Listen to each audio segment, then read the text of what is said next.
Well, good evening, everybody. How are we tonight? Hopefully, everybody's had a great day. Happy Saturday. We are back. And we're going to be doing something a little bit differently. I'm waiting to see if there's anything that is going to happen. There's possibly something that's going to happen tonight. I'm not entirely sure. Worst case scenario, we end up just doing more FF7 Rebirth. Best case scenario, after a little bit, we join in with Dimitri and the boys and do some Hell Let Loose. But I'm giving it a little bit of time, so yeah. Set yourself on fire to keep warm. Fair. Also, you were wrong. Do not regret yesterday. First time you've not gotten a hangover from tequila. Wow. That's huge. That's definitely huge. Now, okay, this I've seen before, but for those of you that haven't, this is apparently, and I say apparently with a very, very, very, very, very, very, very, very big grain of salt, evidence of a video. It's evidence of a, or I should say, it's a video of evidence of a UAP recovery. This is put on by News Nation, so take it for what you will. This to me is just like, what? But yeah, I was asked about this yesterday, so here we are. But first thing I gotta do, maybe, hang on one second. I think I gotta fix this too. Yeah, I do. Hang on. I gotta fix this one. Holy shit. Okay. There we go. This, much better.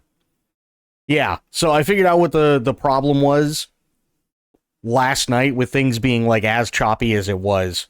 Long story short, for whatever reason, and I think it was during a Windows update, it put me to a non-native resolution. So any of the games that I was trying to play, even though it said 1080p, they were projecting at 1080p, but my resolution wasn't at 1080p. It was at some non-native resolution. It was like some weird one. It was like 1824 by whatever. It was really, really weird. So it fucked all my settings up for video. And so OBS was trying extra hard to project something in 1080p that wasn't in 1080p for zero reason. So, yeah, I got it all fixed. But yeah, probably going to be a little bit more of, stuff here and there. But I have seen this video. So downscale. Well, yeah, but it was like, here I am. I have everything at 1080p. It wasn't even DLSS. That's the funny thing. I had everything at 1080p, right? My resolution for games was at 1080p. But because of something dumb, and the only thing I can think of is it was a Windows update.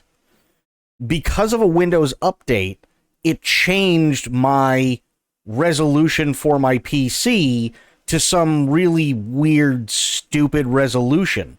So even though I'm playing games at 1080p, my physical resolution was this weird one. So when I tried to set everything up for OBS, I couldn't get the picture to fit.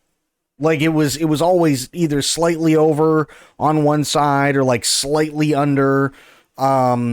And I couldn't figure it out. So I went into the settings last night on stream, and that's exactly what it was. It changed my resolution, even though the native resolution for me is 1080. It was really, really, really weird. So, but I got it fixed. It's all taken care of now, so there shouldn't be any more issues. But here, this is the video that everybody's been going nuts about, and I think this is really stupid, but Let's take it away.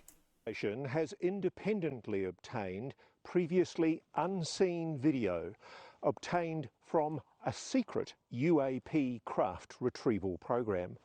This extraordinary footage clearly shows an egg-shaped object dangling in a sling below the belly of a helicopter.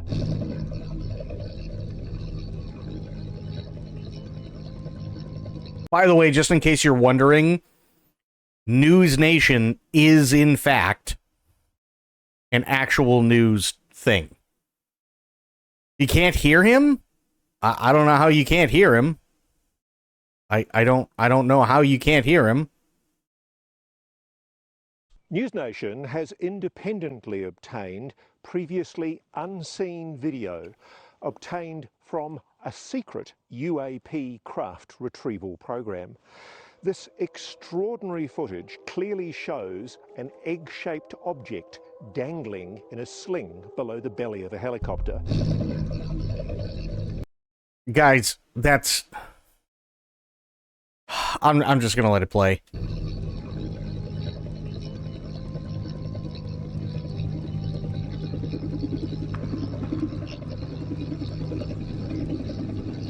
Let's slow this down to take a closer look. That's an egg-shaped UAP suspended from a 150-foot long line. We're told the craft is about 20 feet long. The egg suspended in a cradle. And look how careful the pilot is as they bring their precious cargo into land. Okay.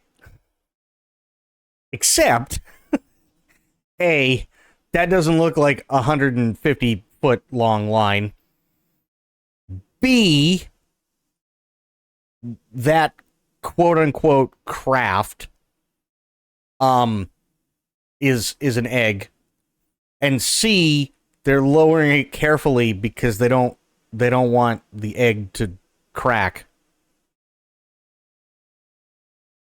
Let's freeze frame here to look at one of the clearest images of a UAP ever taken. This is no blurry light in a distant sky. No, it's not a blurry light in a distant sky. It's a shitty digitized video of an egg that's being cradled. Source of the footage putting themselves at incredible risk to record this UAP retrieval. Look at how perfectly smooth the craft is. No markings at all, and no visible means of propulsion or way to see inside. Watch how it rolls, almost graceful as it hits the ground, despite being wrapped in the ropes and canvas from the cradle as it's dropped for pickup. The UAP's final destination still unknown. That's literally it. However, I do know of something. I'm going to put it on the BRB screen real quick. I do know of something that is, you know, honestly pretty damn close to what they're talking about.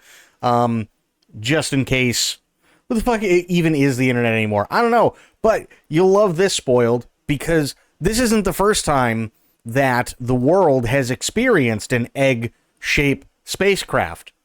Are you ready? There is actual evidence that this is not the first time that we have been visited by others outside of our world in an egg-shaped spacecraft. And that would be Mork from Mork and Mindy.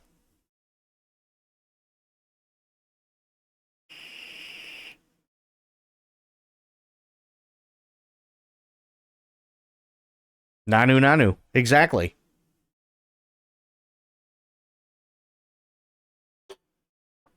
I'm sorry. I think this whole thing, I really do. I think this is complete bullshit.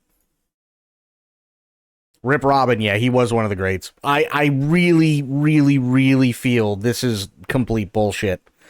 It's...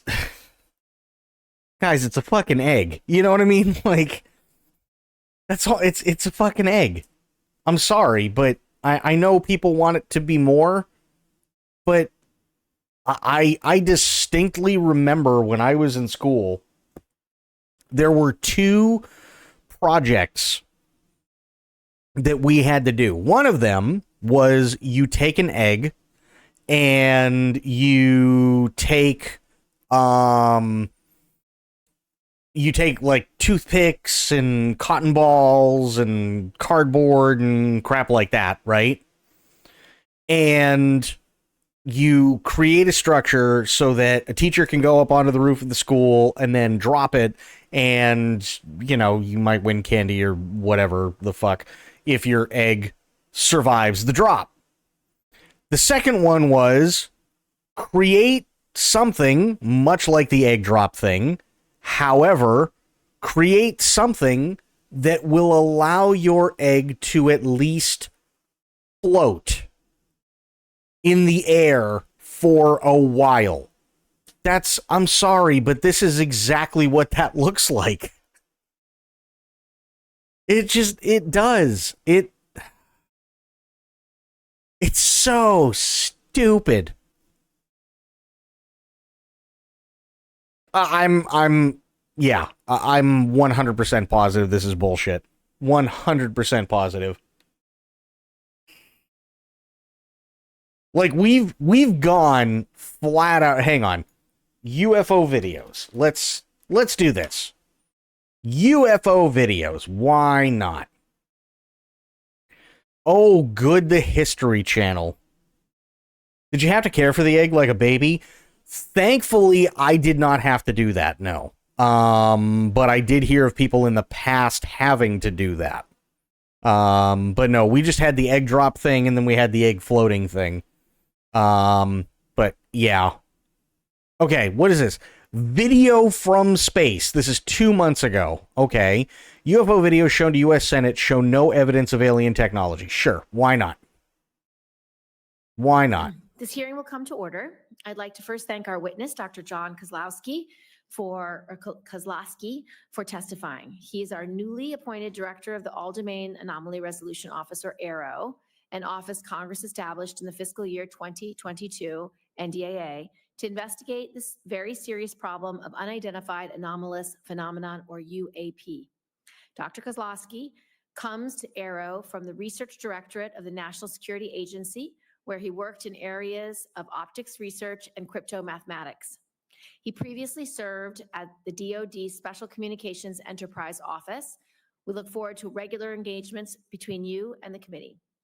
When unidentified anomalous phenomenon enter our airspace, we need to know about it.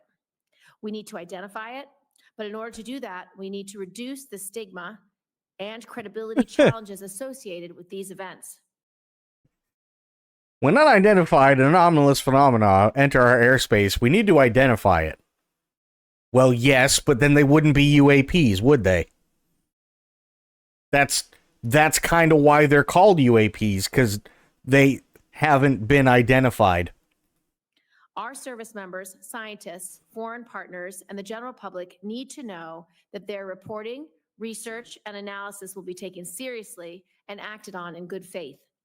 In the spirit of transparency, AARO recently released a consolidated annual report just a few months after releasing the first volume of the historical record report in March of this year. These public documents help highlight the challenges still facing this office, including the lack of timely and actionable sensor data, the need to revisit cases placed in the active archive, and the importance of improving reporting sources, both in the interagency and internationally. In this hearing, I want to probe a series of specific issues. First, as incidents at Langley and elsewhere have demonstrated, unmanned aerial systems, or UAS, continue to pose significant threats to our national security. Which we know. In addition to safety of flight issues these UAS create for our own pilots and air crew, the UAS present clear and undeniable counterintelligence concerns around some of the most sensitive airspace. While standard UAS are not part of AARO's mission, your work on sensors at military installations across the country will be critical to making sure that we have the domain awareness necessary to accurately identify and track these objects. I expect your office to also pay close attention to any anomalous characteristics that these systems could present in the future. Second, I look forward to your presentation of 3 case studies demonstrating cases that Aero has resolved, including the Go Fast, which is one of the most prominent UAP cases. However, I believe it is important to acknowledge ongoing public interest in the Nimitz incident, the gimbal video, and other prominent UAP cases, and for Aero to share what it can about those cases as well. It's also important that Aero speak to unresolved cases and what types of anomalous activity have merited further analysis. Okay. While I know Aero has gone through a period of transition over the past year, it is important to share these disclosures, both resolved and unresolved cases, with the public, even when a Senate hearing is not scheduled. Lastly, while some have been hesitant to come forward to Aero in the past, I hope that potential individuals with firsthand knowledge of unreported programs view your arrival in this position as an opportunity for a new start. Aero was created by Congress to do this work. Congress waived non-disclosure agreements for those who disclose information to Aero and gave Aero the authority to go and turn over every rock. I hope those with information to share use this opportunity so that we, as your senators who represent you, can do our jobs. I look forward to hearing more on these issues from Dr. Kozlowski and for members to start a dialogue on this important topic. With that, I would like to turn to Senator Ernst for her opening statement. So she just did 4 minutes of nothing, if I'm being honest. Thank you, Madam Chair, and thank you, Dr. Kozlowski. Our hearing today is about identifying UAPs and understanding their potential implications, which could range from technological advancements to potential threats to our national security. Are these phenomena tied to foreign adversaries such as China or Russia, leveraging advanced technologies beyond our current capabilities? Or do they represent unknown scientific phenomena that challenge our current understanding? We must answer these critical questions to ensure that our national security is not compromised. One thing I'd really, really love for hearings like this, because we saw a lot of this when you had the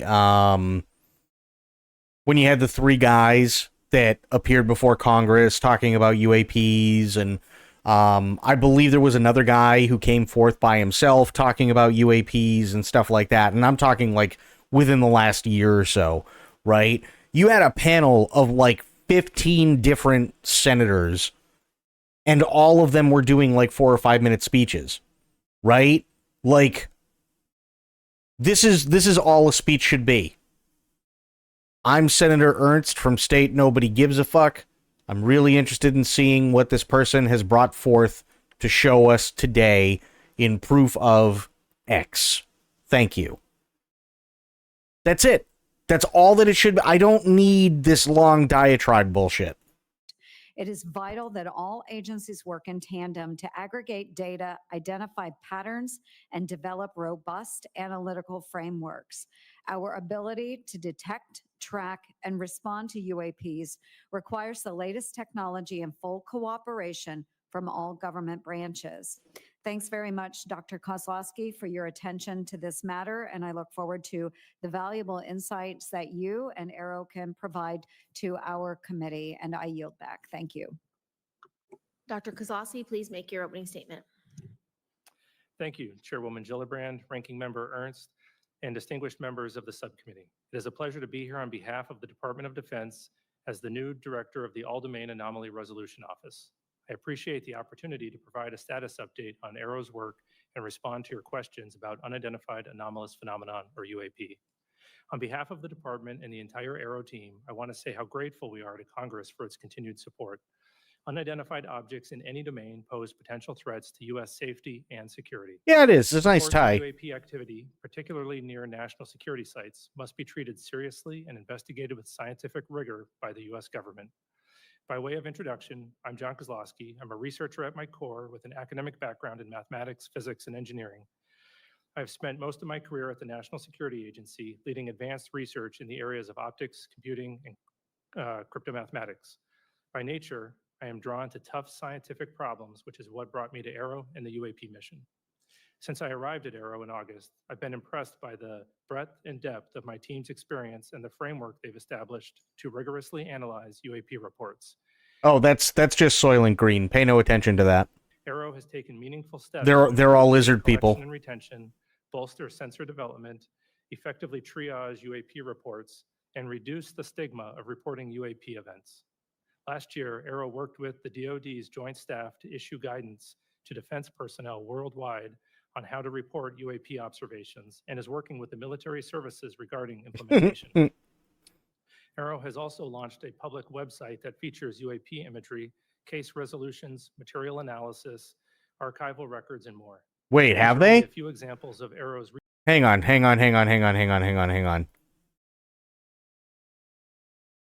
Arrow website.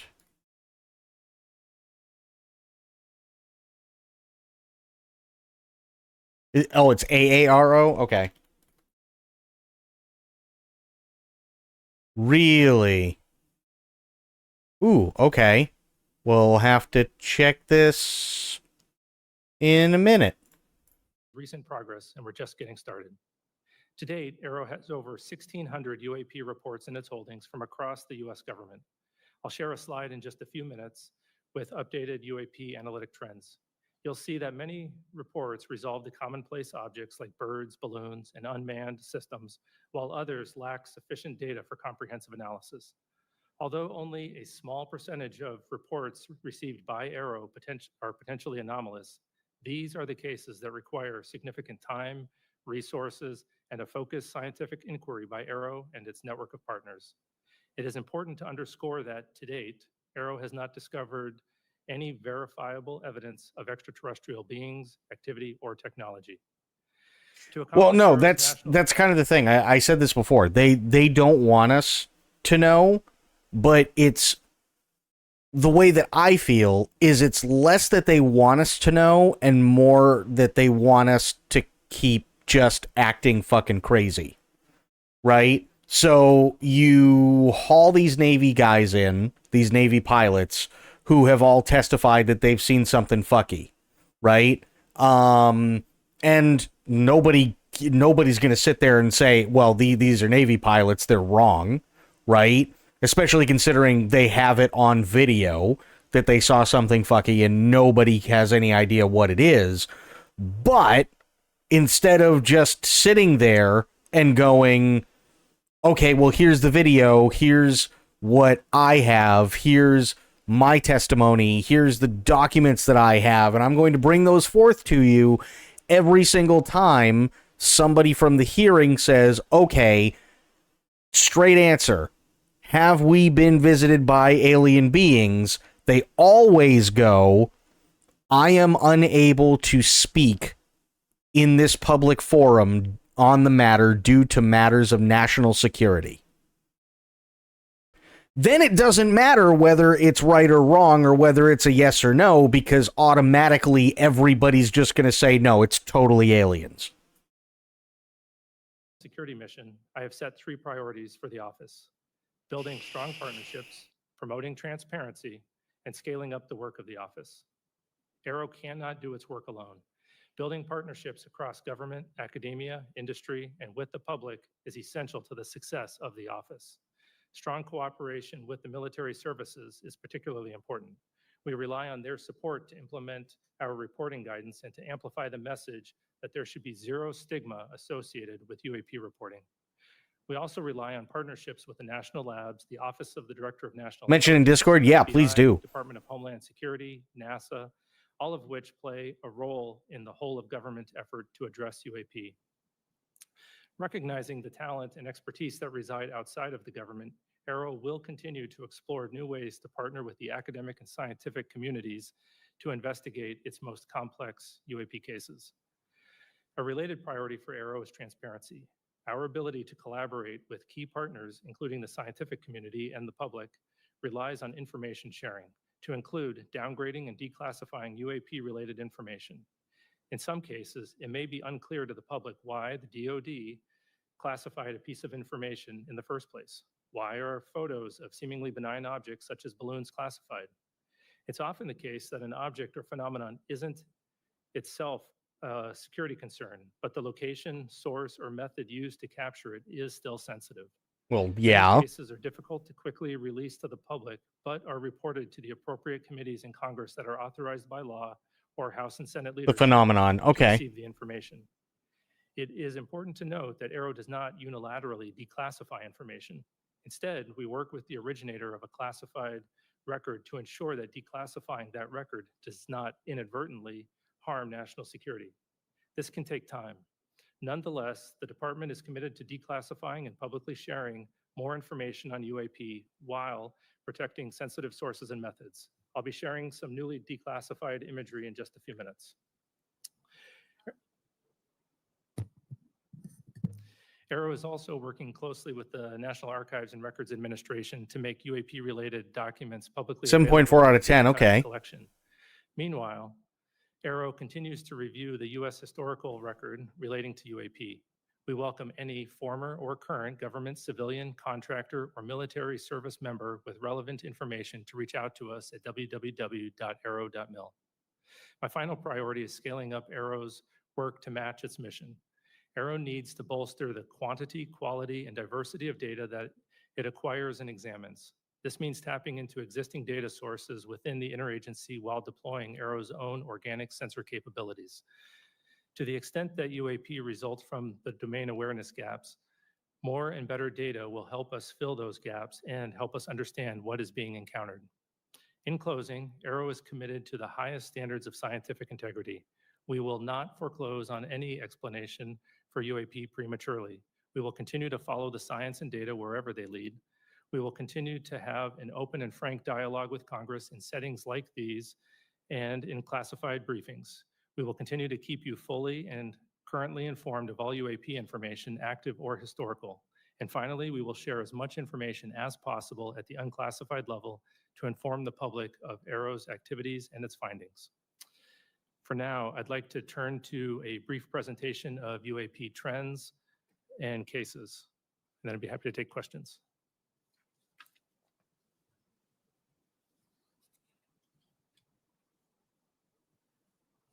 Okay. Show us. Okay, this Come chart on. represents the UAP reporting since 1996. Oh, God. And as has previously been discussed by Wait, hang on. Wait. So, closed cases, resolution outcomes. We got 1% satellite, 6% birds, 1% aircraft, 1% other, UASs, 16%, and then 75% balloons.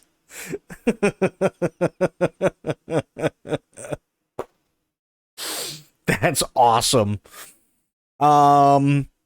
Let's see. Reported UAP morphology. So we got square and polygon is 3%. Tic Tac is 2.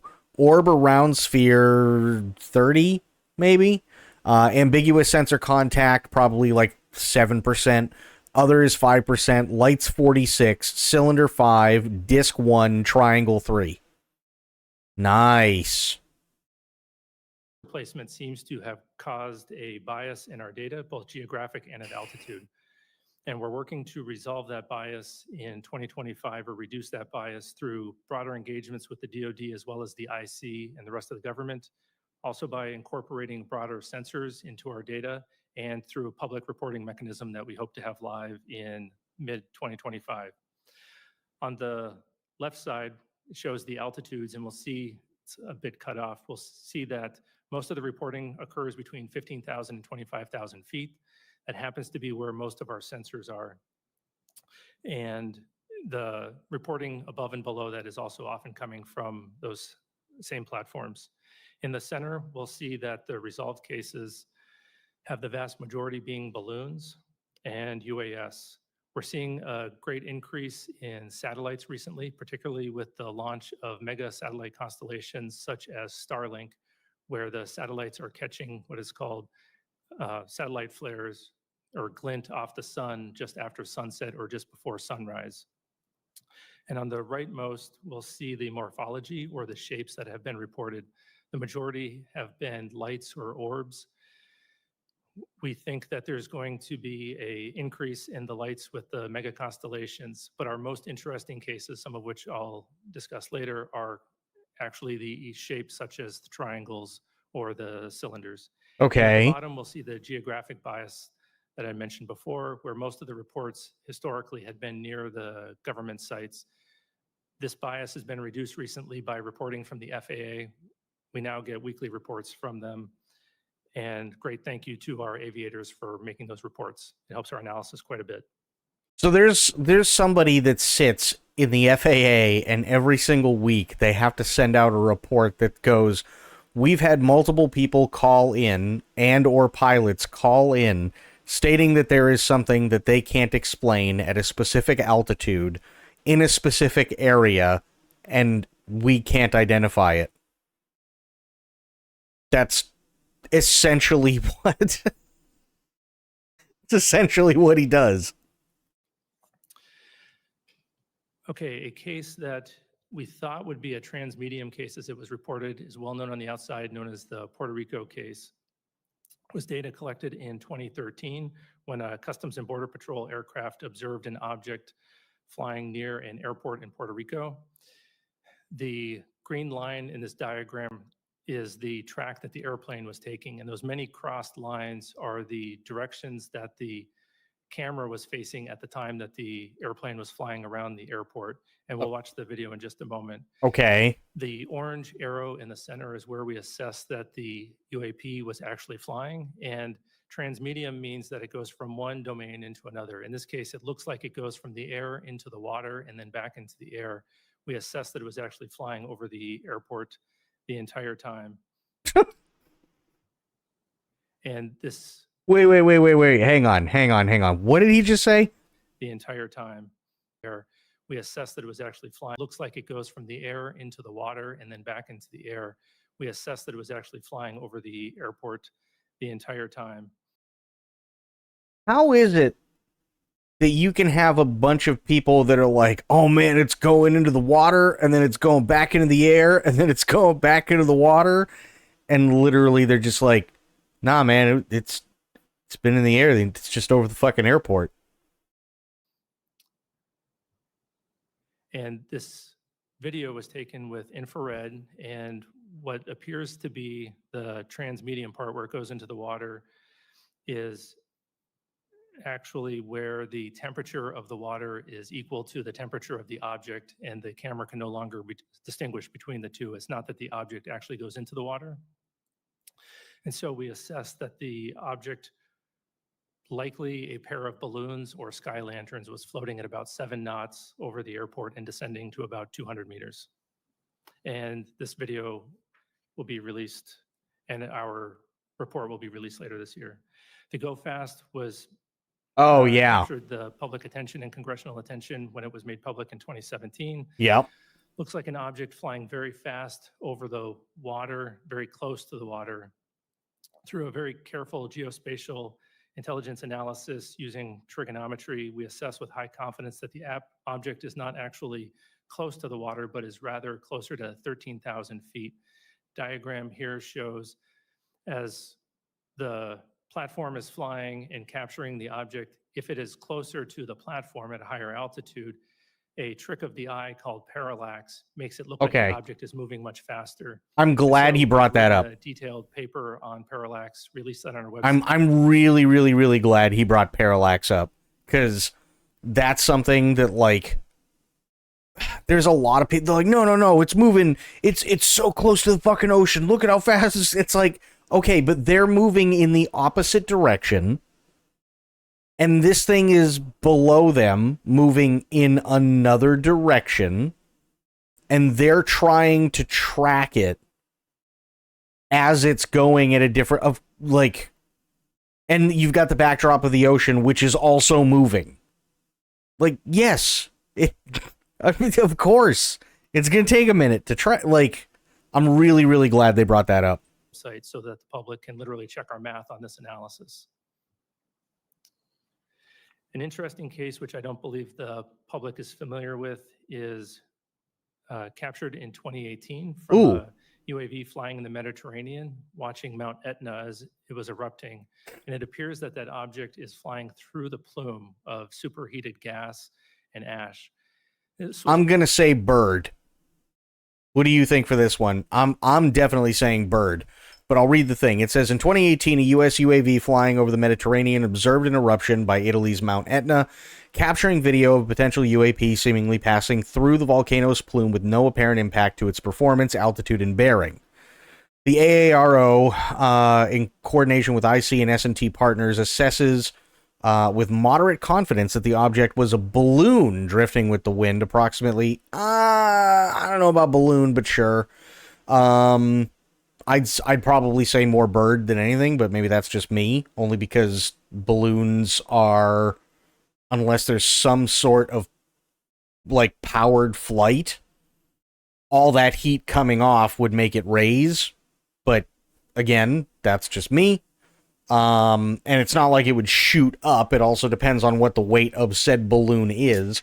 But if we're talking like a balloon that you would find in, you know, at a store and fill with helium for a birthday party, that thing probably would have shot up. But what do you think of this one, Spoiled?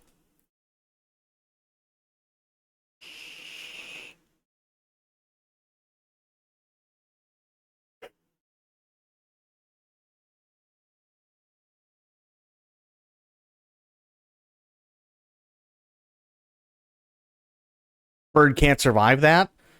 I mean, if they're going through the plume, I don't know. I'm not going to sit there and say yes or no, only because I don't know enough about exactly, you know, how high up the plume it is. Especially if it's just going through like a cloud type of deal versus it just being directly over the volcano. But I don't know. Balloon just seems kind of weird to me, but I mean, I'll go with it. Let's also get the fuck out of Dodge long before natural events like this. That's true.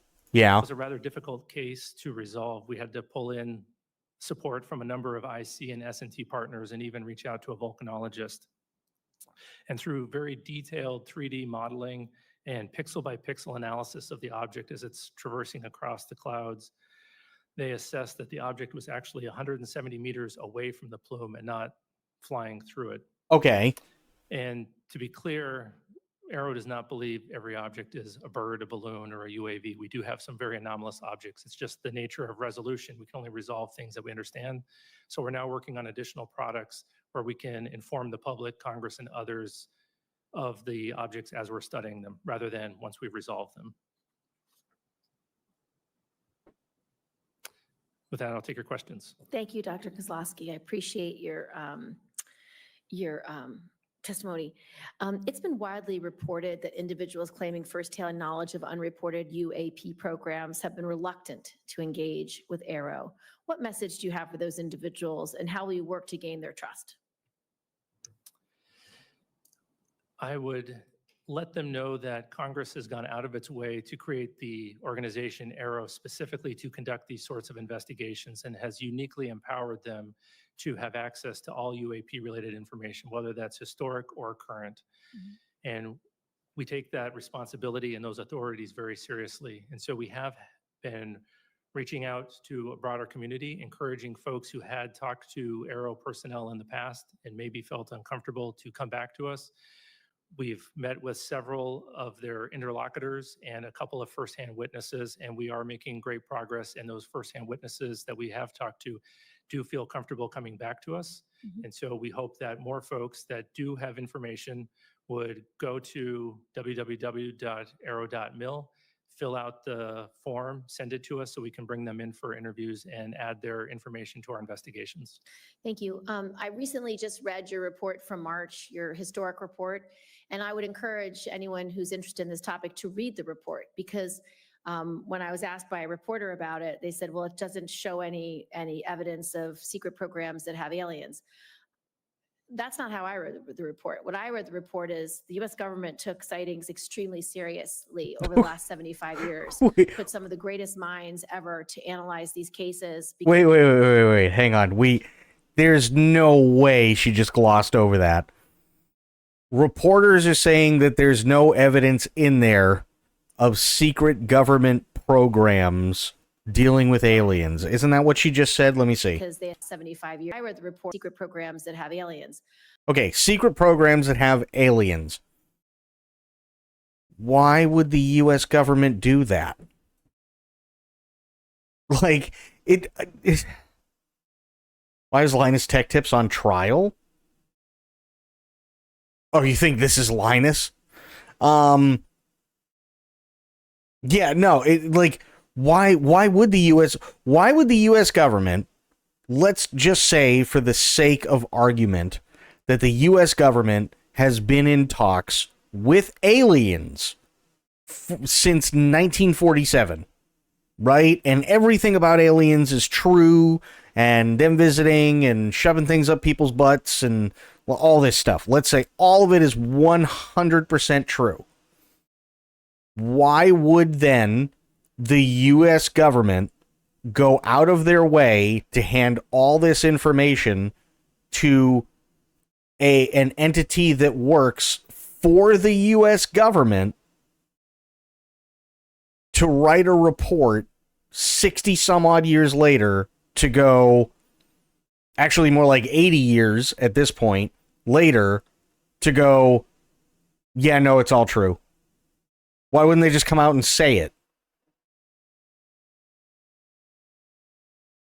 It doesn't make any sense. How you doing, Pixel Pixie?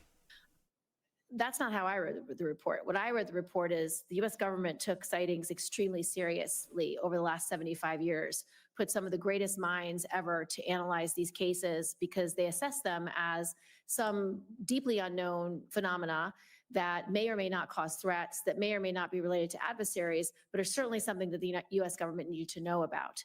And what I read from this report is that oh God, numbers of cases, but in almost every instance, whether it was in the 40s, the 50s, the 60s, the 70s, the 80s, the 90s, the noughts, half the cases were unresolved.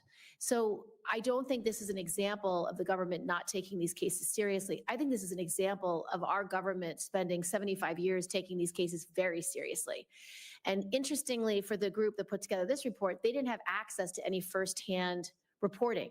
And so from my perspective, for whistleblowers and people who want to come in, please come in, because the purpose of AARO is so that the senators can do our job to provide oversight, accountability, and transparency. Okay, but I think there's a little bit of clarification that needs to happen. First off, the reason why 75% of those are unsolved is because they all happen from, the 40s, 50s, 60s, 70s, and 80s to an extent, where it was literally, here's a couple, they're driving down the road, it's the middle of the night, this really bright light came down, they don't remember much other than them being stripped naked and put on a table, and then they come back and everything's fine, but they're missing 3 hours. The end. Like, if that's what 75% of the cases are, there isn't much evidence, is there? Like, how are you gonna, like, what are they gonna do? They've already, at least in the United States, eyewitness testimony doesn't mean a whole hell of a lot. Never has. Hypnosis is not a credible thing. It is not a credible enough thing to prove or disprove that something really happened. It only proves that somebody believes that it happened. Lie detector tests don't prove much of anything because most of the time the questions have to be so general that when a lie detector or polygraph test is given, it's like, are you a man? Yes. And like that way it's concrete, so they can get like okay, this is in fact a yes, right? They can't go into nuanced stuff. So polygraphs don't work. Hypnotization doesn't work. Eyewitness testimonies are really shoddy at best, as have been proven many, many, many times in court cases. People don't seem to have cameras. There's a lot of people in bumfuck Iowa or Alabama where they're out in the middle of the field for some goddamn reason in the middle of the night, and they're, visited by God knows what, and just seemingly nobody's ever around. right? So it's like, well, there's no evidence to go over. Of course they're going to be unsolved. We find it very concerning that our pilots, that our Navy officers, that people who have sightings of UAPs are denigrated, are somehow dismissed or disregarded. They need to be protected. This is a huge issue for national security because, number one, we don't have domain awareness, which is very problematic. Number two, we don't have domain superiority if we don't understand how different UAPs are flying, what technology they're using, what their mission is, what their purpose is. And at the base level, we have so many UAPs around our bases, around our military sites, around our nuclear sites, that it's deeply disturbing that adversaries at a minimum could be using these opportunities to spy, to glean intelligence that will harm our long-term national security. So, okay, fair, but let me ask you guys something really, really quick. See if this makes sense. Let's say you are the head of a clandestine government agency that has access to reverse engineered alien technology in terms of brand new types of propulsion that don't use any fuel, no heat bloom, stuff like gravitic propulsion, right? That I know that's one that keeps getting brought up. Stuff that will allow for drastic shifts in heading and course and altitude and speed and fractions of a second and everything like that. Let's say you are the head of this agency and your job is to make sure that this stuff works. There are currently 2 countries in the world that have been lauded as the most technologically advanced countries in the world. 1 is the US. 2, believe it or not, China. So if you're the head of this secret government agency and you have access to this aircraft that does all these amazing things, are you going to contact Xi Jinping and be like, hey man, listen, so we have access to all this really cool shit and we want to make sure that you guys don't see it. Can we borrow a couple of your planes and can we do some flybys on your fleets to see if it's detected? Or, because you're the other most technologically advanced government in the entire world, just go, I wonder if we can fly this shit by our people and see what they can come up with. And then if they can't come up with anything, well, mission accomplished. Which one would you guys choose? It's not like Xi Jinping is going to sit there and be like, oh yeah, totally, absolutely. You just tell us what we're looking for and we'll look for it. Like, no, of course not. Why wouldn't you just do a couple of flybys on fleets? Everyone lost their shit over the stealth bomber. Yeah. Everybody lost their shit. So it's like, well, duh. Like, of course you're not going to call up China and be like, well, hey, we got some amazing stuff. We want to see if we can fuck with you. No, that's not going to happen. I'm grateful that you're taking the whistleblowers very seriously. I'm grateful that Aero is trying its best to integrate the private sector, the public, into their work. Interestingly, in this hearing, we heard that the FAA is now working hand in glove, which is very helpful. We want this public-facing accessibility to be put in place by 2025 so that people can upload their videos, their data, their reports. I've met with people who have followed this issue for decades, and they have thousands of examples, thousands of pieces of data. They're also blurry as fuck. Thousands of pieces of evidence, thousands of videos of data, thousands of Okay, first off, thousands of documents, absolute bullshit, unless it's some crazy person sitting in front of a typewriter for 20 years. thousands of videos is also bullshit, because with the exception of the egg, I haven't seen one clear video ever. And I'm sorry, but YouTube's been around a hell of a lot longer than Arrow has, and I ain't seen shit in terms of anything clear, in focus, or make any sense. That ultimately I want uploaded into Arrow so you can cross-reference historic information with current information, because this group at Arrow are the best scientists that we can find anywhere, and they will do the work that's needed to be done. So I just want to thank you for that. And then with my last 42 seconds, can you tell us about any of the cases that merit further analysis by your IC and science and technology partners? What is it that makes these cases anomalous? And a large number of reports are placed in the active archive because Arrow does not have enough information. What might prompt you to reopen a case like that? And do you have any examples? Sure. I'll start with the active archive case. So that is just the place where we put cases where we don't have enough scientific information to resolve them at that time, but we're always looking for opportunities to correlate them to new cases that come in as the new cases come in, as well as enrich those cases with additional data.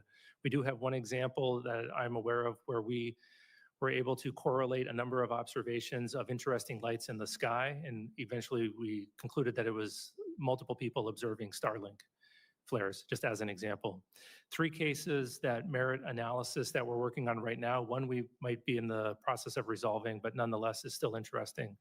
The first one was brought to us by a law enforcement officer out west, where he observed a large orange orb floating several hundred feet above the ground a couple miles away. He went to investigate what was going on with that orb.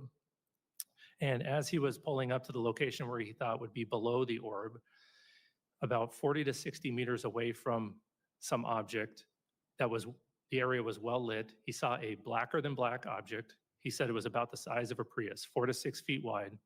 And as he got 40 to 60 meters away from the object, it tilted up about 45 degrees, and then it shot up vertically. He says 10 to 100 times faster than any drone he's ever seen before. And it did that without making a sound, as far as he could tell from inside of his vehicle.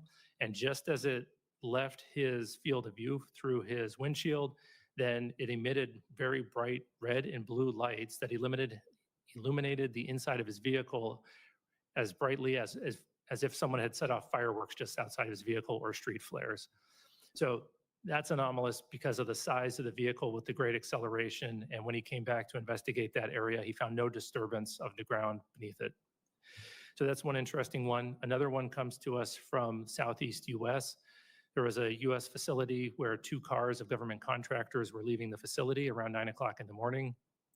They looked up in the sky. Tell me it's not old a Linus. large metallic cylinder about the size of a commercial airplane, and it was stationary. They observed that there was a very bright white light behind or around the object. They saw it stationary for 15 to 20 seconds, and then it disappeared. Obviously, an object that large, stationary, unless it's a blimp, is unusual, but then disappearing, we can't explain how that would happen. And then the last case was interesting. We had a aircraft that was flying parallel to another aircraft, and it was capturing imagery of it. And a small looking object appeared to fly between the 2 of them much faster than them. Through very careful analysis, we think that the object might have actually been further away than the object that it was videotaping, but it requires very careful analysis to come to those conclusions, and we don't have the metadata to support that yet. Senator Ernst. Yes, thank you, Madam Chair. And Dr. Kozlowski, you mentioned that you do work with the intelligence community. You're working with the FAA. Has Arrow involved academia? Have you gone to universities? Do you have outside organizations that you are working with? And if so, can you walk us through some of that collaboration? Yes, all the students decided to go, man, fucking aliens exist, bruh. And then the government vehemently stopped using them. Sure. Right now, most of our collaborations that are veering towards academia are with university-affiliated research centers associated with universities or with FFRDCs. Our partnership with universities, I would say, is lacking right now. We have some one-off associations with university professors. However, that's our fault, and it's largely because of the need to declassify data. We need to give the professors something to work on before we can really engage them. So we're working significantly on a declassification effort. We've hired a number of declassification experts, and we're going to be trying to get cases like the ones that I just discussed here declassified so that we can engage with the universities on a regular basis and provide them the data. Talking to a scientist without data is going to be rather disappointing. So hopefully in 2025, we'll be increasing those efforts. Right. Well, I appreciate that. I think there's a huge pool of talent out there that you should tap into. Given the public's growing concern and interest in UAPs, how do you balance the need for the transparency that our public is demanding with the potential risks of revealing classified defense information? Well, it's really simple. You just don't. It like I'm sorry, but it's true.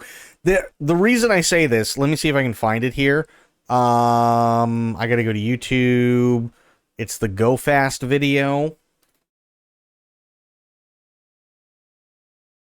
Yeah, this'll work. Okay.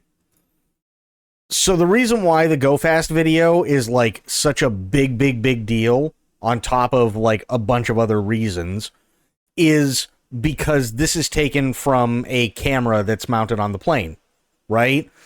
If I remember correctly, I think this was released in 2007. It was leaked in 2007 on a forum board, and most people went, oh no, this is complete bullshit. But then 10 years later, the government comes out and says, yes, we actually are aware that this was leaked. Thankfully, it doesn't actually show anything that is of national security. Oh boy, UAPs. Yes. How you doing, Sophia? Good to see you. Because there's nothing here. Right? There's literally nothing here. It's not showing anything. You've got, what is it? You've got, they're in infrared right now, and then I think they move over to FLIR, right? This is giving some statistics about the camera itself.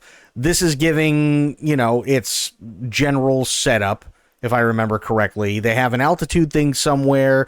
This is telling you how many degrees off, and like all this. There's nothing here that literally hasn't been seen on CNN when you see, an Apache come in and fucking obliterate a building with Hellfire missiles. So it's pretty easy, right? All they have to do is go, here's camera footage from Redacted. That's all we can tell you. Oh, okay. And then if they have to get rid of the audio, get rid of the audio. Done. It's not that hard. How you doing, Sophia? How are things?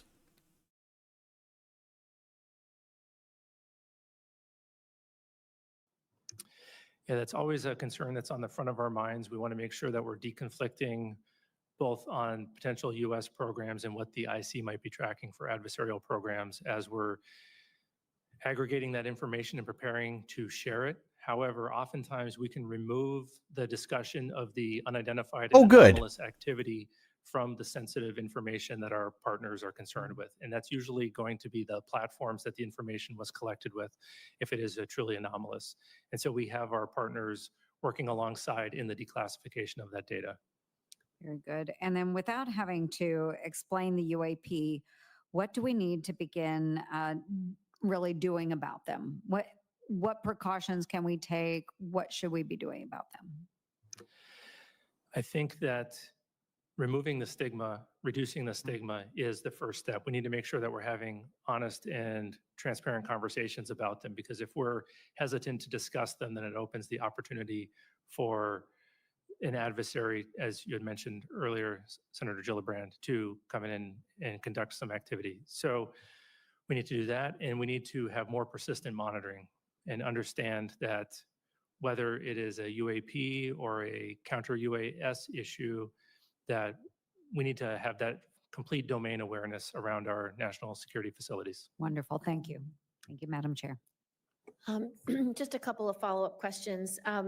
We didn't discuss in this setting the most recent UAP or UAS encounter with bases like Langley. I know that the incursion by UASs that were publicly made available through the press that took over 2 weeks was fairly alarming to senators because there was a question about what technology they were using. There was a question about why it was so hard to detect. Can you speak to how Aero will be integrated into the review of these kinds of cases and how you can be helpful to both the intelligence community and the Department of Defense in analyzing or being able to more quickly analyze what's knowable and what's not knowable so that because once you do identify it as a drone, for example, it then goes to the right department at DoD or the intelligence community to assess, deal with, or take down as the incident might be. But talk to us a little bit about what role you can play for both the DoD and the IC community in these kinds of incursions that are happening when we don't know what tech is being used and we don't understand a flight pattern or we don't understand how they arrive and depart in the way they do. Okay. The question she just asked is so dumb. Like, I feel like all she does when she's not working is watch bullshit like CSI. Where, like, and I mean this in the way with, like, how CSI conducts itself as if it's, like, trying to be accurate, but it's not even remotely close to accurate, right? So there could be an episode of CSI, doesn't matter which one, where there's a woman and she's been brutally assaulted and this, that, and the other thing, and then she gets killed and they need to find out who the killer is, but they don't have much evidence, but they find some DNA through semen or whatever, and the body gets brought back to CSI headquarters, which apparently also just has glass fucking everywhere for no reason. So you get to see a dead girl for free, which, I mean, if you work for the, police, sure. But you get this room with glass and the dead naked girl is on the table and she's just sitting there. Nobody's doing anything. And then fucking the main character, David Crusoe, comes in and he's like, "Doc, give me the 411. And they're like, well, semen analysis brings it back to this person from this state and this, that, and the other. He hasn't had a valid driver's license in about 10 years. First off, you would have had to have done something that would warrant your semen being on file, right? It's the same kind of bullshit that you see in stuff like Independence Day, right? Where it's like, oh man, we got a fast mover. What's going on?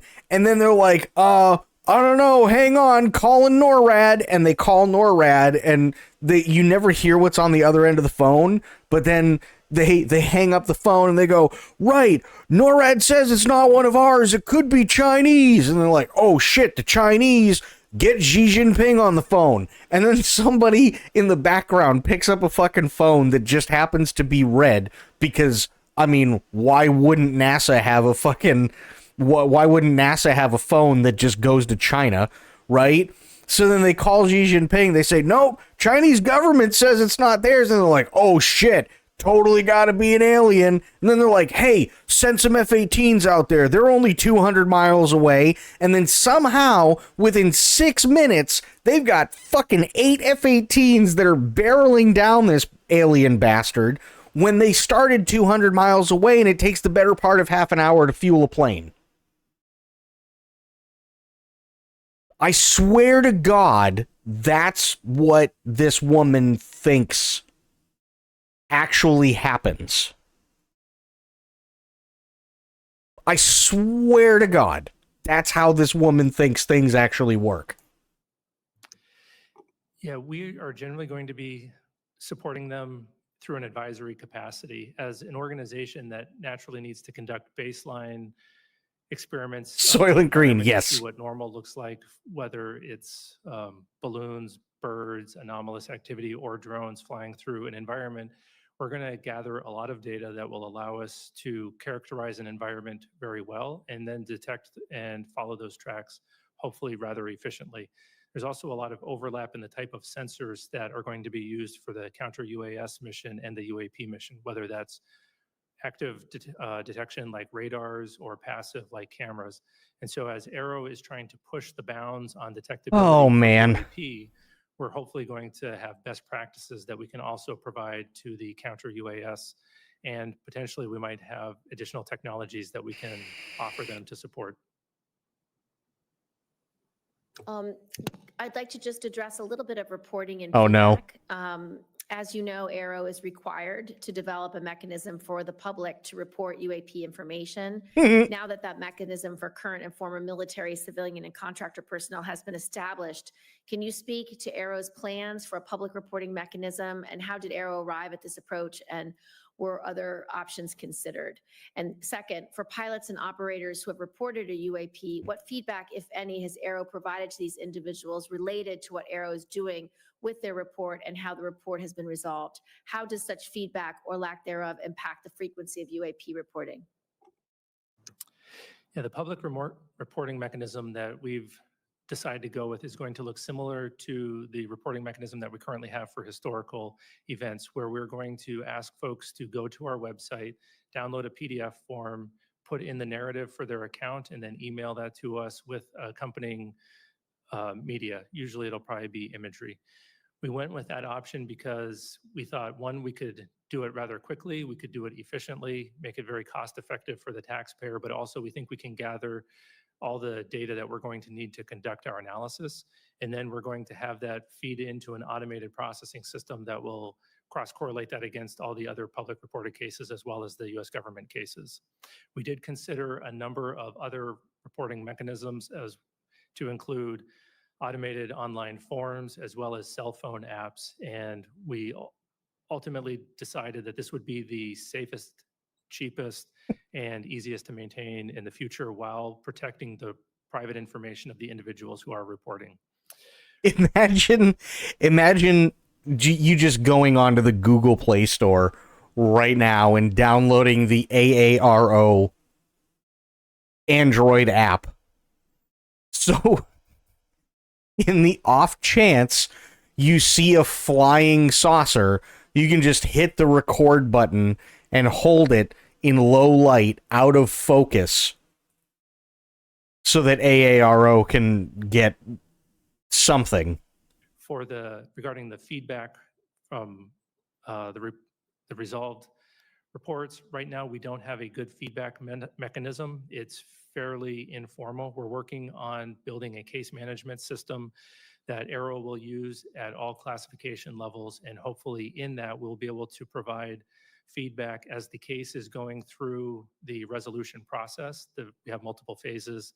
Then the folks who report that, whether it's a pilot at the classified level or someone potentially reporting through another mechanism, they'll get that automated feedback.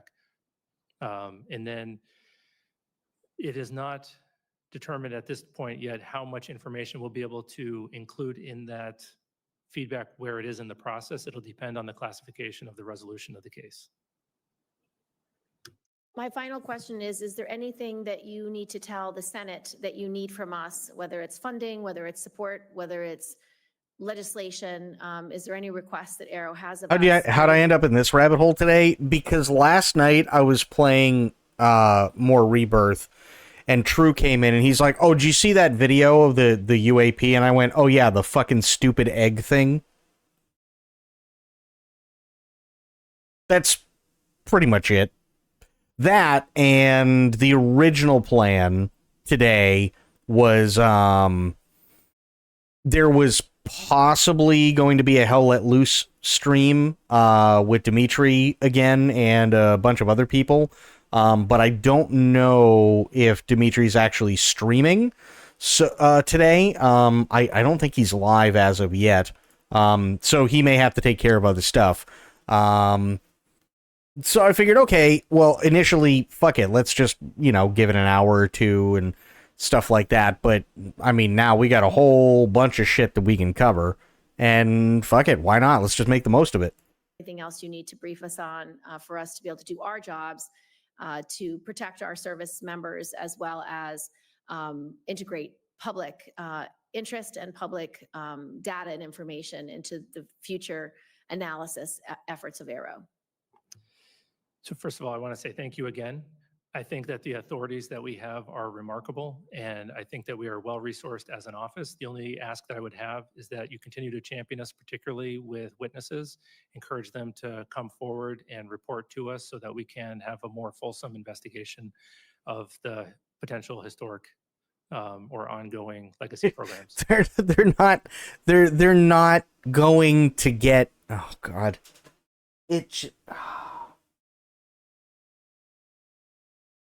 How are they going to get any more information than is already available, whether it be public or otherwise, from something in 1958? There's no more information to be had.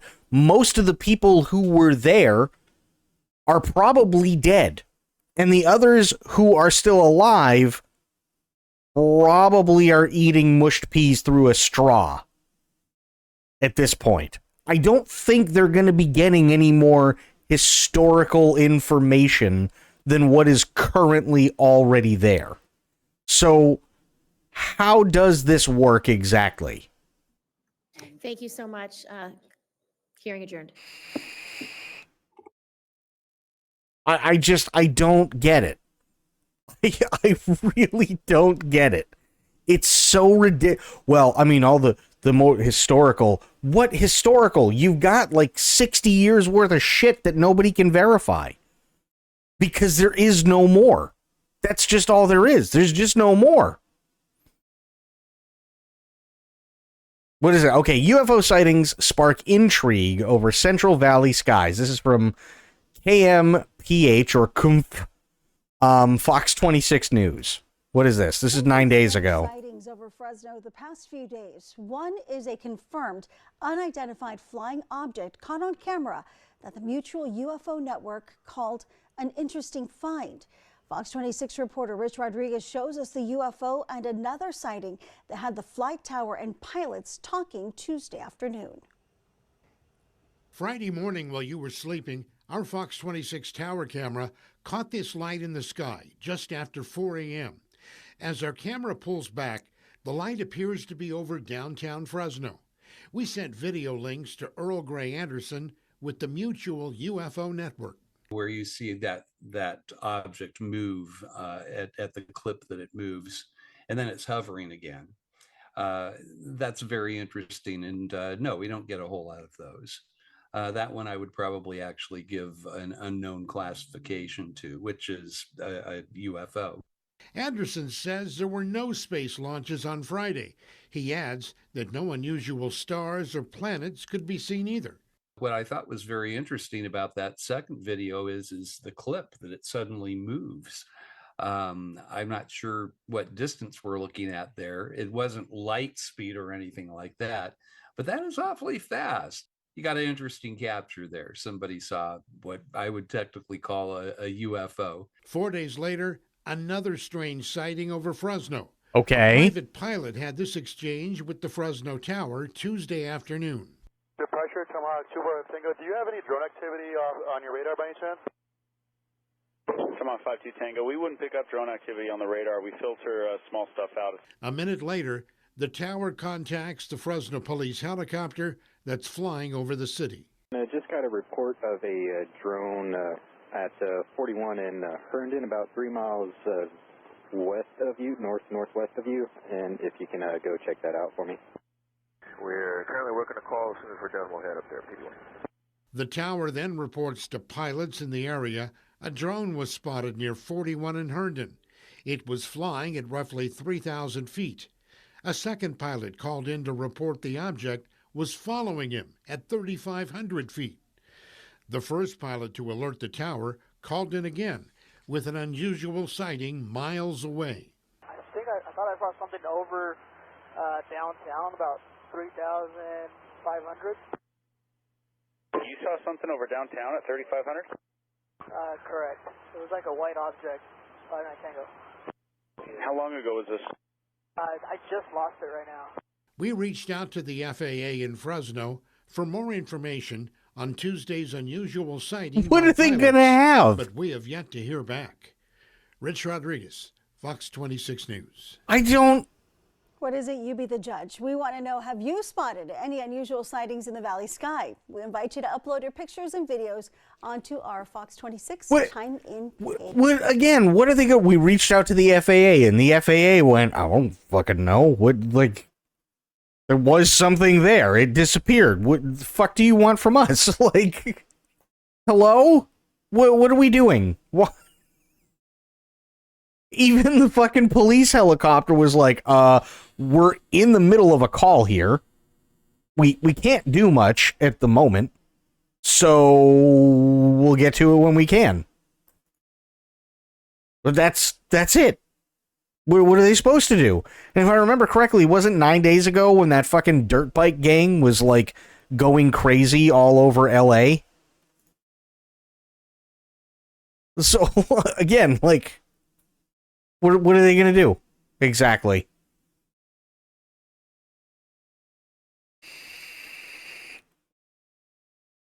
I don't get it.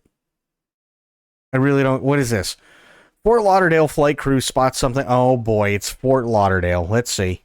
Remember the drone hysteria in New Jersey last month? We have a local story that pretty much tops that one. A crew on board a private jet spotted something high in the sky, and they shot this video of it, and they have no idea what they saw that night. Ari Odzer is joining us now from Fort Lauderdale with a first-hand account of this very bizarre sighting, Ari. Yeah, no doubt about that. And there was definitely something in the sky that night. It was way too high to be a drone, moving way too fast and erratically to be a weather balloon. And the flight attendant who shot the video says several other aircraft reported seeing the same thing. The aerospace world is full of flying machines that we all recognize. But sometimes people see things in the sky that defy explanation. It started as white, and then it just got green and almost like an electric, some type of energy around it. Cassandra Martin. That absolutely just, wow. That was an amazing description. It was white, and then it turned green, and then it had some sort of electric energy around it. I'm sure Aero is going to be all over this one. Is a flight attendant for Surjet, a private air service. On the night of December 23rd, she says she and two pilots were flying back to Fort Lauderdale in an empty jet high over the Bahamas when air traffic control sent a message. When all of a sudden I heard traffic control say, "We have a foreign object, can you please identify?" I looked to the left and pilot saw 3 objects, I only saw 1. And I grabbed my phone and I just pressed it to the window to see if I can get a video of what the object was. I don't know what it was. And then I zoomed in as much as the phone allowed me to. And the object was white, and then it turned slightly green, almost kind of like an electric field around it of some sort. And it stayed with us for about 45 minutes, and then we didn't see it again. And we were about 45,000 feet, and it was way above us. What was the chatter like in the cockpit between you, the co-pilot, and the pilot as to what you were seeing? I think we were astonished, and it was something that you really can't explain, but I don't have the qualifications to know what that is. Having seen her video, what do you make of it? Well, I think the video is compelling. Brian Bender is a defense expert who works with a group founded by military pilots called Americans for Safe Aerospace. Wait, hang on. I gotta go back. Okay. I'm pretty sure this guy is using a laptop or his phone, and he's got an app that like filters out the background and just keeps a sharp focus on him. Why would it matter? Just show people you're in a car.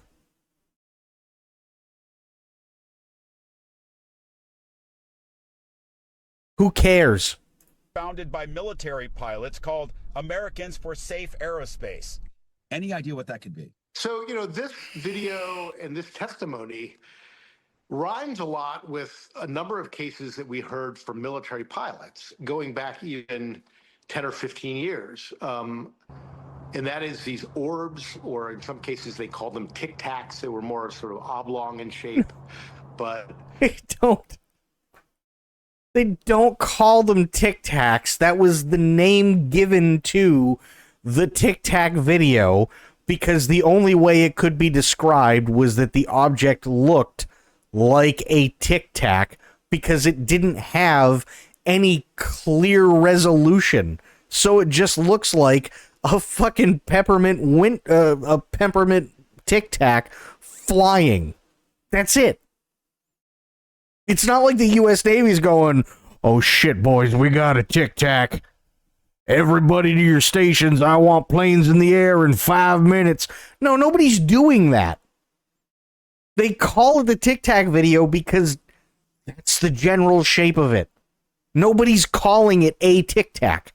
flying at very high altitudes, but then also being able to maneuver in ways that don't seem to make a lot of sense to us, at least as we know physics. Was it a little bit eerie? Yes, because again, we were pretty high up, and whatever we saw was even higher than us, and it had the capability just to zigzag and change color. So that was a little, daunting to say the least. But it was also something fascinating that I was able to see and capture with my phone.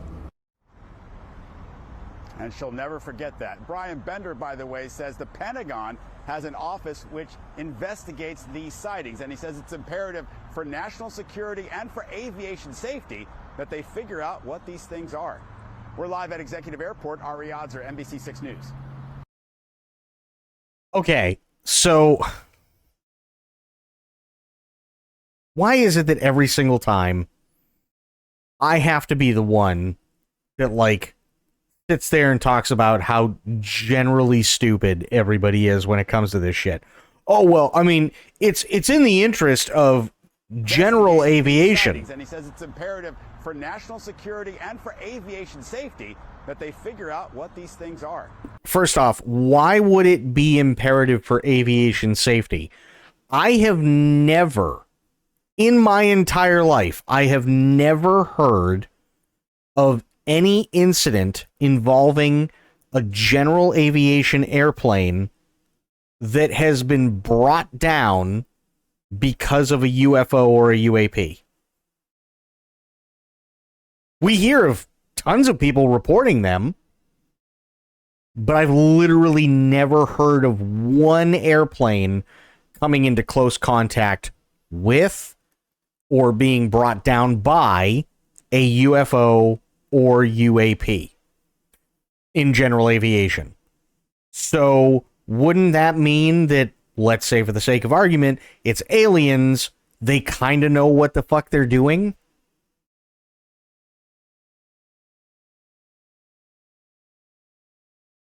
Maybe that's just me? True, what's going on, buddy? How you doing?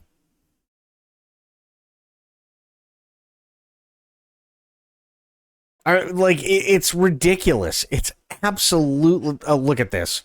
The Global Threat, full episode. UFOs investigating the... Yeah, okay, thank you, National Geographic, a.k.a. History Channel 2.0.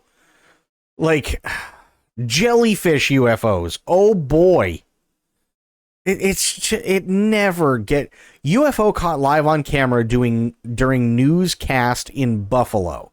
Okay, let's see what this one is. Let's see. It is darkened outside. Temperatures are sitting at 61 in Buffalo. We have a northerly wind at 7. Good sleeping weather tonight, folks. What was that? Did anybody see that thing go past? Did we just see a weather tonight, folks? Oh, I see it. We have a northerly wind at 7. It's going to be coming up this way. Good sleeping weather tonight, folks. What was that? Did anybody see that thing go past? Did we just see a shooting star on Skywatch? That was awesome. I'll flip that to the web. If you saw it too. True. I don't know how many more times I have to say it. Yes, I've seen it, and it's nothing but a fucking egg drop video in slow motion. That's really all it is. It's an egg. Somebody's doing an egg drop experiment for fucking middle school in slow motion and with night vision. Like, that's all it looks like, right? I guarantee you that News Nation and a bunch of other fucking idiots are sitting there going, no, supposedly the boom arm is like 150 feet long and the craft is 20 feet. What? No, fuck you. It isn't. It isn't. It just isn't. Simple as that. You want to know how I know? Easy. Because this is what they would have you believe that they recovered.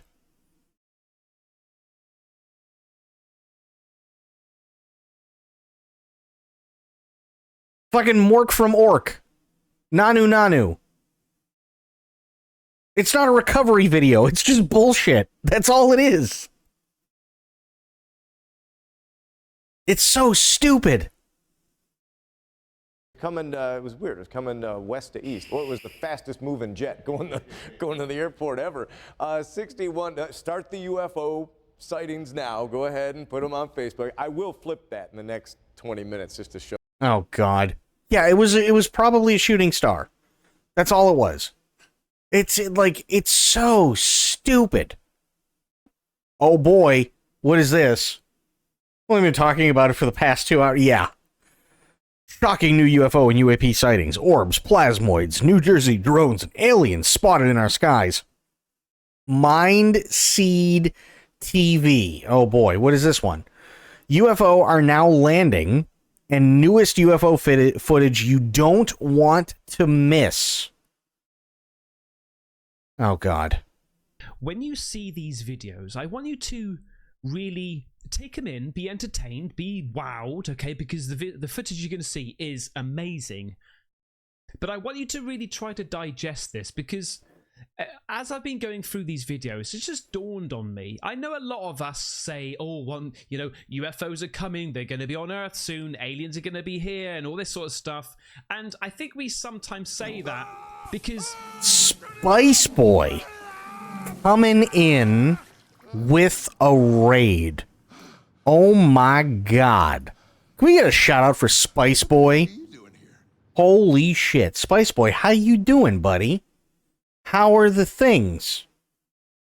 Moo's here too. Holy shit. Spice Boy, thank you so much for the raid. I really, really appreciate that. Guys, if you don't know who Spice Boy is, you should totally do yourselves a favor and go give him a follow. Spice Boy is an awesome dude, and it's a lot of fun hanging out with him. And he and his girl are a fucking panic. They really, really, really are. So you should absolutely go follow him. He's just a lot of fun to hang out with on stream and everything. There have been tons of nights where it's like, nothing's really happening, and we go and raid, and it's just a fucking party over at Spice Boy's stream. So yeah, absolutely. Go follow Spice Boy, because he and Bengal are amazing. Lasagna's here too. Holy shit. How you guys doing tonight? How was Hollow Knight for you?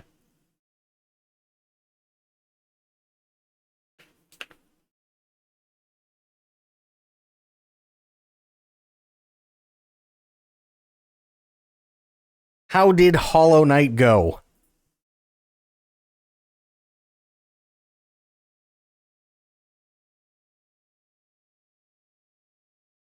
By the way, this is an impromptu UFO and UAP stream where I unfortunately have to be the voice of reason against all these people.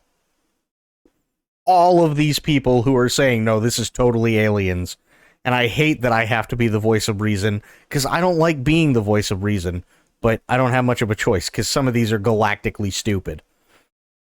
Spice made a lot of progress. Hell yeah. It was super fun. I mostly just talk shit for 85% of the stream and 15% gaming. Hey, fair enough. That's what I do. Works out usually pretty good. So yeah, we're checking out UFOs and UAPs, and we watched a video where there was a guy talking to a committee that was basically trying to justify his job. And, yeah, And then we watched a couple of other videos where everybody's like, no, it's got to be aliens. And I'm like, it really doesn't. No progress. They lied. Nah, I guarantee you made some progress. There's a part of us that maybe... Are you examining the drones in Jersey? I think this one said something about drones in Jersey. I think. Wishes that come true, or is excited about that. Or maybe a slight denial of it. Maybe it's just completely fabrication. It's a complete lie. It's all a load of rubbish, and everything that you see up in the sky is all man-made, and we're the only ones. But I can't help but think that sometimes we're looking at this footage with it almost like with a... They had to call them Dior bags on TikTok. Oh, God. Like a filter on it, and we're not actually understanding the implications of what could actually happen when things do actually land on Earth. Aliens are here. Oh, and God. We're seeing with our own eyes Oh, things no. up in the sky Oh, on no. a daily basis. Now, whether Uh-oh. that's going to be real UFO, real alien UFO, or Project Bluebeam, but I think the way this is going... Oh, no. We've got to start to think to ourselves, what is going to happen when this does happen? The UFO footage and the UFO sightings, it's just more and more and more and more, okay? More, They're not like a got it. rarity anymore. I'm getting bombarded with emails and Facebook links and Twitter videos and things like that every single day. Of course. With new footage. Of course he's getting bombarded with them because everybody with a fucking phone has access to a camera and they're all out of focus. And no one has any idea what they are when it could be a plane 30,000 feet in the sky and somebody sees a blinking light because that's what it's supposed to do. Like, it's just... weird. I've seen zero. Me too. Yeah, this is me trying to be the voice of reason in a sea of crazy tonight. And it's got to be something that we can't talk about lightheartedly now. What's going to happen in 10, 20, 30 years' time when this is like an actual thing? Because it was only a few years ago where everyone who spoke about UFOs were seen as conspiracy theorists, tinfoil hats, right? But now we're being listened to. Now, look. No. No, nobody's listening, dude. Nobody's listening when you sit there and you go, it's aliens. Nobody. Oh, yeah, when we talk about UFOs, it's like, no, they're looking at it from the definition of unidentified flying object, which means that there is something flying, but we don't know what it is, and they have to determine what it is. That does not mean aliens. None of the aliens are fat. They can come get me and make me skinny too. They got a call from some family that supposedly it fell. Okay, so that one, Spice Boy, that one kind of drove me nuts. Because I've seen all the footage that there is to see on that, and literally there is no footage. It's so stupid too, right?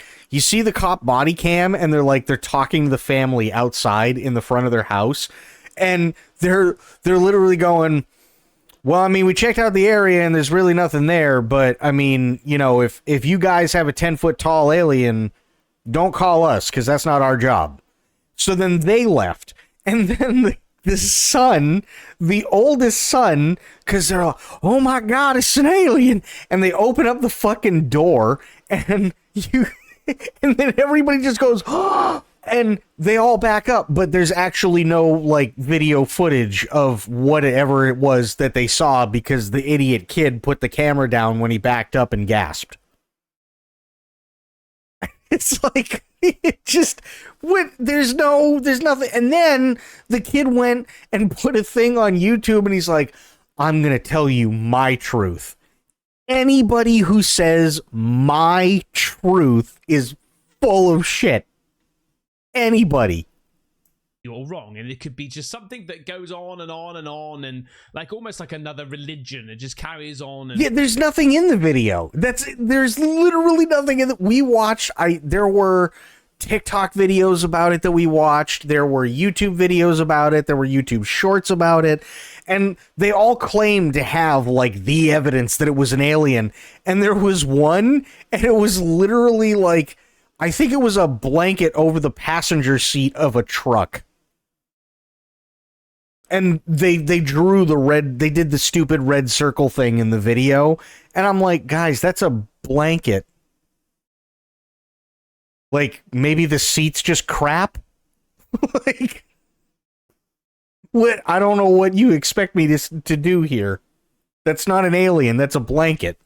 We all just have to have faith, right? So the first one, which was retweeted by my buddy old mate, Slapped Ham, Callan, he retweeted this and mentioned it, and I had to save it. I've saved it twice, actually, in my bookmarks on Twitter. But there's... At first you might see this, you go, oh, this is disco light. But I don't think it is quite like that. Because there's something that I noticed. Post-stream stuff? Hell yeah, dude. I love you, Spice Boy. Hell yeah, have fun with the post-stream stuff. And I could be wrong, because it's going to be difficult to see, but what do you think? I'm gonna show you it, and let's talk about it. So okay. This was a strange phenomenon. You didn't show in us. The sky of Austria. Oh, Austria. G'day, mate. Let's put another shrimp on that, but I know it's Australia. It's a... what? It was... Oh, God, he's trying to joke. Scene from Dumb and Dumber. Anyway, look. Right, here we go.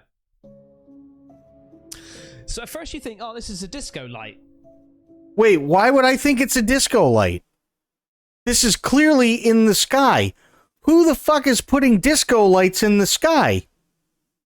Why would I think it's a disco light? Disco died in like 1986. Why would I think this is a disco light? What is he talking about? And there are many disco lights out there. But there's something about this which is different. And when you zoom in, I'm gonna show you. When I zoom in? Here we go, look. Now, this to me, a disco light is a light that flashes on, off, lightning speed. Okay. What is he talking about? This pulses. Now, okay, I understand that. It you know, you can have a light that starts, you know, burning slowly and then gets bright. I understand this. But to me, is it just my imagination, or does the light come from the sky first and then beams down to the ground? It's very subtle, but check it out. No, it doesn't. What is he talking about? What? Also, that orange light that just... No, look. You can clearly see the beam right in here as the light powers up from the ground. It's the reflection off the cloud. Pulsates. And then obviously you got that other light that's spinning around it. But that to me looks like... the light comes from the cloud first and then is beaming down towards the earth. Is it wishful thinking? Yes! Is it my imagination? Yes! Or is it exactly the same sort of timing? Oh my god, dude. When it fades away at the same time. But when it starts, it's like it's coming from the cloud first. That's quite quick. And this is the other thing. No! It's different speeds of the light turning on and off. Because it's two different lights. You've got the beam going straight up, and then in the next one, it's coming in from an angle. And there's ball lightning. It's not ball lightning. I know this because there was a car dealership that used to do this when I was living in New England. What they used to do is they had these massive spotlights. And I think that's what he means by disco lights. But it's these massive spotlights. And what they would do is you would have a couple that would go straight up, right? and they might pulse on and off and stuff from different angles, and then you would have another one that would move around.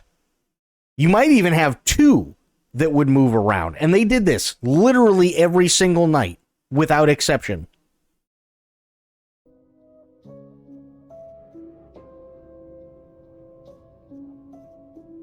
And that one single ball of light spinning around it as well, which is quite odd. It's not odd. Maybe there's a little bit of wishful thinking here, but it's definitely strange. And why is the clouds just flashing orange like that? I know it's lightning going on. It's a searchlight. That's lighting up the whole sky in orange. It's called. And now I've got this. It's called heat lightning. I have it in Florida all the time. It's cloud to cloud lightning. This one is mind-blowing. It really is. An encounter with giant UFO. 22nd of the 9th, 2024. Taken from a hot spring hotel on Mount Kenzan in Tokushima, Japan, right? Tourists are in uproar over a giant UFO. Take a little look at this, all right?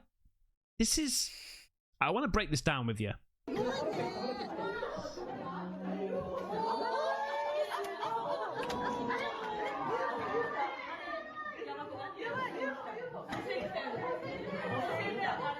Now, we spoke a while ago about UFOs cloaking themselves in clouds or making themselves appear like they are a cloud, right? There is zero way. I'm sorry. There is zero way that this video footage is real, and this is the first time I'm hearing about it. There's absolutely zero way that this footage is real, A, and that B, if it is real, that this didn't go all over the globe in less than a second and everybody knew about it. Not to mention, they're shooting it through a window, which looks like there's shit being reflected off of it. Maybe that's just me. Right? But there's a few things that I'm thinking that I'm debunking. Now, these lights, they do seem like it's like a reflection from the glass from behind them, okay? However, they're reacting to those lights shining. How do you know? You can't even pronounce the town correctly, let alone speak Japanese. Maybe they're looking at the rising sun. So, we're seeing it from this angle. They're seeing it from the left going forward. So what... it's just puzzling. It sort of throws my debunking out the window.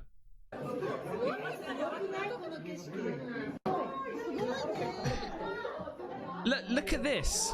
But see, that there, just this little bit here, these lights sort of shimmered down. They shimmered down like that in front of the, like, I'm presuming this is what they're looking at as the UFO, right? So... there. Wait. Hang on. So if these are UFOs, does that mean this big square light that's clearly being reflected on the glass from the ceiling behind them is a bigger UFO? There. So that's got to be a reflection from their kitchen, right? So this is probably what they're looking at, as well as this.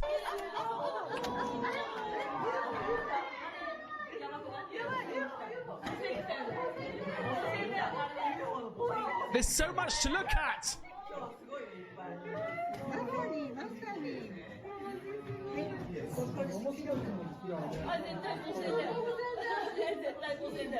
I'm trying to look. They've not really got any lighting. Well, they've got obviously lighting at the back here, but they're all looking at this thing. It turns off. What, he doesn't fucking know what they're looking at. He doesn't speak Japanese. How can he say that this is what they're looking at? No, I didn't get hacked. We're watching a YouTube video. let's watch this again, man. So they're looking at this right now, thinking, "Holy shitballs! This is a UFO here." Nobody's thinking that. That's definitely a reflection. These lights here is definitely a reflection. This here, this is where they react like crazy. Look.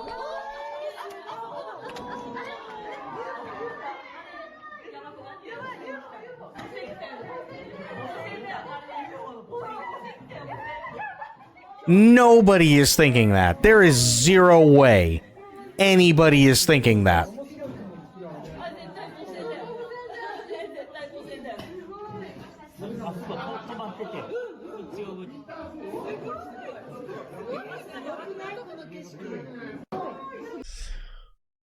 I don't know what they're reacting to. This here? Or is it those lights turning on? It's the sun. It's the goddamn sun. Peeking through the clouds. That's reflection of the kitchen. Well, let me just, instead of looking at that, let's look at this. Does that change? When they start cheering, does this change in any way? Yes! It changes! Oh my god, this guy. He's trying to make something out of a nothing burger. Mate, what is going on there? It's crazy. It is crazy. If that is actually a light source from outside and not a reflection on the window, and they are reacting to that, what on earth is that? And also, this thing here, because that is a very strange looking cloud. I gotta be honest. But then these lights, I don't know. I just, like, half the time I just want to tear this guy a new one. I really do. Like, it's so bad. But I just want to, like, timestamp every time he asks a question that is just galactically stupid and just be like, no, because you can clearly see that some of these go away and then some more come back because the camera angle of the person holding the camera fucking changed. Or like, oh, well, that's a really strange looking cloud. It's a fucking cloud, bro. There are gazillions of them. It's a fucking cloud. You know how I know it's a cloud? Because it moved. And these lights didn't.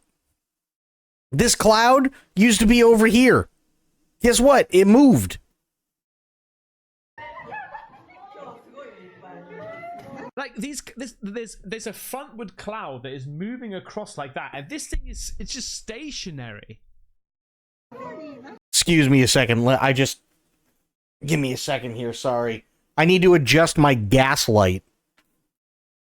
Holy fuck!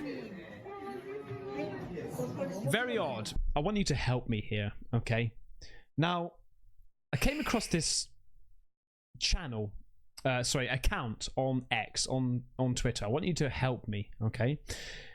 The channel, the account is The Alien Interview.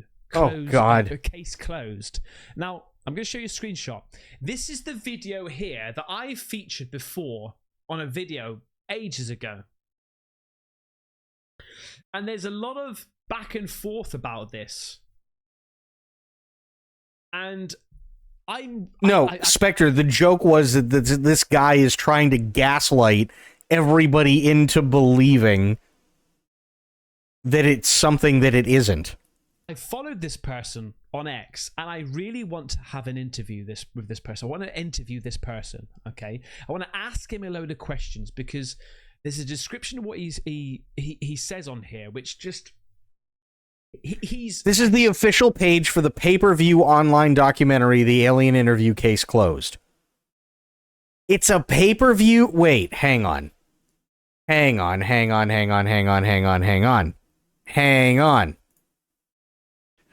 What was it called again? The Alien Interview Case Closed. Okay.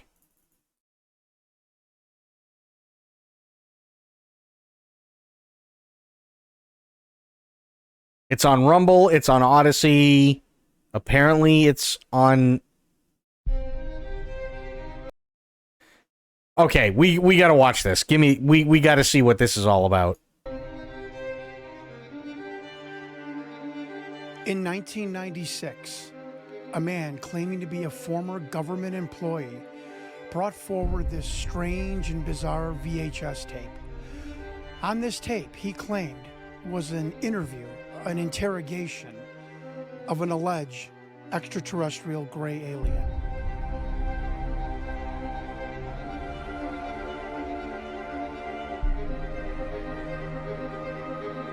This video totally engrossed my life for the past 25 years. And that's why in 2019, I decided So you know Google Translate can translate audio now? Yeah, well, I mean, they try. They do try. conduct a 5-year comprehensive self-funded investigation to simply find the truth about this bizarre extraterrestrial interview and to hunt down and find the identity of the man who called himself Victor. But what I did not expect was the UFO community to not believe me. The media, who ignored me. Hollywood, that was terrified of me. And the United States government, who did everything they could to destroy me.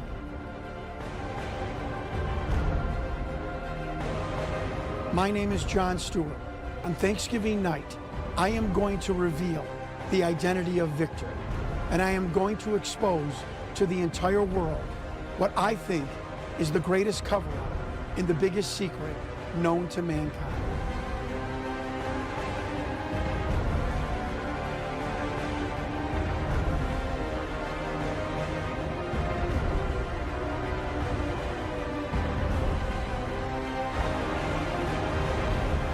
What the fuck is this?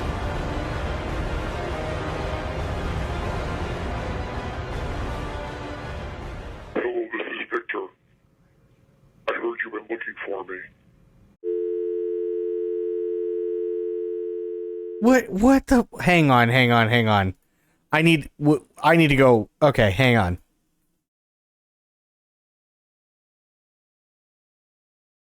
Identity of Victor.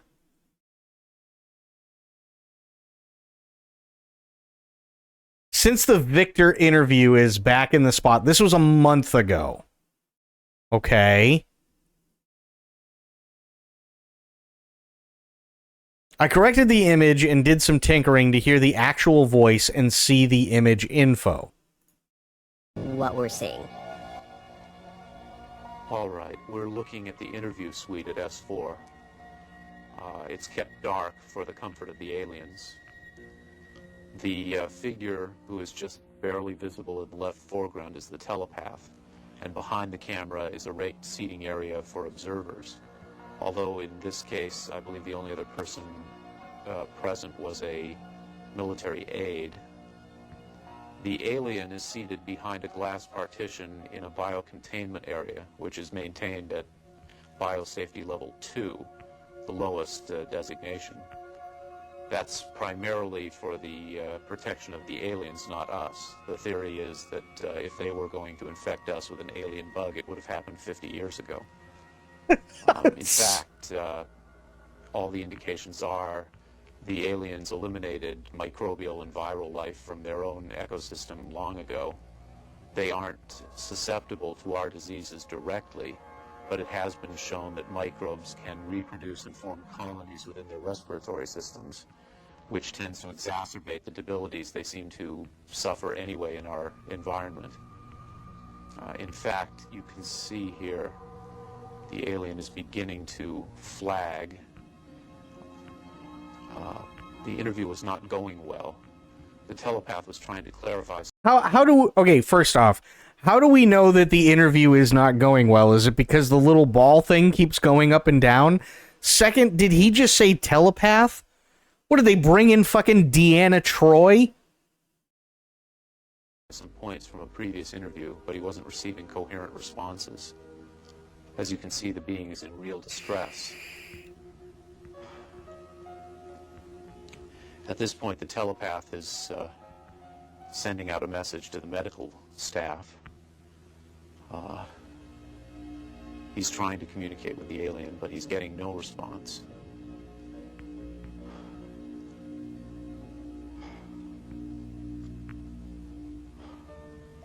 there's very little he can do.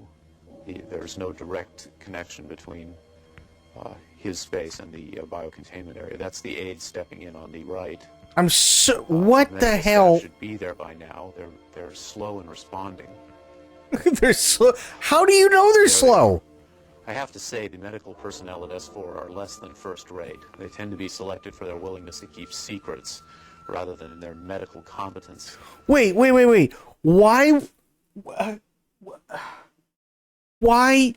wouldn't you just... Why would you not have the best of the best? What? Why wouldn't you pay them like a fuck ton of money to shut them up?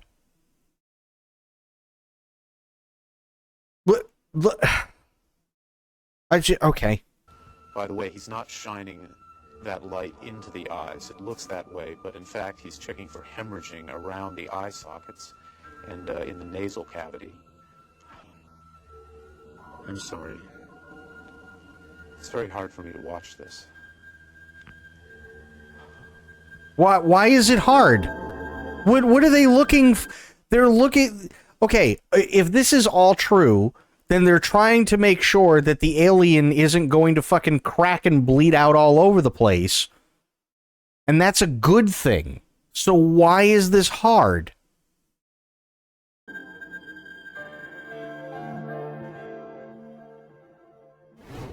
What we're seeing. All right, we're looking at the interview suite at S4. It's kept dark for the comfort of the aliens. The figure who is just barely visible in the left foreground is the telepath, and behind the camera is a raked seating area for observers. Although in this case, I believe the only other person present was a... Oh, Jesus Christ. Okay, what... I have no clue about the authenticity of this. However, I noticed the head movement when it started to become distressed looks somewhat similar to bird head movement. My brother has a macaw, and it will do this thing where it'll just bob its head while opening its mouth and turning head to the left multiple times in a row. I don't know, just thought I'd share. Oh, thank you, beneficial ad.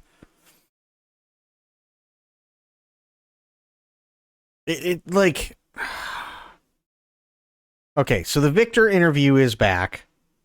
Hunting Victor, the documentary. Okay.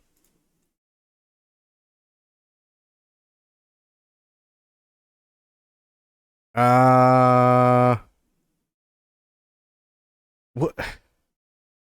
Already proven fake and made by an ex-Disney animator? I'm sure it is. That's the whole point. It's like... This is the problem. Right? Like, you have a guy, for God knows how many different reasons, who wants to make people believe that things are happening when they are, in fact, not happening.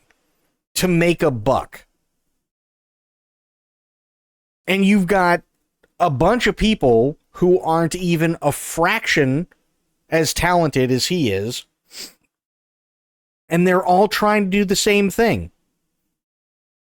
Right? They're doing the New Jersey drones, and those are aliens, and they're doing like all these things, and I guarantee you can find a shit ton of them on TikTok, right? Where they're going, no, this has to be it. This is totally aliens, and they get billions of views, and then they make money off of it because they're already monetized through TikTok. Like, it's insanity.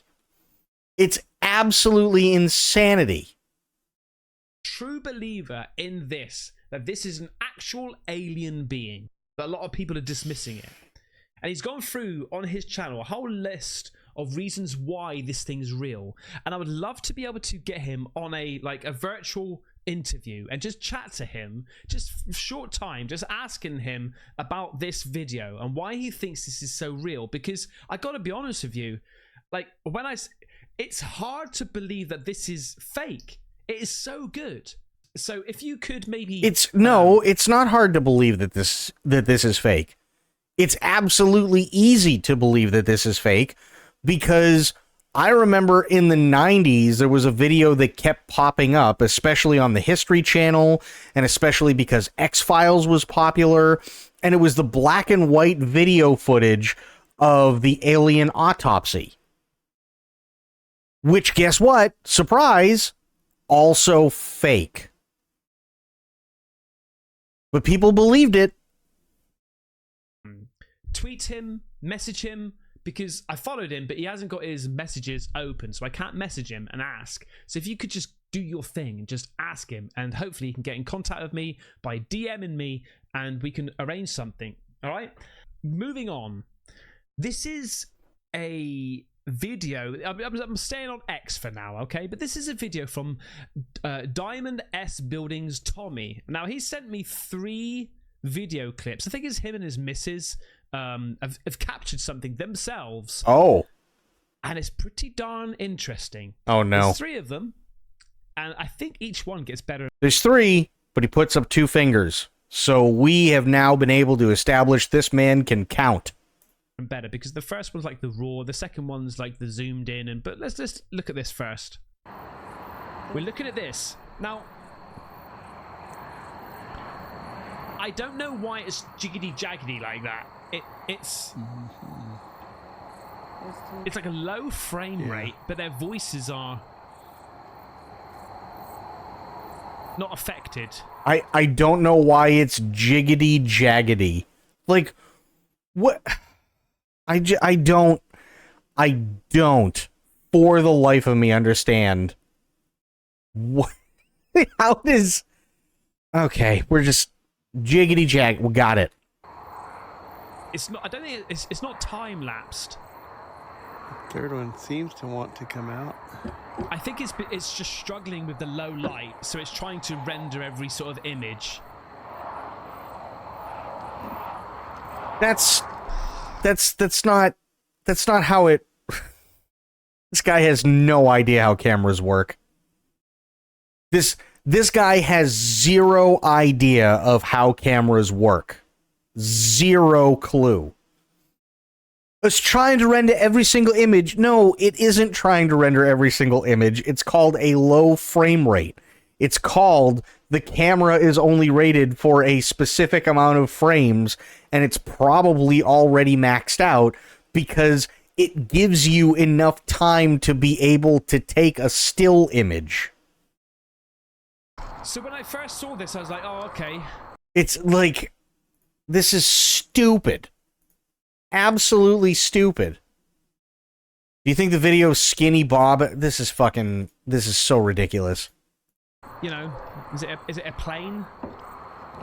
There's another one down there. But first of all, planes don't go that close in sync with each other, right? But I mean, he doesn't even know. Pilot, but that's what I would imagine. I'm not a There'd be pilot. Some amount of distance between each other, just for safety precautions. Dude, it's a fucking light. That's probably easily dozens of miles away. How do you know how far away they are from each other? And again, it goes back to the other time when I said, imagine going outside, right? You're going outside, you're looking up and seeing the stars. How many stars are you looking at which aren't actually stars? They could be just stationary UFOs. Wait, is his argument... Hang on. His argument is stars aren't stars, they're UFOs. That is the argument that he just posited to his audience. Stars aren't stars, they're UFOs. Oh my god.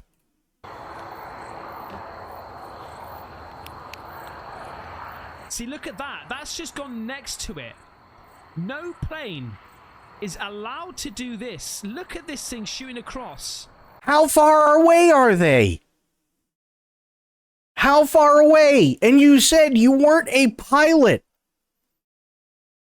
Like... Now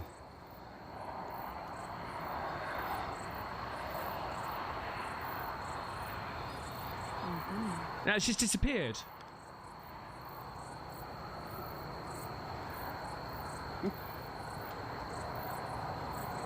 just appear then? Let's just disappeared. It's he's losing. This man has lost his fucking mind because he doesn't understand how light works. He has zero clue how light works. And it's absolutely batshit insane that you have somebody like this who is able to have a public platform when they don't understand the basics of how light refracts against the atmosphere to show us exactly what's going on beyond the Earth in outer space on a clear night. That is why Venus always comes in at a certain color, because there is a specific wavelength of light that makes it through the atmosphere as it has been reflected off of Venus from the sun. That's why when you see Jupiter is, chances are, probably a little bit more orange than the rest of them.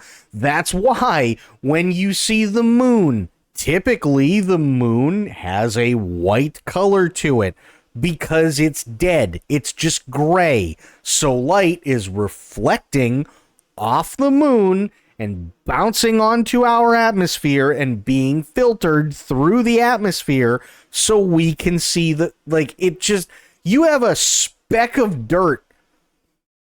You have a ball that's probably gorillions of fucking miles away right here. And it probably takes 7,000 years for the light that you're seeing now to make it to the Earth, and you expect it to just be on, like somebody flicked a light switch. That might be the camera. So look, this now we're going into like a little bit of a closer look, and then heightened. See it? Yeah. And then heightened. Yeah, heightened. But now it's also digitized because they've zoomed in so much that the clarity is shit. Oh, is this a different one? There's two right there. Look here. Look.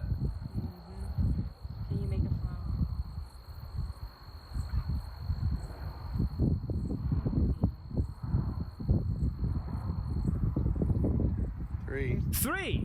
Three of them just appeared. They didn't. They were there. Good capture, mate. Good capture. Oh, by the way, if you're wondering, is that another one that's just appeared? If you're wondering what's going to happen with my telescope, I've been on it once or twice already. I'm just learning the ropes. We will be going live with my telescope, all right? We will be. And we're going to go out ourselves, and we're going to be capturing some UFO. So make sure you subscribe to this channel, right? This is what we do here. Wait. We're going to go out with a telescope and capture UFOs. So I need to see a live stream of this guy in the middle of fucking nowhere with a telescope trying to capture UFOs as if he knows where UFO Hub Central is, trying to capture these things and just screaming in the middle of a field in the middle of the night like a madman. That's what we do. We investigate the UFOs and the aliens. Yeah. Right. Here's another one. This seems like it's just the same location, these things. Right to each Of course it's the same location, you idiot.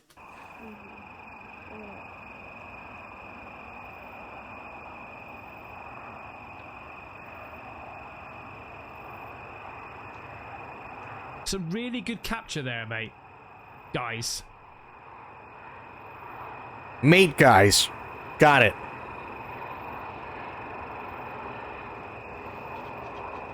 Gone. Gone. Gone. Gone. Kaspersite, have you seen this?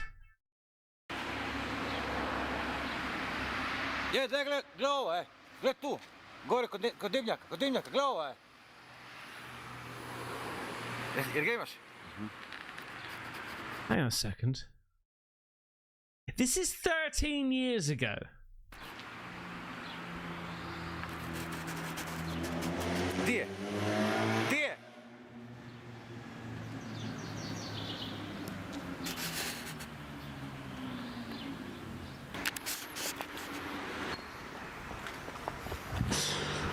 I gotta be honest, it seems like a bit of a promo, right? It's a hoax. Like, these two guys, yeah. while he's holding his head, like, oh, look, the point. Look at this. It's what do you see?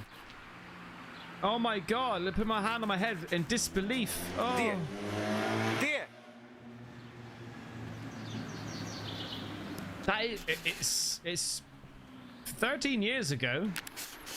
And then you pan to matey who's got an alien t-shirt. I don't know, man. I don't know. Okay, first off, yes, it is a promo. Second, what does this guy think? Does this guy think that 13 years ago CGI did not exist? Is that what we're made to believe? That this guy is of the opinion that, when was this taken? When did he shoot this? He shot this 3 months ago.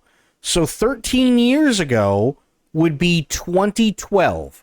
So he thinks that CGI of something black, possibly spindly, something really blurry that you can't make out, spinning around in an otherwise pretty nice looking area of Croatia, I'm going to say, right?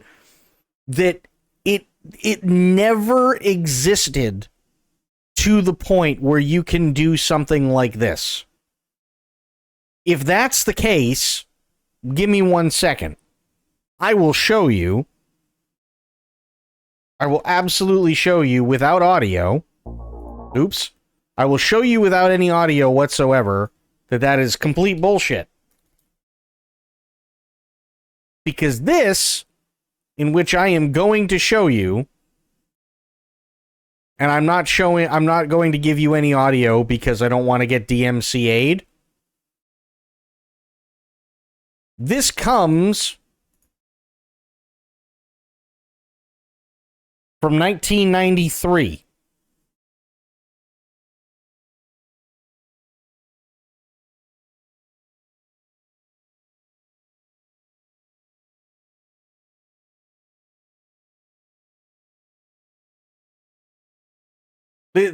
This is literally, by the way, this kind of animation that they're doing also is a mixture of practical effects, which is why it is so hard, even by today's standards, to one-to-one replicate this kind of CGI, because it is a mixture of CGI and practical effects going on simultaneously, and this would have taken place 20 years, roughly, before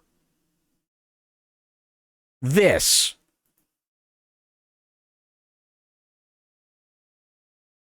But somehow he is amazed that CGI of that quality can exist 13 years ago. Look at this. What do you see? Oh my God! I put my hand on my head in disbelief. Oh. Dear. That is, it's 13 years ago, and then you pan to matey who's got an alien t-shirt. I don't know, man. I don't know about that one. Look at this capture here.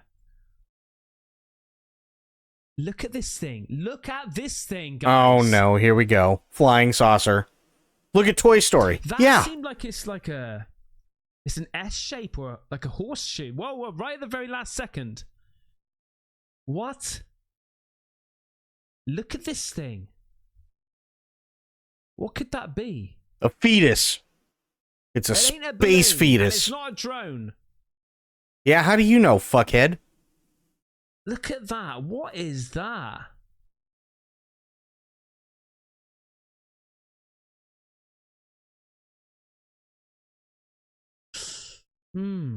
Let's move on now to the people that have sent me things on my Facebook page. Oh no. Casper Site UFO. If you want to go check, because we all know that Facebook is 1,000,000% reliable. Check it out. Please follow. This is the actual one. Okay. Right here. People are sending me so much UFO stuff. It's right. Forget about that. Okay. his missus has put my face it doesn't matter. Now this is an interesting one. Felix Salazar, all right, sent me this amazing picture of amazing video of an eagle here, or kestrel, whatever it is. I'm pretty sure that's a hawk, but okay. That's a beautiful bird. Right there, you missed it. You missed it. Right there. It's called Look bird at that. shit. Let's do that again.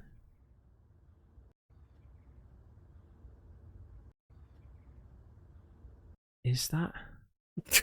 It's called bird feces rocketing out of an asshole. What is that? Is it another? It's not another bird, is it? From a distance. It's very strange. It's a bloody good capture.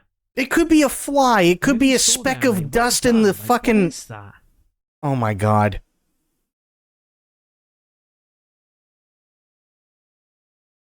Don't know. Don't know. This one here is sent by Mindy S. Hamilton. Okay. God. Weird UFO. Weird looking UFO. Thought you would like it. It's pretty cool. Maximum spins, please. Check this out.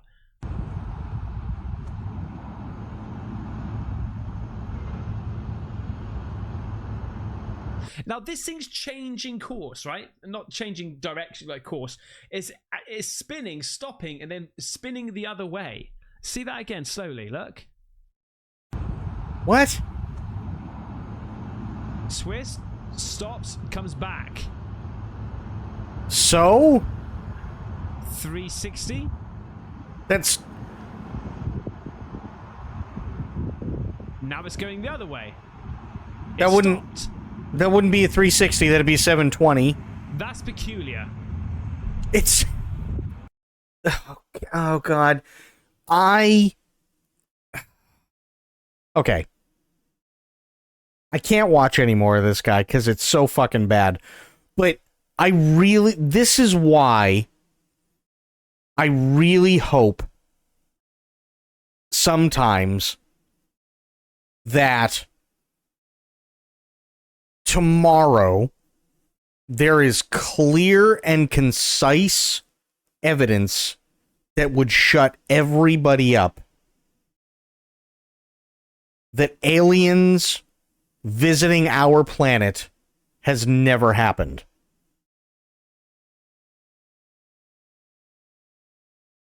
This is literally why I wish that there would be some evidence, or there would be clear and concise evidence that tomorrow it would be revealed to the world that aliens have never visited this planet.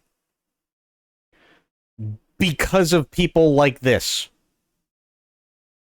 Hyper-focusing on what very possibly could be literally somebody just digitally putting in something that spins.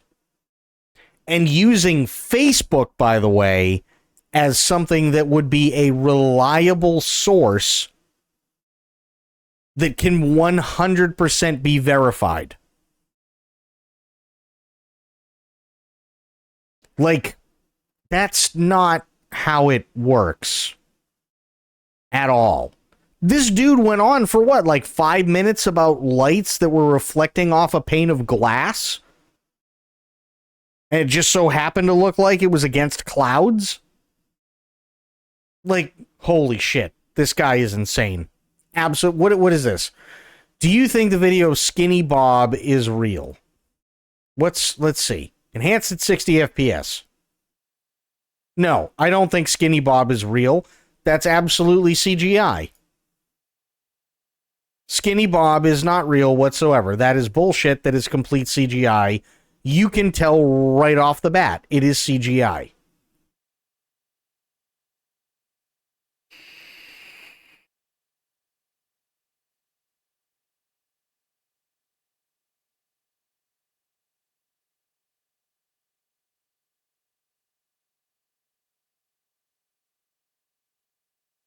Why would anybody think this is real? What?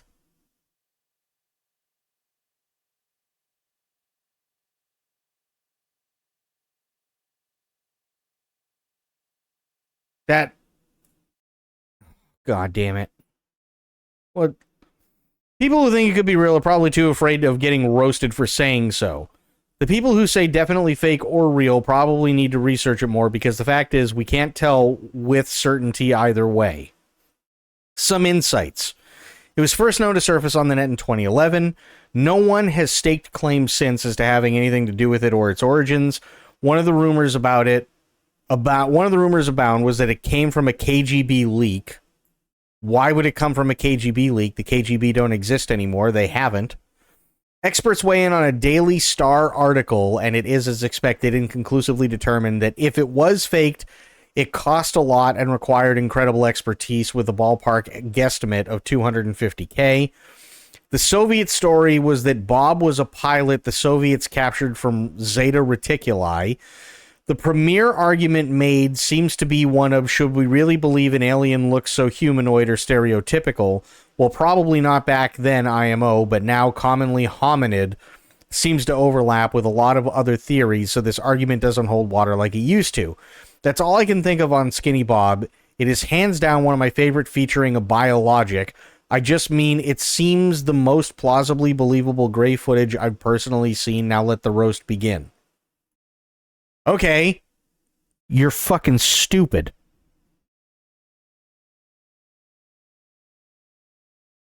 Done. No roast, but it's really not that realistic looking. It really does look like an older 3D render. I think people that play games are more likely to notice.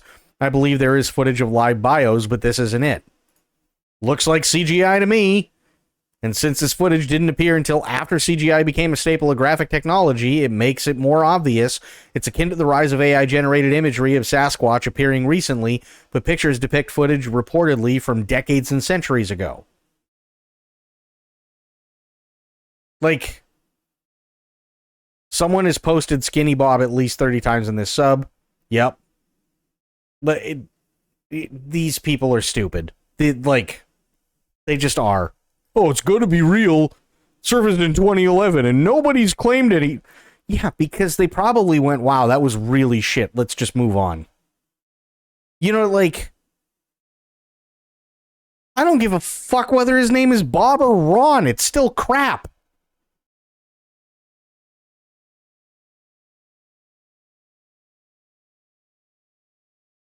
His name could be Jorge, and I couldn't give less of a shit.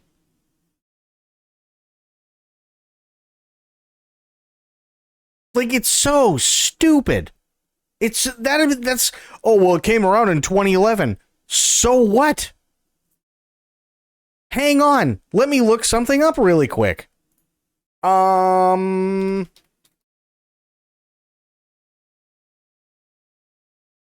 13 years ago. 13 years ago would put this at 2012.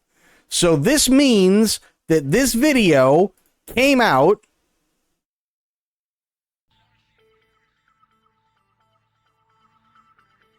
one year after Skinny Bob. And I'm meant to believe that the CGI city in it is real?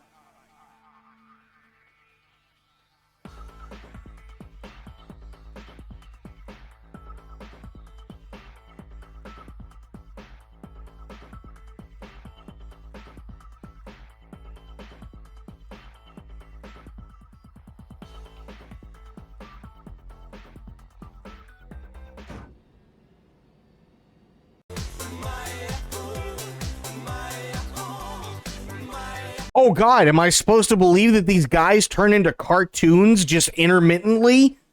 Because it came out in fucking 2012? Hello? Salut? Sunt eu, Hajduk. Am I supposed to believe that there's really a plane flying around with a giant fuck-off red light like this on the top? That says Ozone on the side? Because it's CGI and it came out probably a year after Skinny Bob did?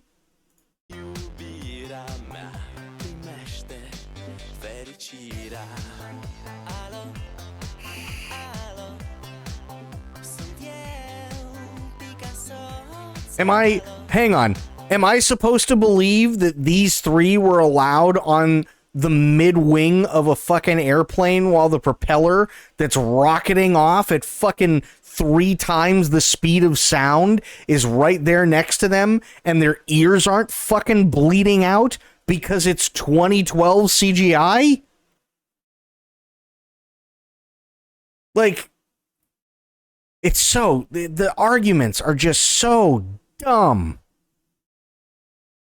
They're so dumb. Look at this. On air. So this is 2012 CGI. So wait, does that mean that Skinny Bob is real? But there's absolutely no way that there's a plane with an on-air sign just flying around and the giant fucking ozone logo on the side of it? Like...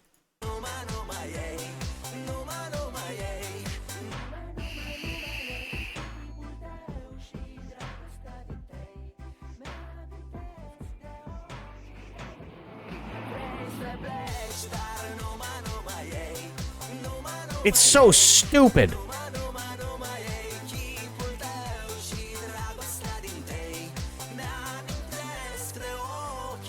Look at this. Hang on. Go back.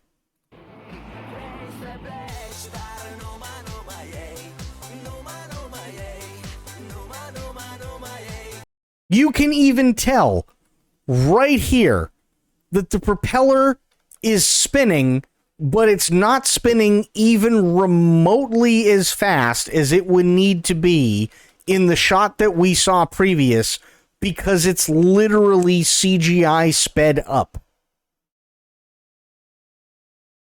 But I guarantee there are still millions of people out there who believe that they were standing on the mid-wing of an airplane with a fully powered propeller losing its goddamn mind. And everybody said that was okay. Like, it's so stupid. And I'm sorry, Skinny Bob came out in 2011. How fast did it take me to bring this up and know that this was right around the same time Skinny Bob was a thing? It took me less than 30 seconds.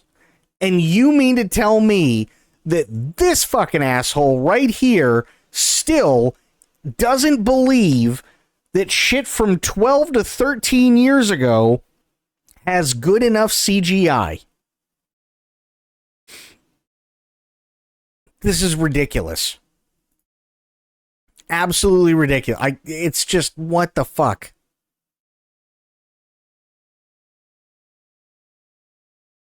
Come on, give me a good one. Give me a good one. I need something. Here, I'm going to do this. This is going to fuck up my feed. Real UFOs. Oh boy. Did I just fuck up my feed.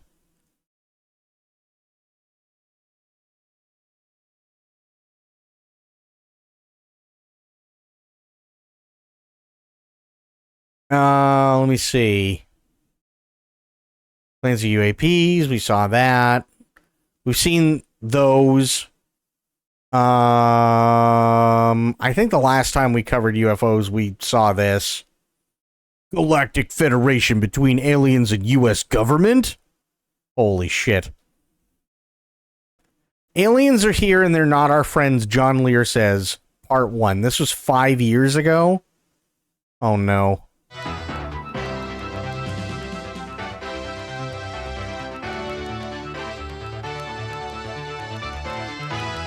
Hello and welcome to On the Record. Those of you who joined us last week were probably amazed, as I was, by some of the latest research in the field of UFOs. There is so much to talk about, however, we were unable to fit it all into one program, so my guest again this week is UFO researcher, former state Senate candidate, and award-winning pilot John Lear. Mr. Lear, nice to have you here again. Always a pleasure to be here, George. To begin with, we have this... Okay, why...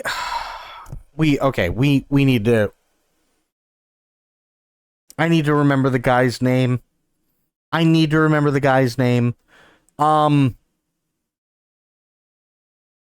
Oh, it's right on the tip of my tongue. And I can't remember his name.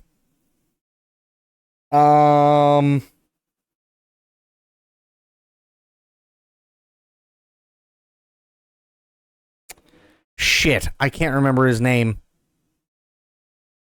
No. It's no. No.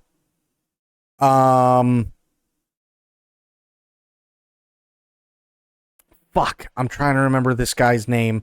This guy basically resembles every guy from like the 1980s and early 1990s. But specifically, the reason why I say that is because he looks like he has the same kind of haircut that, generally speaking, every guy in their late 40s or early 50s during that time period had, which is the same kind of thing that was made famous by, and I can't remember his name, but he was a talk show host. He was a daytime talk show host during that period of time, and the only thing I can currently remember other than that about him is that he was also the head of the Catholic League. And I'm trying to remember his name.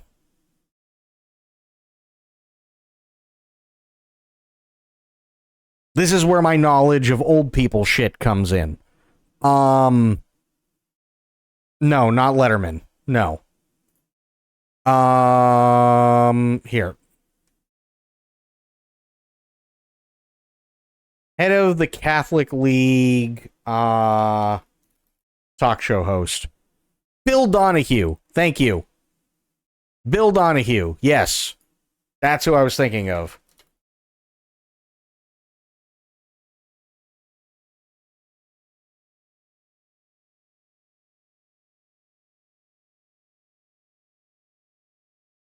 Let me see.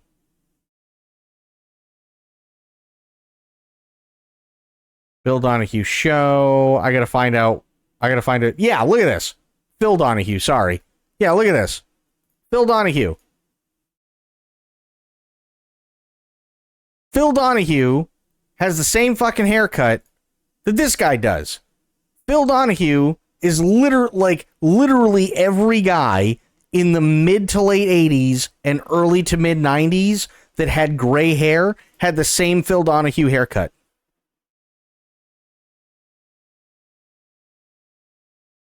Nice to have you here again. Always a pleasure to be here, George. To begin with, we have this concept of the people from other planets as little green men. Are they green from what you know? Are they all the same, or we got different kinds of them? George, there's at least 70 different species, and probably more. But yes, as odd as it sounds, there are little green men. That's not the ones we usually see, though. We see the little gray ones. They're about 4.5 feet tall.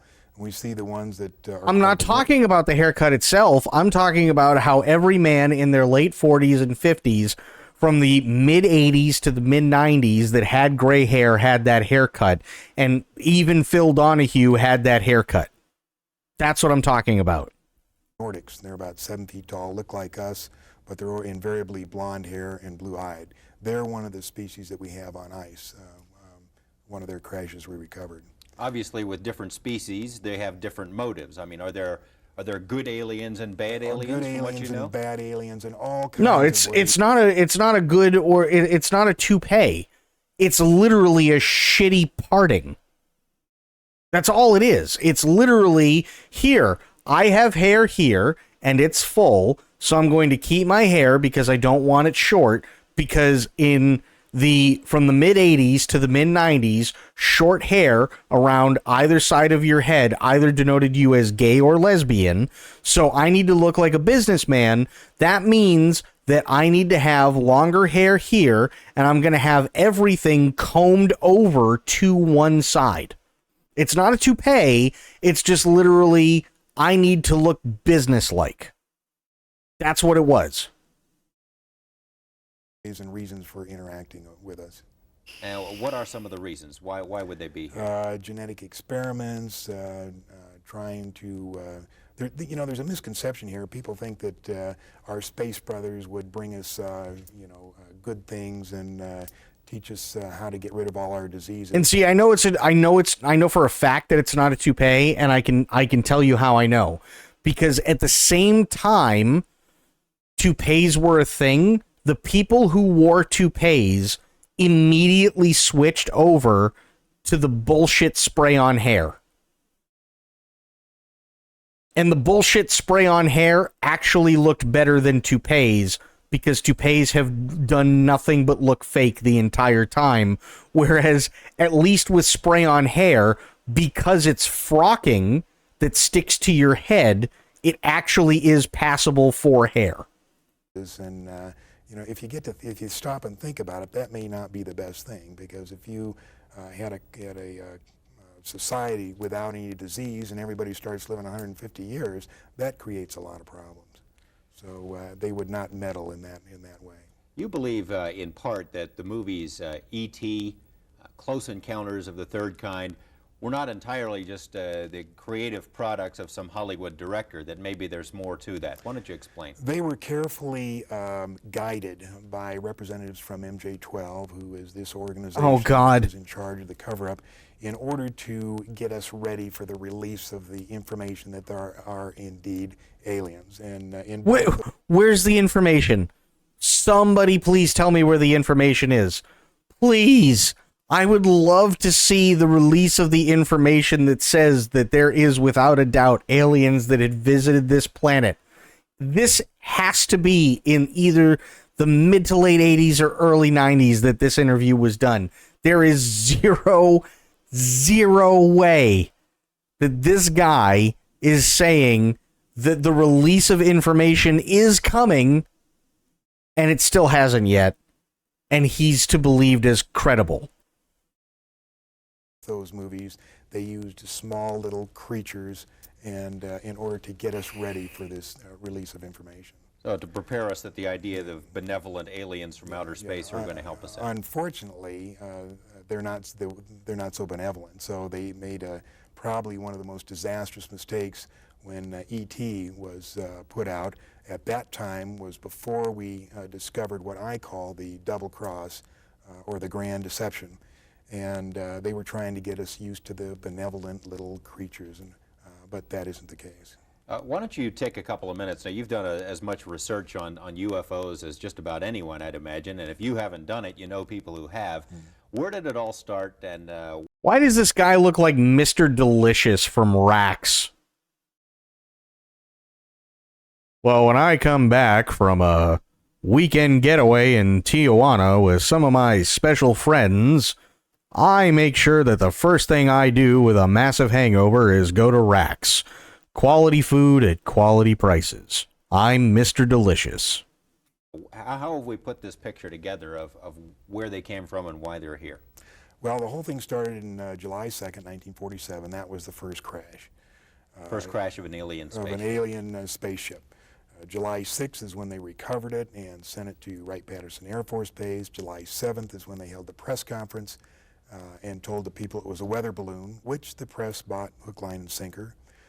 September of that year, President Truman established MJ12, and the purpose of that was to study the saucers and cover up the existence of UFOs. And you say we recovered alien bodies from that incident, right? 4 from that particular crash, yes. And what'd they do with them? They autopsied them. Dr. Detlef Bronk was the chief surgeon, so to speak. He was the one that named them EBEs. It stands for extraterrestrial biological entities. And we captured 3 live EBEs. They were numbered in their order of capture: EBE-1, EBE-2, and EBE-3. Where did we capture? Where did this happen? But you said there were 4, so why didn't you list EBE-4? In different crashes. EBE-1 lived with an Air Force colonel between 1949 and 1952. He lived with an Air Force colonel? What, like Paul? There's a Seth Rogen alien just fucking hanging out and drinking beer? The EBEs are kept in an electromagnetic facility called a YY-2. It was designed by a Dr. Eric Wang, who worked directly for Dr. Kissinger, who has been in this cover-up since the very beginning. The Eric Wang. The electromagnetic facility is the fact that the EBEs are so advanced, they're at least 500 million years advanced from us, and probably more. They can move by thought. Move by thought. and they can also disappear. But they can't move by thought through electromagnetic facilities. So they built this facility. There was two, one in Los Alamos and one either at Edwards or up at the test site. At Groom Lake, Nevada. At Groom Lake. Now there's still one EBE still living. Doesn't literally everybody move by thought? I mean, that's kind of how the brain works, right? Like, I need to go over there. So then you have the thought that you need to go over there, and then your brain thinking things goes, I need to move my legs in order to go there. I disappear too, night. Spoiled, have a good night. Living, EBE3. And there is a videotape that eventually is going to be released to the public. Oh, no. It's an interview with him. As hard as that may sound, as hard as that may be to believe, there is a videotape of an interview with EBE3. And what is this language that the interviewers are? I haven't seen the tape, so I don't know. But on this trip I told you I took gathering all this information, a guy in Albuquerque handed me 25 secret CIA memos. And if anything can be humorous in all of this, one of these memos, in the body of the text, it said, by the way, EBE3 wants to see the ocean. We better make the arrangements or he'll disappear again. So while he couldn't get out of this facility, he could make himself disappear and cause him a lot of trouble.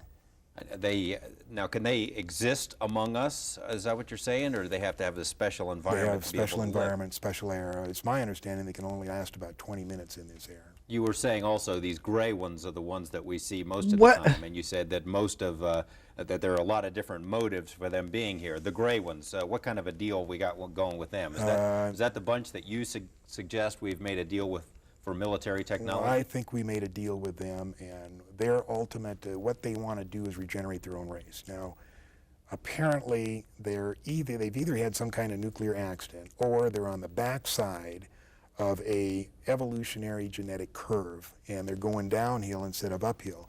In other words, in the autopsies, of which I have two, we found out that their digestive system is atrophied. They can't eat through their mouth anymore. You know how they eat?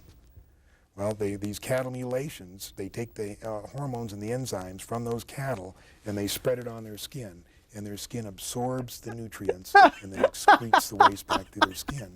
And if you read Whitley Strieber's book or listen to him talk, he talks about when he's seen them doing this to their skin, and they're scraping the waste off. Now, these cattle mutilations. Wait. So aliens are coming down, ripping apart a cow, spreading the viscera all over themselves and going, burger.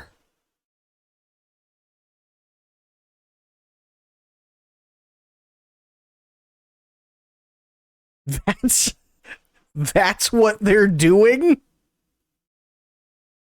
Whitley Strieber's book, or listen to him talk, he talks about when he's seen them doing this to their skin, and they're scraping the waste off. Now, these cattle mutilations, there's been a film made about that, and perhaps in a couple of minutes we can take a look at some excerpts of that. Yeah, Strange Harvest was a good one, but another thing that happened here on March 4th, there was a documentary released on the best UFO photos that have been taken so far, including 1 minute and 38 seconds of videotape.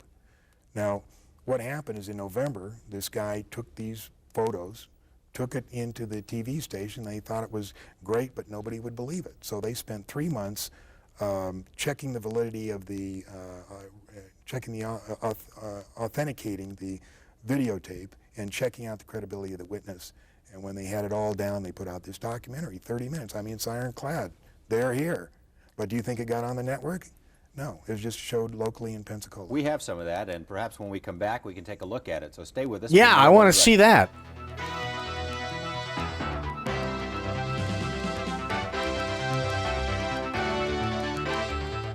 Okay, well, give me part 2. John Lear, 1987. Okay, this is 26 minutes. Okay.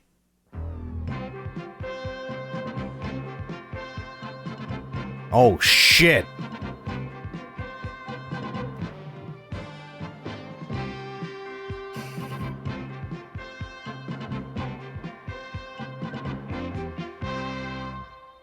Hello and welcome to On the Record. Flying saucers, extraterrestrials, monsters from outer space. The government has been telling us for years that they're not real. They're weather balloons or swamp gas or reflections from the sun or the ravings of lunatics.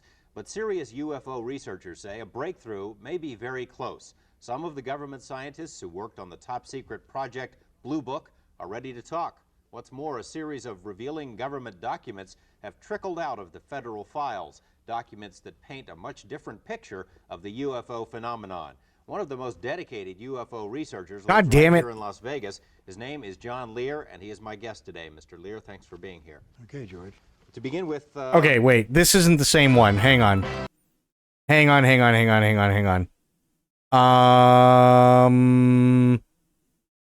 Let me do this. And this is... Aliens are here. They're not our friends, John Lear says. Part...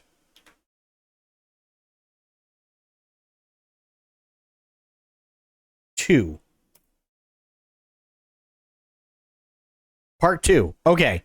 This is what I want to see first. I want to see this one first. Because we already saw part 1, which is fine. Then we can go see this one. There we go.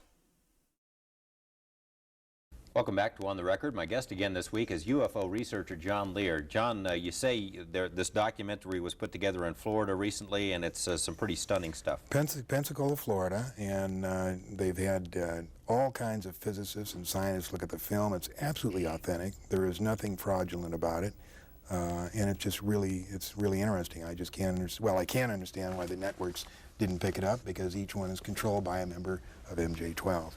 That's quite a claim, but we're going to take a look at the film now and see if it's worth suppressing.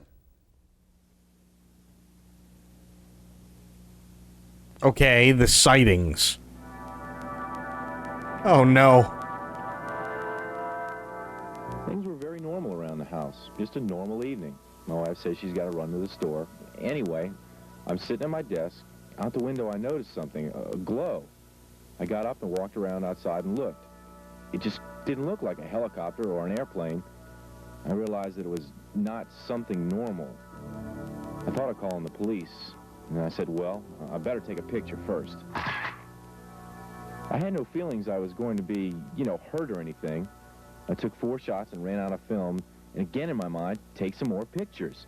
I ran back in, took the last package of Polaroid film out, opened up and crammed it in there. Because the thing's flying around out there, get it quick. It either saw me or whatever, because it started coming. It altered its course. It started coming my direction. That was November 11th, 1987, about 6 o'clock in the evening. A Gulf Breeze resident who insists on remaining anonymous took these photographs. Charlie and Doris Summerby say they saw the same thing that night over East Bay. And suddenly, Dory said, look, what's that, Charlie? I'll help you down. There were portholes. We saw portholes of light coming out of the portholes.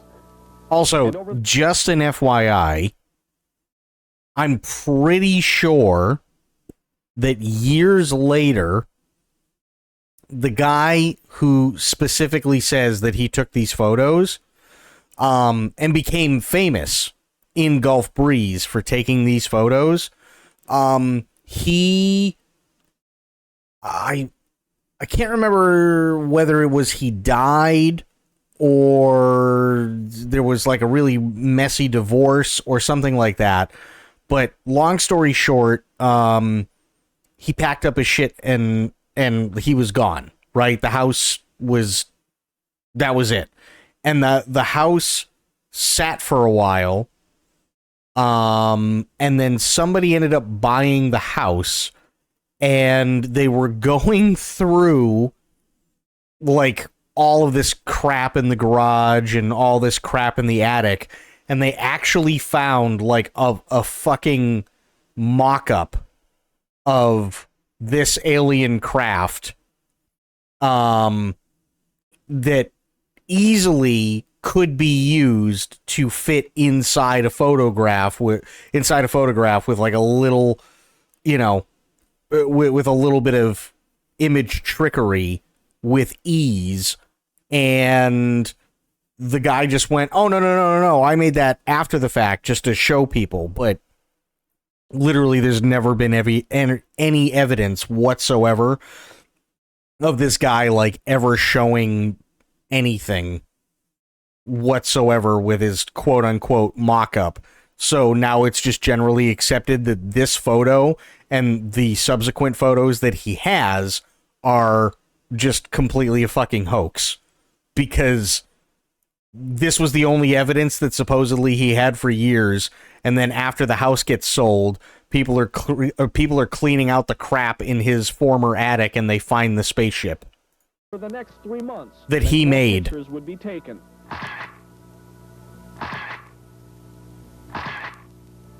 By different people.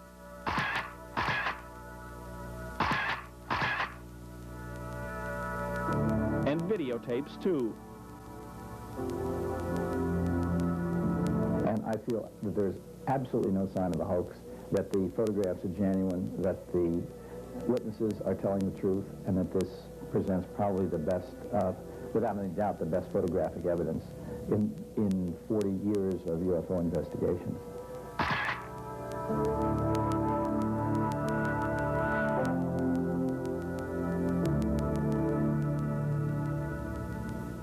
As this series goes on, hang on, let me see if I can find it. I'm pretty sure it's just called the Gulf Breeze Incident.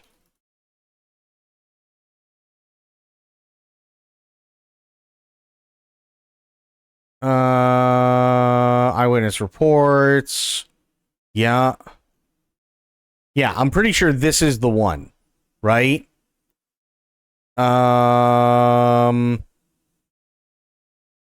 Late 1987 and 1988, beginning in 87, the Gulf Breeze Sentinel newspaper published a number of photos supplied to them by the local contractor Ed Walters that were claimed to show a UFO. UFologists such as Bruce Maccabee believed the photos were genuine. However, others strongly suspected them to be a hoax. Pensacola News-Journal reporter Craig Myers investigated Walters' claims a few years later, criticizing the Sentinel's coverage of the story as uncritical and sensationalist. In 1990, after Walters and his family had moved, the new owners of their house discovered a styrofoam model UFO hidden in the attic. Myers was able to duplicate the object in the Walters photographs almost exactly using the model UFO. Walters later claimed that the model UFO had been planted in the attic. Geez, I wonder why nobody believes it. I wonder why it never went on fucking TV. I don't think it helps that back then most people probably wouldn't think it's possible to fake something to that extent. Yeah. Well, I mean, unfortunately, generally speaking, most people are stupid. But so that's why you have people believing that, you know, there are all these amazing photographs nowadays of like Sasquatch being discovered. But when somebody in their 20s takes a look at it, they go, bro, that's fucking AI. See a lot more of that videotape evidence. Yeah, there's a minute and 38 seconds of it, and it's pretty interesting, interesting stuff. We've never seen that before, have we? It's great. And on one morning, he goes out with his camera, and 3 of them show up, and he has a spectacular shot of 3 of them. And on one of the shots, they tip the saucer so that they can see up in the inside in the bright glowing ring of however it's powered. Take it that's not a weather balloon. The government wouldn't contend it's a weather balloon. No, that's for sure. How does the government explain this, or has anyone ever put the question to them? Nobody's put the question to them because they've still got their stock response is the Air Force quit investigating UFOs in 1969. What do you suppose that bunch wanted? They knew pictures were being taken of them. Why were they hanging around there? It's got something to do with what's going on now, and I can't even fathom what's going on. But it shouldn't be too long before we find out. A lot of stuff has happened in the interim between July 1947 and that incident we just saw. You were going to bring us up. I was going to tell you that a lot of Air Force pilots and planes have been, the pilots have been killed. It's not going to be too long till we find out. But meanwhile, it's been almost 40 years and we still haven't found out. The planes destroyed. The first one was the Thomas Mantell crash, January 7th, 1948.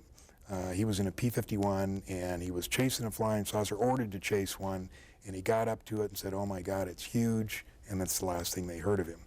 1948 was the second crash of a flying saucer near Aztec, New Mexico. 1950 was the third crash near Laredo, Texas, about 30 miles inside the Mexican border. 1952, we had 2 weekends in a row where the UFOs flew over the Capitol, Washington, D.C., buzzed the White House. Despite pictures and radar confirmations of the objects, the Air Force said it was a temperature inversion. Now, did this ever make the newspaper back in 52? It made all the newspapers, but it's been such a fantastic mental programming that we've been forced to forget this. It was in the papers. It was one of the most spectacular UFO events in history. 2 weekends in a row. In the newspapers, I don't know if you've gone back and looked at the newspapers from that era, but how did the newspaper people explain what it was? They told the Air Force line it was temperature inversion, but they had pictures of them. And it was just said it was temperature inversion. And what happened after that? What's next? The government established an intensive program of ridicule against anyone who said they saw flying saucers. And fear of ridicule was the foundation on which the cover-up was placed. Nobody likes to be ridiculed. And they built that fear into anybody so that nobody would talk about it. 1952, Eisenhower was elected. He was briefed by Hillenkotter. Eisenhower, being military, took steps to ensure that the secret was kept because of his military background. Is military? He made it more military-oriented than, say, a civilian president would have. And it's this, I think, that has let his actions let the real power of the executive office slip through the hands of the president into MJ-12. And we've got a copy of, I think, outside of that document where Eisenhower is briefed in that. He was briefed, and he set it up. And interesting thing, in late 53 or early 54, Eisenhower witnessed an alien demonstration. A civilian president. Aren't they all civilian presidents? That's kind of the point. That's why the president is a civilian. I mean, okay, granted, chances are he doesn't speak very well in terms of what he means. Like, obviously Eisenhower was a general in World War II, right? So people would look at him more as a general who became president.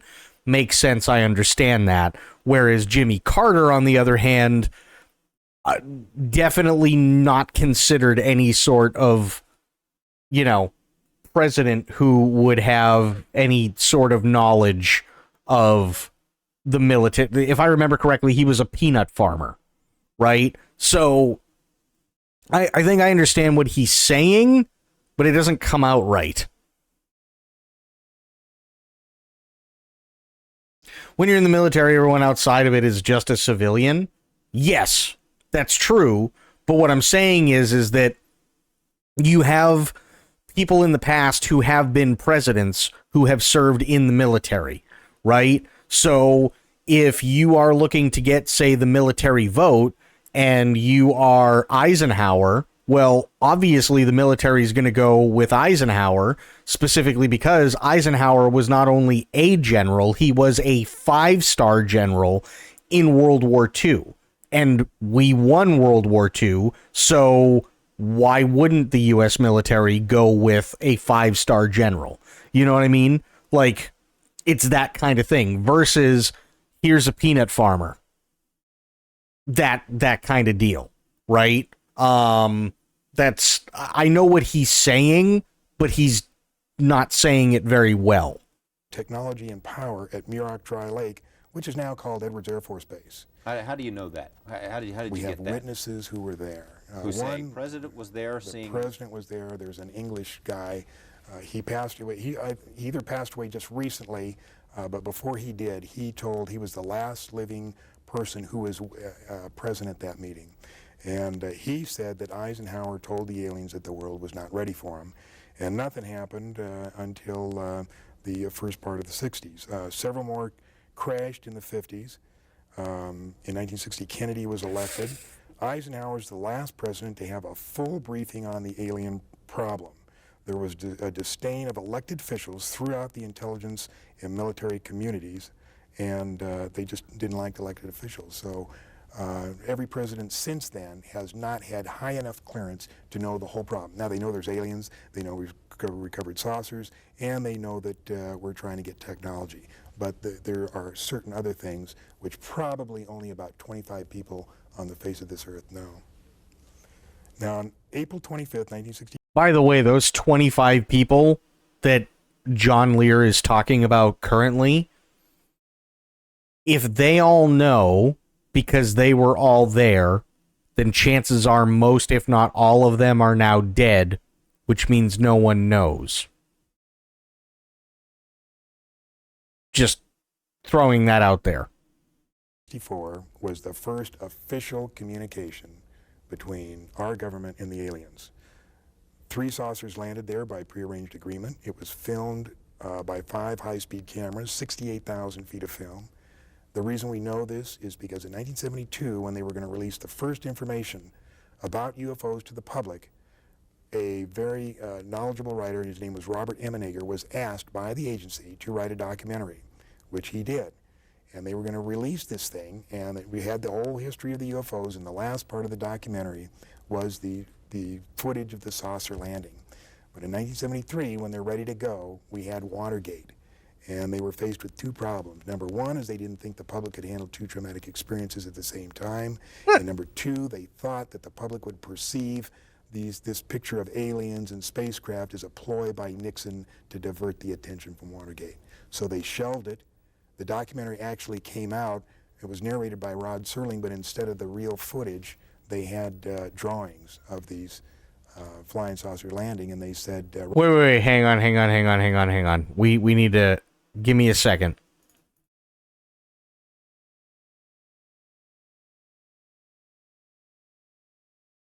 So that means that Rod Serling did this roughly 3 years before he died. Okay, I mean, hey, at least I got the time right. I'll give him that. Rod Serling says, let's consider an event that could possibly happen in the future or may have already happened. But it did already happen. But what happened then? I'm jumping ahead of you here, and we can backtrack a second. But the next president after Nixon, President Carter, I remember him as a candidate saying that one of the things he'd like to do when he got into office was to get to the bottom of this UFO stuff, to look into the Project Blue Book files, and to let people know, basically to open it up and let people know if it was a hoax, it's a hoax. If there's something more to it, but he never did that. No, he said when he was during his campaign, he said, if I become president, I'll make every piece of information this country has about UFO sightings available to the public and the scientists. I'm convinced that UFOs exist because I've seen one. But MJ-12 got to him, and they explained how important it was to keep it a secret. Goddamn MJ-12. Apparently he agreed with him because we never heard anything from Carter. Okay, what else? In between Nixon and Carter, anything? The end of the 60s, when then I believe we made a deal, 1973, 1980, were cattle mutilations.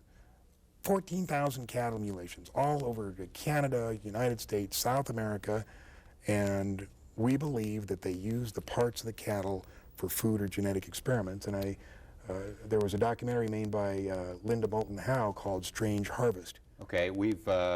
Perhaps we can take a short break. When we come back, we can go to that, because I think it's a little bit long.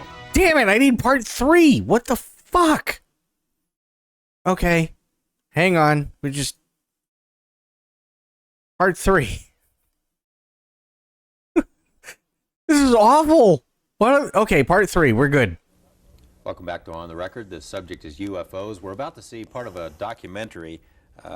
John, perhaps you could introduce it. It deals with the 14,000 cattle mutilations that happened. That's right, and we were particularly prevalent around Colorado, New Mexico, Arizona, and Utah. And it was a documentary made by Linda Moulton Howe for the CBS affiliate in Denver. And let's take a look at that now, a piece of it.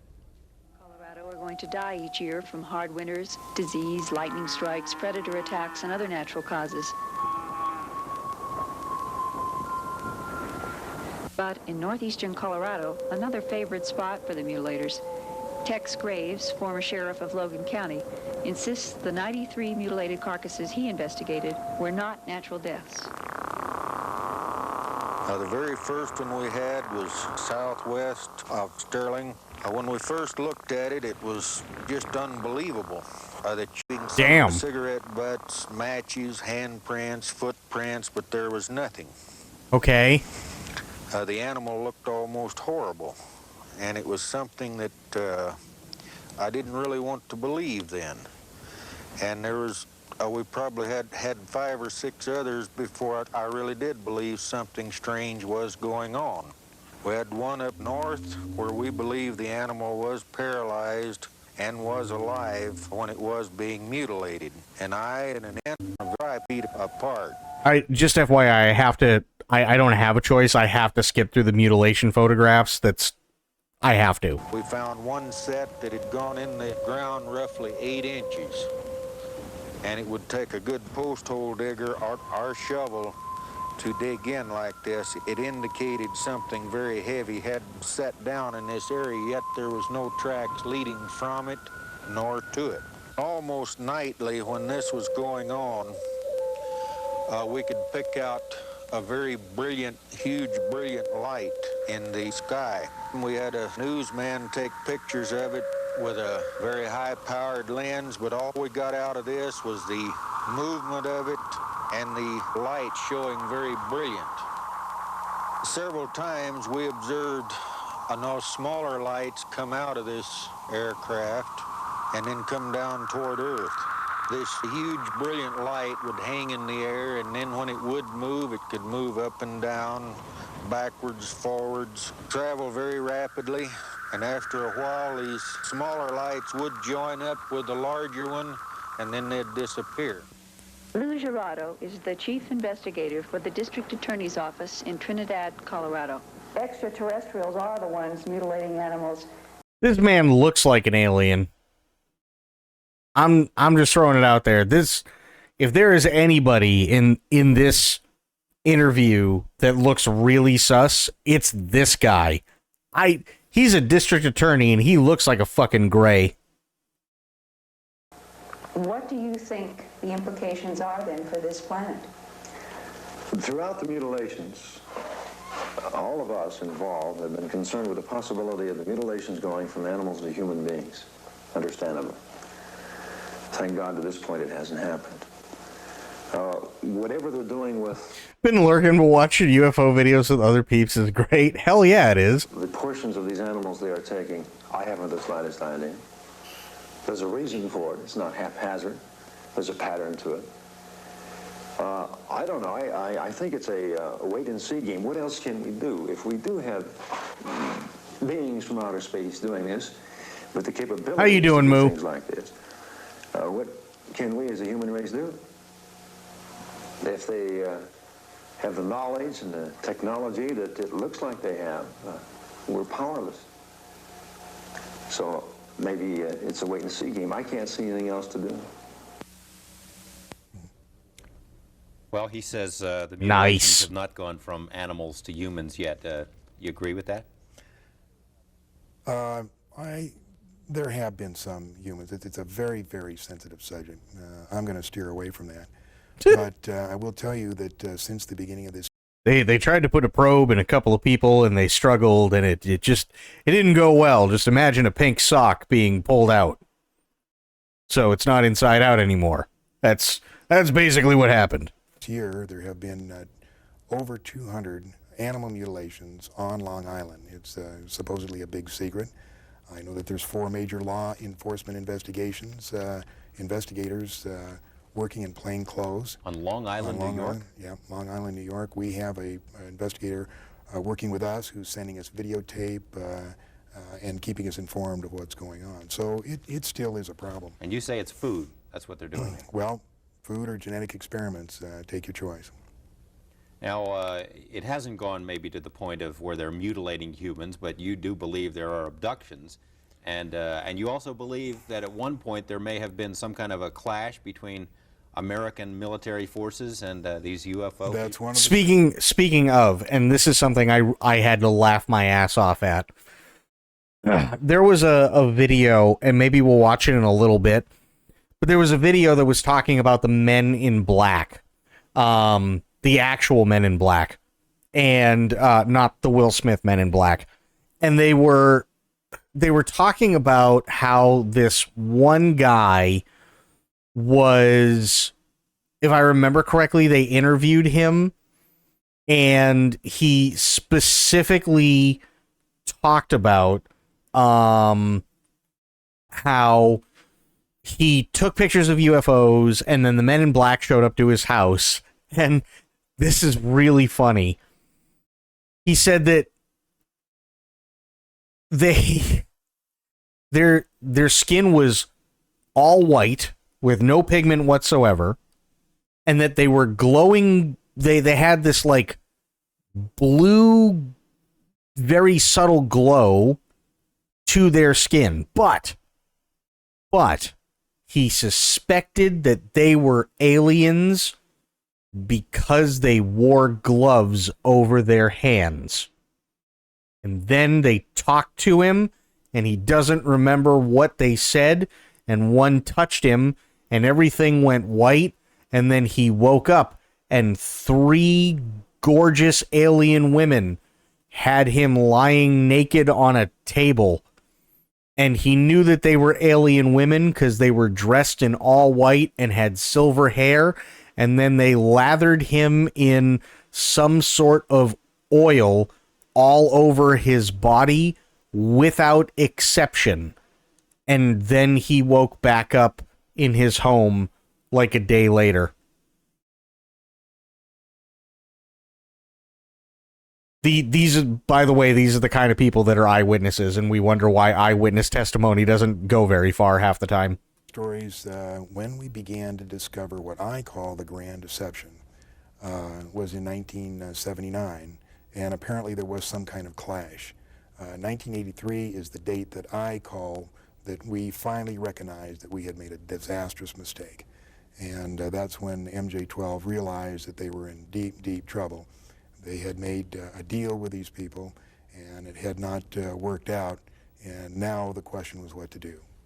You got about a minute left. What would you like to say to people out there to prepare them for it? Now, you've made allusions a couple of times when I've had you on the program that something is coming. We've heard that before, something is coming. Why do you think something is coming? What's coming? And how should we get ready for it? There's really no way to get ready for it. The reason I think it's coming is because I have contacts within the government that tell me that they're bracing themselves for something, but they're not going to tell us about it. George, maybe the cover-up was in our best interest, maybe not. Maybe the government underestimated the intelligence of the American people and decided we just couldn't handle it. But let me tell you this. Okay. The truth is still the truth, and nothing can change that. Not the military, not the government, and not me. John Lear, thank you very much. It's always a pleasure to have you here, and I'm sure we'll have you back again. Thank you. Thank you as well. See you next week with more of On the Record.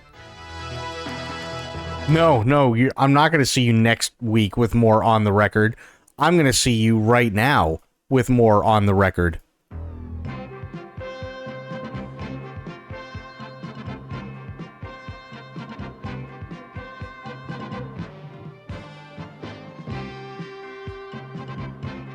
What an experience to hear while eating yogurt. Lathered, you say. Yes.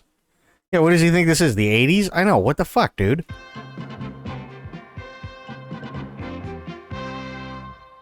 Hello and welcome to On the Record. Flying saucers, extraterrestrials, monsters from outer space. The government has been telling us for years that they're not real. They're weather balloons, or swamp gas, or reflections from the sun, or the ravings of lunatics. But serious UFO researchers say a breakthrough may be very close. Some of the government scientists who worked on the top-secret Project Blue Book are ready to talk. What's more, a series of revealing government documents have trickled out of the federal files, documents that paint a much different picture of the UFO phenomenon. One of the most dedicated UFO researchers lives right here in Las Vegas. His name is John Lear, and he is my guest today. Mr. Lear, thanks for being here. Okay, George. To begin with, you're a pilot, an airline pilot, captain. You have held 17 different world speed records at one time or another. You're a member of the famous Lear family that all Nevadans are pretty much familiar with, a former state Senate candidate. Okay, so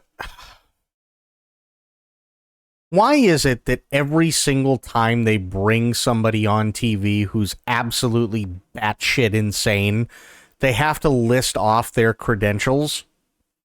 Like, I mean, don't get me wrong. Like, if you're literally, like, testifying in front of a jury, right, in order to talk about the validity of a thing, then yes, your credentials are absolutely necessary. But for them to go, well, I mean, you're part of a very influential family, and you're a pilot, and you hold 17 world speed records for flying, and you do all these other different things, and so on. Let's talk about aliens. Like, does it do anything? No. It doesn't do shit. He wasn't the one who saw them. He's just reporting it. You don't sound like the kind of guy who would get hooked up in something that a lot of people would say is a bunch of nonsense. No, it's just by coincidence that I got really interested. This about 2 years ago. My father saw a UFO and my brother did, and they were very interested, but there was really no proof, as far as I was concerned, to really look into it until about 2 years ago. Your father and brother saw them. Can you give details? My brother saw one. He was flying a P-38 from Phoenix to Los Angeles at night. It just appeared in front of him. He made two turns, 90-degree turns. It stayed in front of him and then disappeared. And my father was flying at night, I believe, over the Arizona desert, and saw one too. So you got an interest because of the other members of your family. How did you start out? I had an interest, but there was really nothing I could put my finger on. And like I say, 2 years ago, a friend of mine came through town. We had flown in Southeast Asia together, and he was retiring from the Air Force. He came over, and we started talking about where he had been for the last 15 years. And he mentioned that he had been stationed at Bentwaters. And I said, oh, Bentwaters, that's where the flying saucer supposedly was in 1980.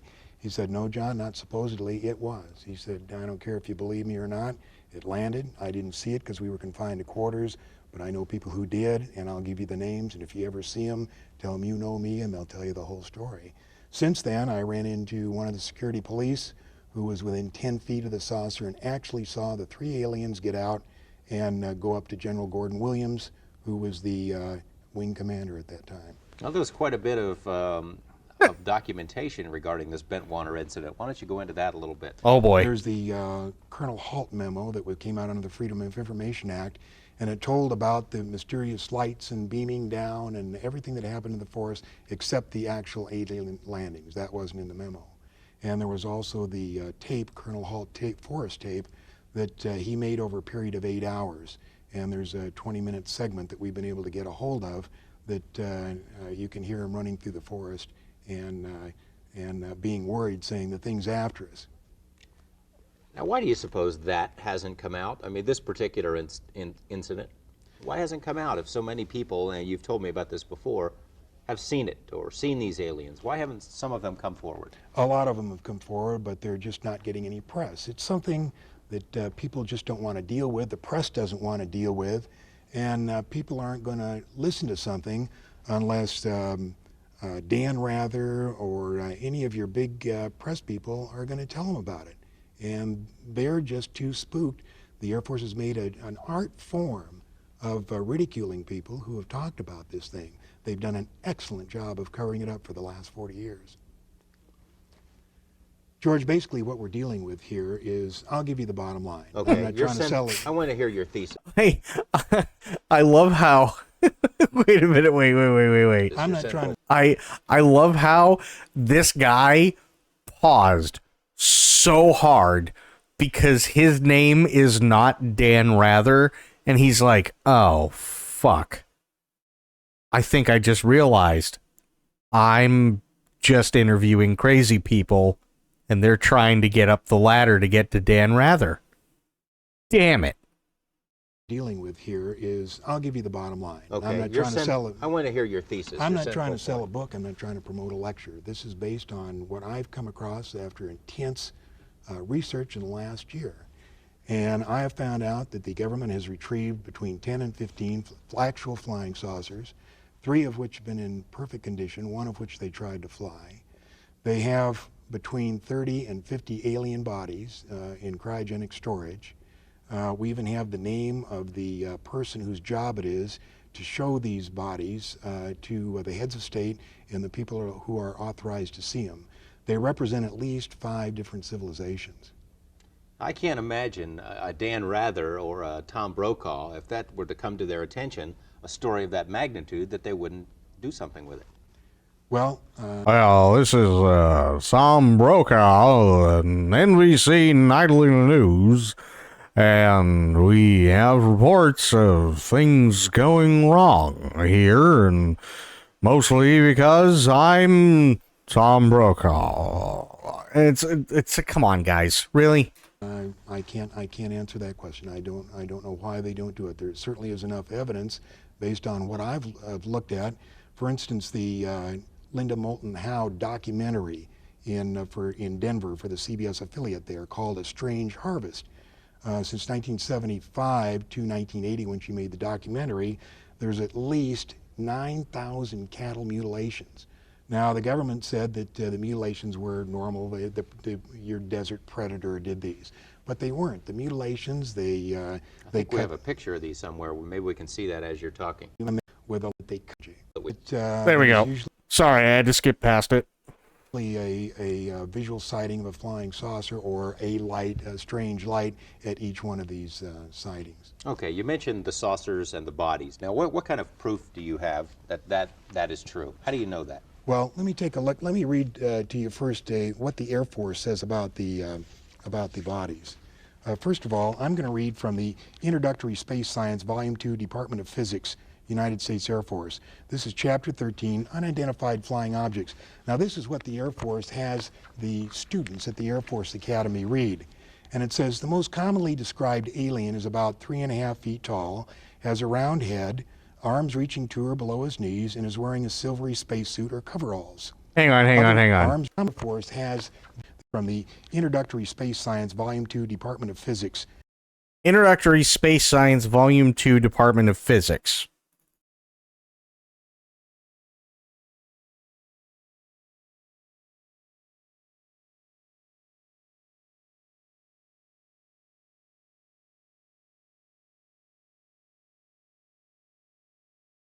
Introductory Space Science, Volume 2, from the University of Ottawa.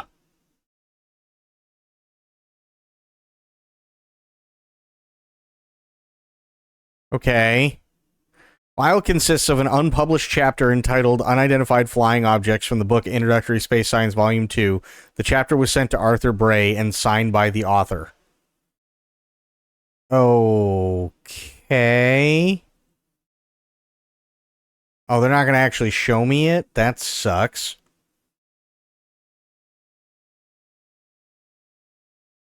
The Class Physics 370 has been posted on SUFON for quite a while. The file contains expanded coverage, including a newspaper article of Lemoore Advance, a letter of reply from the Air Force Academy transmitting copies of 2 versions of Chapter 33. Chapter 33 is it was in use from 1968 to 1970, and the revised Chapter 33 placed in use for the fall quarter 1970, posted 14 May 1992, Jim Klotz. Right. Students at the Air Force Academy at Colorado Springs are being taught to stop scoffing at the mention of UFOs or flying saucers and to keep an open mind on the subject. It was made clear last Thursday, there we go, in an interview given by Major Stuart Kilpatrick, Deputy Director of Public Information in the Air Force Academy, Colorado Springs, to the Lemoore Academy in a lengthy exclusive phone interview. Okay. So is this it? In reference to your recent inquiry of the U.S. Air Force Academy concerning unidentified flying objects, the following facts are provided for your information. The subject of UFOs is examined briefly at the end of an Academy elective course, Physics 370, which usually attracts approximately 20 students per semester. The UFO subject falls under the course objective of discussing all observable or reported physical phenomena occurring from the surface of the sun to the surface of the planets. When the UFO subject was first included in the course, the subject served from an academic point of view to illustrate that when contradictory data are available, the best course is to keep an open mind and search for further data. The subject remains an excellent vehicle to discuss the implications and applications of many basic physical laws to observed phenomena.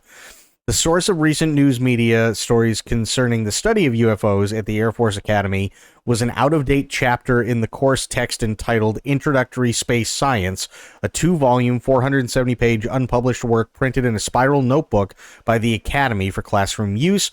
The last chapter in the second volume was a 14-page chapter entitled UFOs. When the chapter was written and printed in '68, the Air Force was still collecting reports for UFO sightings under Project Blue Book and sponsoring the investigations of UFOs by Dr. E.U. Condon of the University of Colorado. The Condon report was completed in early 1969 with the general conclusion that nothing has come from the study of UFOs in the past 2 decades that has added to scientific knowledge, and that further extensive study of UFOs probably cannot be justified in the expectation that science will be advanced. So it's literally just a chapter that was talking about the study of UFOs that the U.S. Air Force does at the time. Got it. Okay. United States Air Force. This is Chapter 13, Unidentified Flying Objects. Now, this is what the Air Force has the students at the Air Force Academy read. And it says... Wait. Hang on. We just went through it. It's not what they have at the time. It's not what they have the Academy read, even in the 80s. It had the 20 students a year who took the class read in 1968, when Project Blue Book was still a thing, and they were trying to figure out what the hell was going on with UFOs. So he's already lying. Most commonly described alien is about 3.5 feet tall, has a round head, arms reaching to or below his knees, and is wearing a silvery spacesuit or coveralls. Other aliens appear to be essentially the same as Earthmen, while still others have particularly wide wrap-around eyes and mouths with very thin lips. And there is a rare group reported to be about 4 feet tall, weight of around 35 pounds, and covered with thick hair for clothing. Members of this last group are described as being extremely strong. Now, I'm not making this up. This is an Air Force. You can pick out an Air Force physics book and read this stuff. And at the end of the chapter, they go on to say, this leads us to believe in the unpleasant possibility of alien visitors to our planet, or at least of alien-controlled UFOs. Because that was what they were studying in 1968, and then it was removed for the 1969-1970 semester because Project Blue Book ended.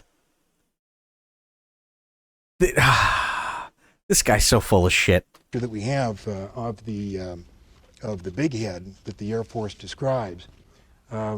This picture was drawn by an Army surgeon. These are one of the bodies that was recovered in the famous Roswell incident of 1947. Tell us about that. It was the first flying saucer that crashed and was recovered by the Army. It was covered up. There has been several books about it. They recovered 4 beings, and one of the surgeons that was responsible for the autopsy drew that picture and came up with some of these interesting things in the autopsy. I'll just read a couple. 3.5 to 4.5 feet tall, 2 round eyes without pupils, no earlobes, nose is vague, neck described as being thin, arms is described long and thin, reaching down to the knee section. You can see that there's a webbed portion in the hands, no teeth, no apparent reproductive organs, brain capacity unknown, colorless liquid prevalent in the body without red cells, no lymphocytes.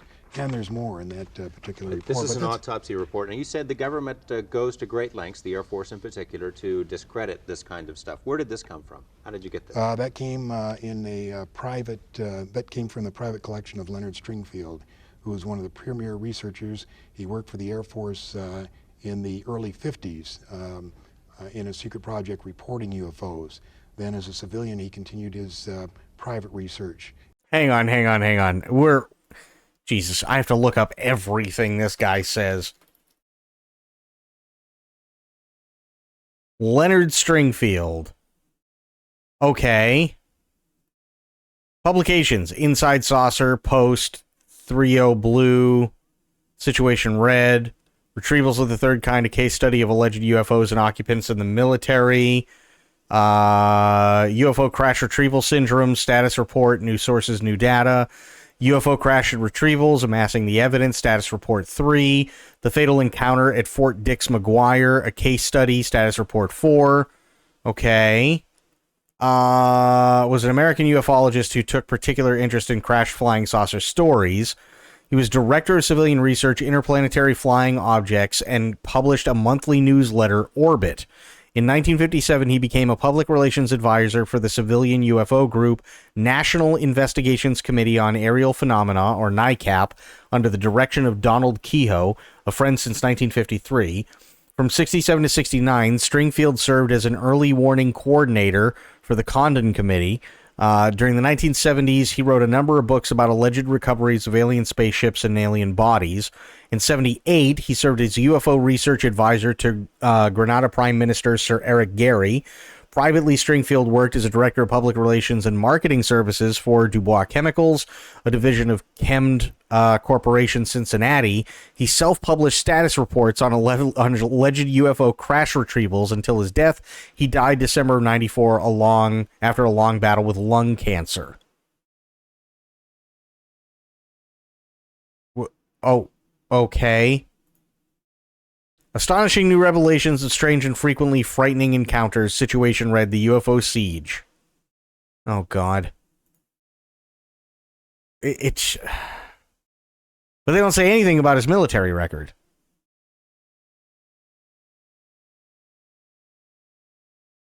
Hang on.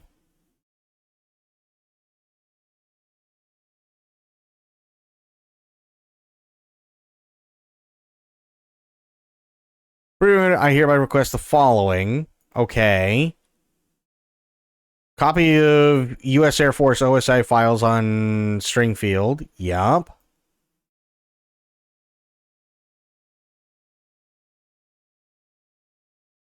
It's 2021. Your request has been reassigned. Okay. So, nothing then, right?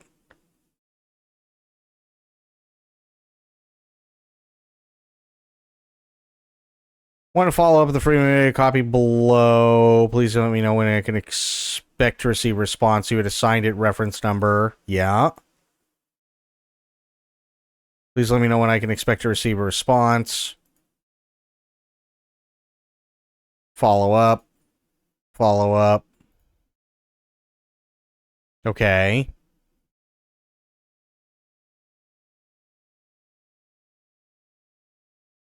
Huh. That's it, huh? Interesting. Man writes of UFOs in World War II.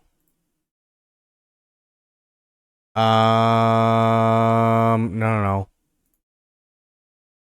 Okay, in recent years, World War II.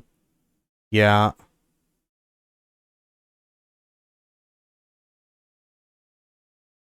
There we go.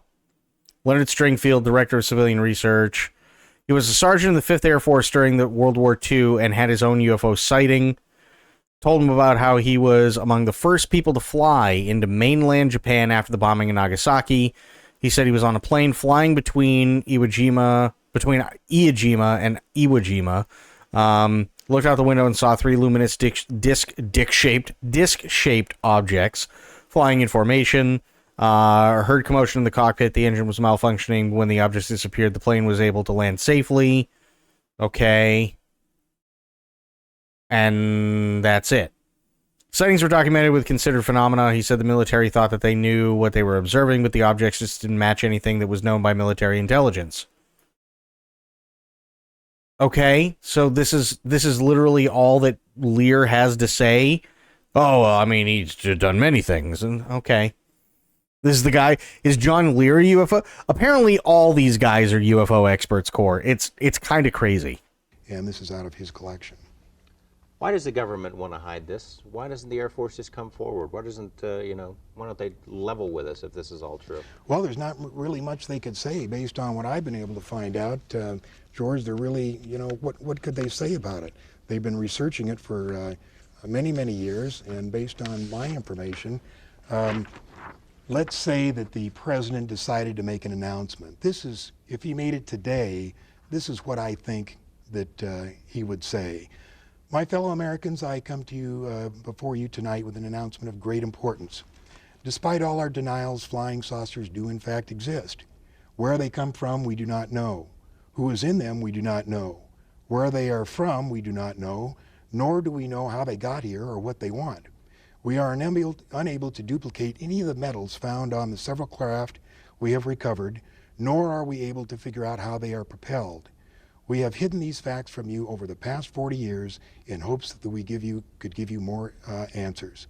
Unfortunately, we are no closer to answers today than we were 40 years ago. God bless you all.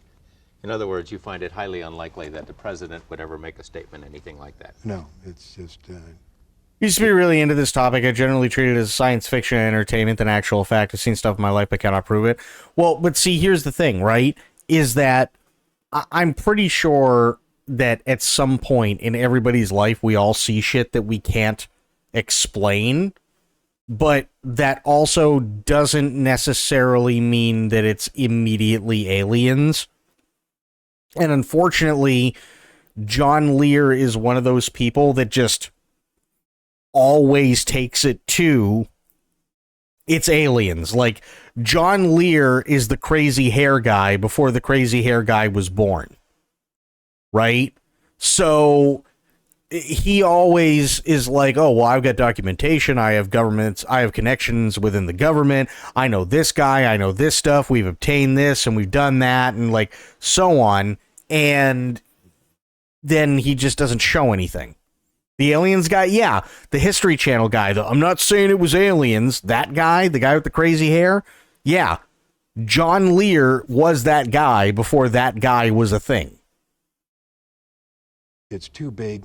It's the problem is not only just the fact that there are five and as many as 10 different civilizations visiting us.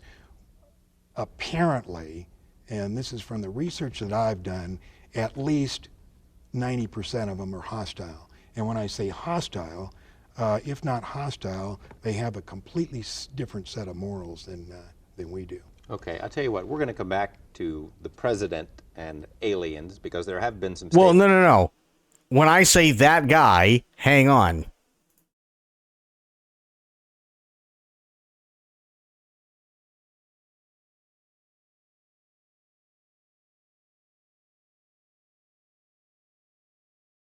That guy. Literally that guy. Yeah. That, like, John Lear is that guy before that guy. Like, it's nuts. It's absolutely insane.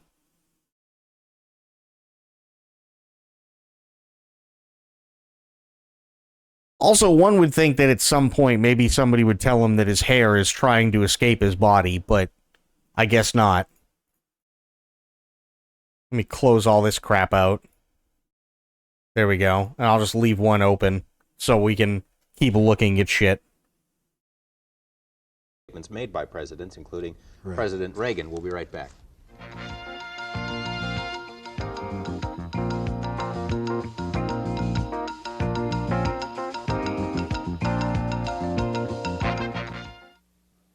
Welcome back. UFOs, are they real? We're talking with John Lear on the subject. Mr. Lear mentioned a couple of minutes ago about what the president might say about UFOs.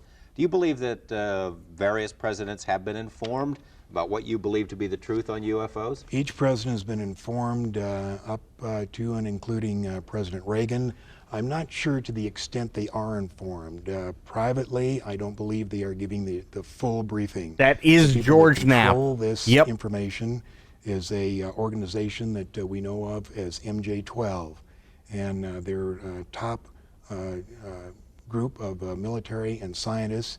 And I do know that when the president becomes president, it takes at least 3 or 4 months before he actually gets the clearance to know everything there is. Now, that doesn't mean they tell him, but it does take 3 or 4 months to get. Now, talking to the president, let's talk about what the president has actually said. Has he mentioned anything about aliens? President Reagan? President Reagan, on December 4th, 1985, this is a copy of the speech from the White House, just before he went over to Iceland. He says, I couldn't but, one point in our discussions privately with Secretary General Gorbachev, when you stop to think that we're all God's children. Well, I spoke with General Gorbachev and said, Mr. Gorbachev, aside from tearing down these walls, we are all God's children. That's what he said. Wherever we may live in this world, I couldn't help but say to him, just think how easy his task and mine might be in these meetings that we held if suddenly there was a threat to this world from some other species, from another planet outside in the universe. We'd forget all our local differences that we have between our countries, and we would find out once and for all that we really are all human beings here on this earth together. He couldn't be just making a supposition for purpose of making Well, yeah, but see, so Medicine, that's the thing, is that this wasn't our biggest worry. This is, so this crap that you're watching right now, this is crap that you would find on a Sunday morning because even most local news agencies don't start their day until 10 a.m. But TV stations need something to run before that, and they don't want to put any more infomercials on after 5 a.m. because people will just turn on to something else. So instead, what they do is they hire people like George Knapp, or even back in the day, they hired people like Rush Limbaugh, or like other people to sit there and have like these pseudo-intellectual morning talk show TV shows, right? To just yap about whatever, because it's 1987, and if I'm being completely honest, most people were more worried about what the hell was going to happen, because this was like the second height of the Cold War right before the Soviet Union fell. So we're talking right around the time of shit where the Hunt for Red October would have actually happened, or the sinking of the Kursk, or things like that, where now all of a sudden the Soviet Union is making power plays all over the place. They've invaded Afghanistan, and that's going really, really bad. And you've got a bunch of different proxy things that are going on all over the world between the US and the USSR, and basically at any point in time, you have to come to the realization and be okay with the fact that if you're lucky, you've got a grand total of like maybe 4 minutes warning, and then you're just nothing but atomized pieces. And that's pretty much it. And it was like that until basically the fall of the Berlin Wall, and then the subsequent fall of the Soviet Union. So, like, as much as I hate to say it, this was kind of like, this is literally Sunday morning at 9 a.m. crap. That's really all it is. It's a bunch of pseudo-intellectuals sitting around in a studio with zero budget, which, by the way, is why they don't have any background, and they just have a couple of spotlights on a black canvas behind them, because they weren't given any budget and nobody really cared, because at the time, nobody watched these people at 9 a.m. in the morning. Most people were sleeping. And that's where this crap comes from. My dad used to watch, like, Meet the Press every Sunday, right? And they would literally talk about nothing. There was never anything of any substance in the 90s on Meet the Press. Meet the Press was literally just a show about a bunch of people who came in that supposedly had all these credentials that would sit there and nitpick everything in the major news that was said over the previous week, and nobody gave a shit. That's like, and unfortunately, George Knapp got stuck with John Lear and Aliens while Rush Limbaugh was doing Meet the Press. You know, like, it's crap like that. You're saying he's trying to tell us something. Well, here, 1 week ago at the 42nd General Assembly in front of the UN, September 21st, he says, in our obsession with the antagonism of the moment, we often forget how much unites all the members of humanity. Perhaps we need some outside, universal threat to make us recognize this common bond. I occasionally think how quickly our differences worldwide would vanish if we were facing an alien threat from outside this world. And yet I ask you, is not an alien force not already among us? Now, this is right out of a White House speech. I'm not making this up. What did he mean by this alien force? I mean, does it say? Does he go Yeah. on to say something? Yeah, he says, what could be more alien to the universal aspirations of our people than war and the threat of war? But the point is, why would he even bring up aliens? I mean, it's pretty far out for the President of the United States to be mentioned threats from outer space. Because he's also an actor?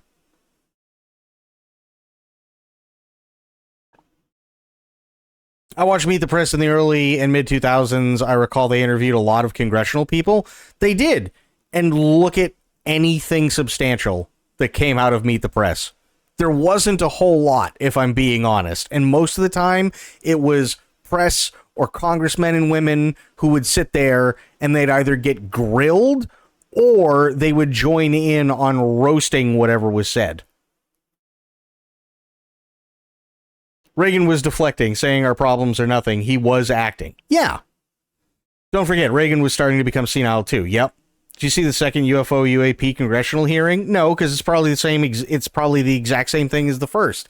Everybody goes in, they say their shit, and then one of the senators gets up and they say, "Listen, I'm just going to ask you straightforward: do you or do you not have any more evidence to bring towards this congressional hearing or this congressional committee?" And then the person that's sitting there or people that are sitting there come out and say, "I'm sorry, but unfortunately I'm not allowed due to the matters of national security. I am not allowed to divulge any more than I already have within a public forum." Guaranteed that's it, because that's what's happened in every single congressional hearing. Okay, what about President Carter? President Carter, we have the quote from Carter when he was during his election campaign. "If I become president, I'll make every piece of information this country has about UFO sightings available to the public and the scientists. I am convinced that UFOs exist because I have seen one." Jimmy Carter says he saw one. That's Jimmy Carter. He saw one in 1973. But he didn't tell us, did he? He doesn't. The pressure is enormous on these people to cover this stuff up. How can that be? Are they afraid of a panic? That people would panic? There's the panic problem, and there's also the problem that, in fact, in Cro-Magnon man, there may have been some tinkering to make us what we are today. Oh no, that's where History Channel got Ancient Aliens. Fuck. It's all John Lear's fault. And that's been borne out by several researchers. We couldn't have developed exactly the missing link. Something had to happen to get us going. No, see, I know for a fact it's not a toupee because my dad had the same exact haircut when I was really, really, really young, and my dad had a full head of hair. It's the Phil Donahue haircut. It's the same Phil Donahue haircut that every businessman in their late 30s to their 50s, when they would typically start going bald, had. Didn't matter whether they had gray hair, didn't matter whether they were starting to go gray, didn't matter whether they still had a full head of brown hair or blonde. It was the same Phil Donahue haircut. Every single person. You could see it with U.S. senators. You could see it with people, dignitaries from different countries. You could see it on crap like this show. You could see, literally, it was everywhere. It's not a toupee. That's an actual honest-to-God haircut that used to be a massive thing. Between 4000 and 8000 BC, we had just been going along and for hundreds of thousand years not doing anything. All of a sudden, bang, we started making pottery, invented the wheel, invented fire, and everything took off. What was the key that did that? I don't know, but it causes one to think. You mentioned a couple of minutes ago before the break that you think 90% of these visitors are hostile. What makes you think that? Well, doesn't fit with what we think of as E.T., you know? We, if you read some of these books that are on the newsstand. Oh, looks like he broke his leg. Look at that. John Lear broke his leg. Bummer. And one is called Intruders. One is called Communion. They apparently come down, and when I say apparently, this is taken from 300 hypnosis cases. This is a conspiracy. 40 of them. And the people are abducted. They're probably taken running to away, a right, saucer. Sig? Usually lasts about an hour. They do all kinds of experiments. They give them shots. They poke them. They cut them. They do all kinds of things, then wipe out their memory and send them back. Only after several months of some psychological problems do they end up going to a psychiatrist. And the psychiatrist, on trying to find out what the problem is in the use of hypnosis, finds out that this person has been abducted. What's the reason for that? What are they trying to learn? There's three things that they're trying to do with these abductions. The first thing is they're trying to monitor us. It started in the early 40s, and they'd put a little unit, very small BB-type object, way up in the backside of the brain. Oh man, they'd take their small units and put them in you. They'd leave it there for about 18 years. They'd pick them up and put it in about 4 years old. About 12 years old, they would pick them up and monitor it. Then about 18, they'd take it out. The second thing they did is they put a post-hypnotic suggestion. According to many of the people that have been hypnotized, and we found out what they've told them, apparently within the next 2 to 5 years, there is going to be a big event. Something enormous is going to happen. And these people who have been abducted, and there's probably over 100,000 of them, have been given some place to go and something to do. But under our best hypnotic techniques, we cannot find out what it is. So how do we know that that's true? Because they said they're going to do something. They know that they're going to do something, but under the hypnosis, they can't find out exactly what it is. And the third thing that they do is genetic experiments. They've been crossbreeding. Wait, this is 1987, and he said within the next 2 to 5 years something really big would happen. Wouldn't that mean that would be 1991 with the fall of the Soviet Union? There's a very good book out now called Intruders, written by Bud Hopkins, and it's about a crossbreeding experiment with a girl in Indianapolis. And they actually, the big head, what we call the big head in research, the little 3.5 foot tall with a big head, they crossbreed that with this girl in Indianapolis, and there were 7 children. And just last fall, before the book was published, they brought the oldest and the youngest to show to her, and they let her name all 7. Now, this book has been thoroughly researched by Bud Hopkins, and although it sounds strange, believe me when I tell you, you may not find out in a month, a year, 5 years, or 10 years, but you'll look back at what I'm telling you now, and you'll say to yourself, my gosh, the son of a gun was right. Well, where's this girl now? She's just living She lives on a in farm? Indianapolis. She lives in town, or just outside of town. She just got married. Bud went to her wedding. We all know who she is. She gets along, just fine. It doesn't mean, just because she was abducted and gave him children doesn't mean it was the end of the world. It was just a part of her life. Why don't we see a lot of photographic evidence, as many cameras and video gear? Why don't we see a lot of that? There are a lot of them. Before you go on, I know the pictures that we showed in the beginning of this program, you say they're baloney, they're phonies. That's right. The pictures you showed at the beginning were called the Myers incident. It's called the visitors from Pleiades. And any ufologist worth his salt knows, and who has researched that case, knows that he cannot back it up with the negatives and the essential information to prove that something like that happened. So we look at that as suspect. So in other words, you run into your share of phonies as well in your research? Absolutely. There's not that many, but there are a few out there. There's so many people that have real stories to tell that we're just so busy with those. For instance, let's take the November 17th Japan Airlines incident. I'll tell you what, we're going to take another break, and we'll do that when we come back. All right. This is...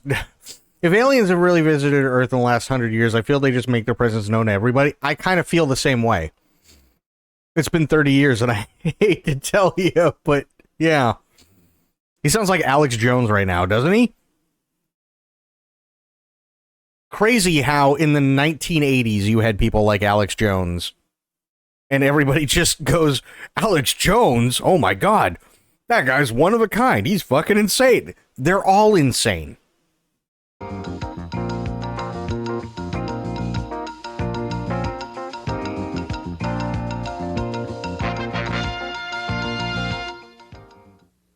Welcome back. We have a few minutes left with John Lear. We're talking about UFOs. You're about to tell me about the Japanese airline incident. It's probably something that's still in the memory of our viewers. Yeah, the Japanese airline incident was a cargo 747 that had taken off from Iceland flying to Anchorage.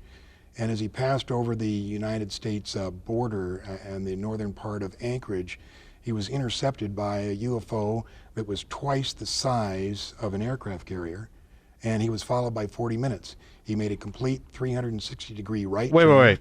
The United States border and the northern part of Anchorage. He was intercepted by a UFO that was twice the size of an aircraft carrier. Twice the size of an aircraft carrier. I gotta go back a little bit more. Hang on. About UFOs. You're about to tell me about the Japanese airline incident. It's probably something that's still in the memory of our viewers. Yeah, the Japanese airline incident was a cargo 747 that had taken off from Iceland flying. Okay, cargo 747.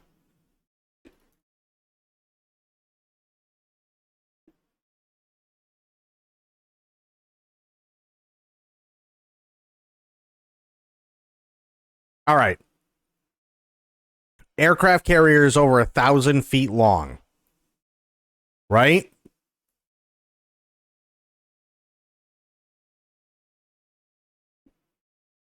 $232 feet long. Flying to Anchorage, and as he passed over the United States border and the northern part of Anchorage, he was intercepted by a UFO that was twice the size of an aircraft carrier, and he was. So a 240 some odd foot plane is intercepted by something that's over 2,000 feet long, and nobody's got a video camera. No radar picks any of this up. Nothing. 747s, by the way, the reason why I'm like really pushing on this is because a 747, like even John Travolta, right, who owns some former passenger planes, doesn't just go, you know what? I'm just gonna pick the 747 today, and I'm just gonna go in and cruise around and just do circles. 747s can't do that. They're so big that they have to fly very specific routes. So it doesn't matter where they're coming from or where they're going. Everybody on Earth knows where something as big as a 747 is in almost, if not real time. Always. So you mean to tell me that a 747, which is one of the largest passenger planes ever created in the history of mankind, is intercepted by an over 2,000 foot long aircraft, and nobody saw shit? Got it. How big of an introduction would aliens have to be undoubtedly proven real? Because if a single little UFO showed up, would that be real enough, or would it take an entire mothership kind of deal? To answer your question, I really feel like there are only two ways that it would work. One, if everything was done live, right? Like, let's say the day the Earth stood still is a perfect example, right? If it was a day the Earth stood still kind of scenario where a reporter picked up just by sheer luck that there was a UFO that was landing on the White House lawn, and then all the different news agencies like just came down around the White House and they were taking pictures of this UFO that just sat down on the White House lawn and nothing happened, and everyone around the world was able to watch in real time, you know, aliens come out of this UFO, then they would be proven real. Absolutely. That's number one. Number two is more along the lines of an Independence Day kind of thing where you have the massive ships, but they're all showing up across the world in key locations simultaneously, so that there is absolutely no way in hell anybody could sit there and go, no, this is a government thing. There's no way this can be real. Because you'd literally be able to look in every direction and see them for miles. It was followed by 40 minutes. He made a complete 360-degree right turn. He made a descent of 5,000 feet, and the thing stayed with him. Regardless of what you hear, the FAA did have him on radar, and so did the Air Force. If you have a picture there, this is a 26-page document made by Bruce Maccabee, who's a physicist employed by the Naval Surface Weapons Laboratory and one of the most respected figures in ufology. He's a physicist, as, you know, compared to a physics veterinarian.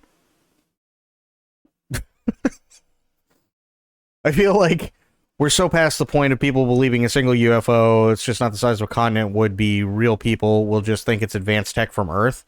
Again, like I said, it depends on the situation. If you have a day the Earth stood still situation, I think you could get it across easily. Some people will be crying Project Bluebeam for the second one. Oh, yeah.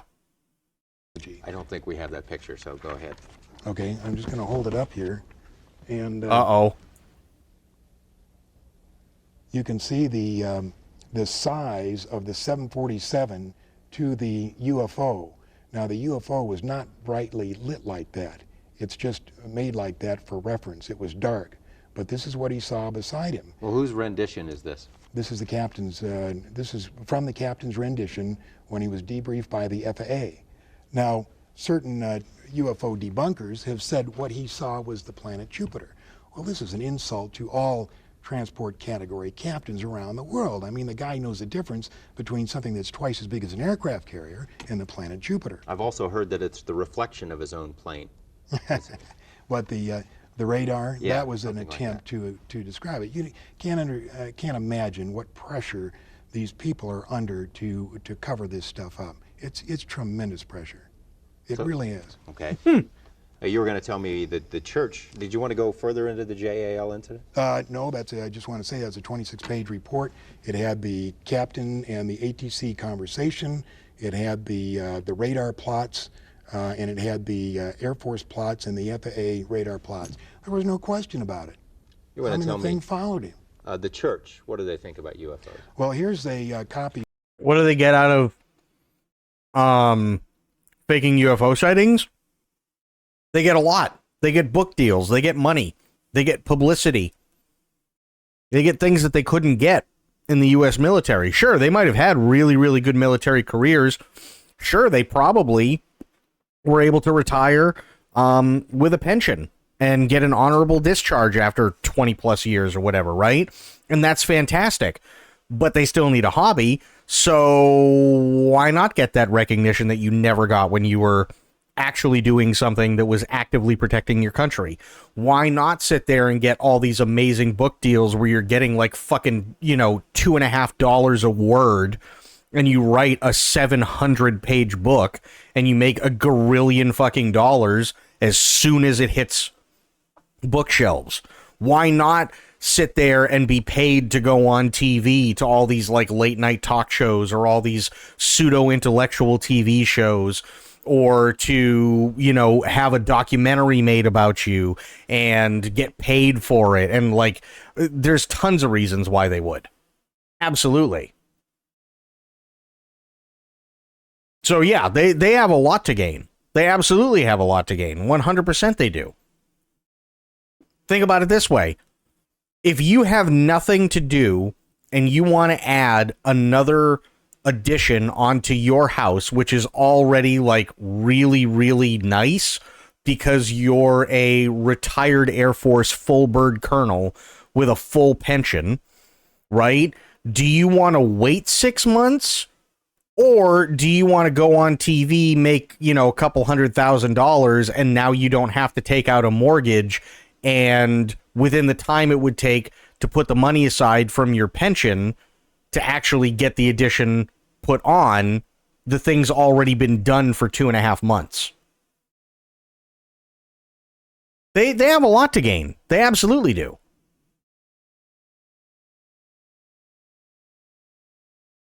Sounds a lot like the Korean Airlines flight that suddenly found a Soviet telephone pole coming at them. People make mistakes. Could have been a hypoxia moment, and they never knew. I agree.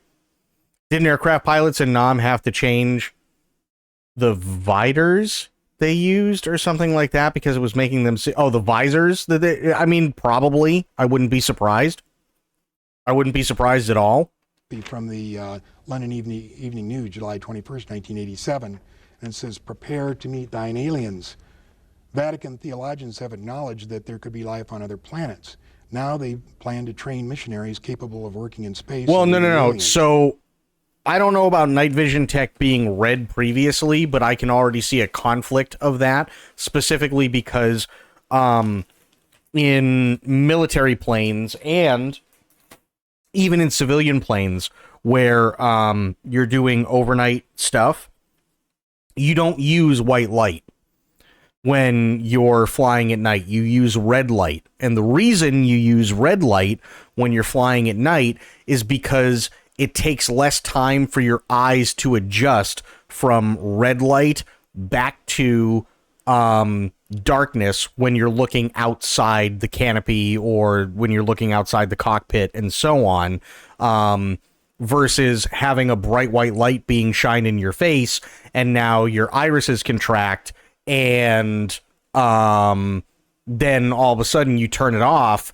and now here you are and you're on final approach for an aircraft carrier and it's in the middle of the night and you can't see shit because it's going to take a good 2.5 minutes for your eyes to adjust again. That's why they do it. Jesuit scientists at the Vatican Observatory in Frascati near Rome have reported moving lights and other identified phenomena in the sky. Starting in September, the Vatican University will have a special UFO section. You've said before you thought a lot of their intentions were hostile, and you've mentioned before that a lot of the sightings are around military bases. Why don't we see them here?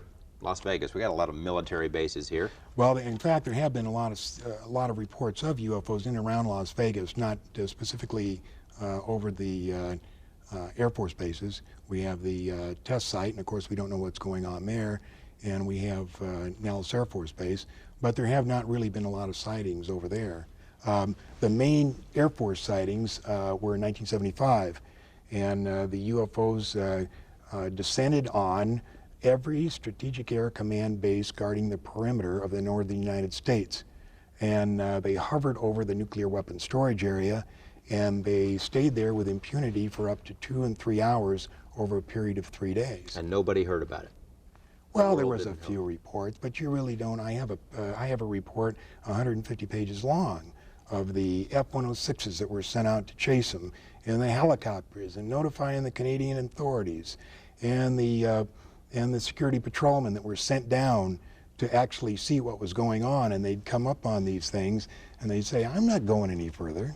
You think maybe it's a top secret area if the Air Force actually does have them? Hang on. Maybe they got him here. 30 pages long of the F-106s of the northern United States.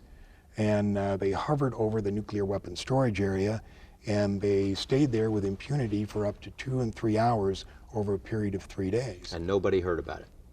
Well, there was a few reports, but you really don't. I have a report 150 pages long of the F-106s that were sent out to chase them, and the helicopters, and notifying the Canadian authorities, and the security patrolmen that were sent down to actually see what was going on, and they'd come up on these things, and they'd say, "I'm not going any further." You think? Hang on 1 second. I know I'm a fucking pause, Andy, but hang on. The reason why you're not going to have a Corvair F-106 go after a UFO is because it's essentially a gas can with wings. By the time it got up to altitude to actually go do any flybys or anything like that, it was probably already halfway out of fuel. That's why. Because they're interceptors. That's it. If they can't intercept, then there's no use. That's all they're there for. They were just, it's literally a flying gas can. That's all these things were. They're not going to go chase them down because they don't have the fuel to chase them down, because if they do, they won't have the fuel to get back. That's how it was. Maybe it's a top secret area. If the Air Force actually does have them, maybe they got him here. I'm certain they do. Up at the test site, there's a report that of the 3 that they got in perfectly good condition, at least 1 is up at the test site and has flown, and 1 was being flown as of 1981. By us? By us, yeah. We mentioned at the top of the show that perhaps a breakthrough might be coming, that some of these people from MJ-12 or from the... They were useless at 40,000 feet. Yeah, they were. Absolutely. They're literally just interceptors. Their job was to get off the ground as fast as possible, get up to altitude, fire off a couple of missiles, and get back down onto the ground. That's it. That's all they were made for. F-106s are not good airplanes if you're supposed to be doing circles around something that's 40 to 50,000 feet in the air that's stationary for an extended period of time. It's not going to work. Project Blue Book, who are in on the government's research and who saw some of this stuff, might be ready to talk. We got about a minute left. Why don't you tell me about that? It's our information that part of MJ-12 wants to release it, part of it doesn't. We're hoping that we can do this, but of course, as researchers, we're not aware of all the ramifications. We just know of what we're looking at. How big was the plane Sky King stole? I remember hearing people say he made discoveries experts thought impossible because he did loops in it. No. He didn't make any discoveries. It's a turboprop plane. Actually, you remember the one last year that went down in South America? Same plane. Literally same plane. So same size and everything like that. Problem is that typically it's a plane that if you're flying it safely still requires 2 people. Sky King, however, didn't give a shit about flying safely. So he did a barrel roll in this plane that most people who would fly this plane as a job would sit there and say, you can't do that. Because you need 2 people in order to do even the most basic of functions. Sky King just pulled back on the stick. That was literally it. We'd like to see him release it, but we really don't know if they are. Okay, John Lear, it's been very interesting. You keep us posted. Sure will. Thank you. We'll see you next week with more of On the Record. Of course they have to do a cheap-ass 1980s Yamaha synthesizer version of Close Encounters of the Third Kind.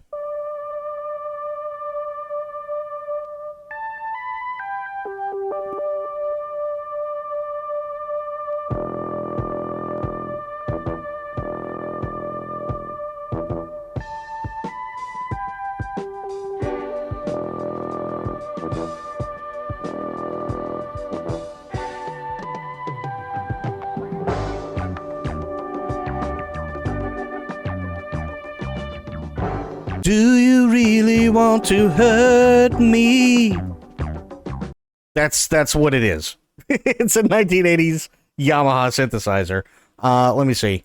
Now there have I don't know, only because it's the History Channel, so I'd rather err on the side of caution and say no. Only because, not that I give a shit about the History Channel, but the History Channel, if I remember correctly, is owned by Discovery, and they're not the happiest people with that crap. So, sadly, I'm going to have to pass on that one. Only because it's the History Channel and they're owned by Discovery, and that might be a bad day.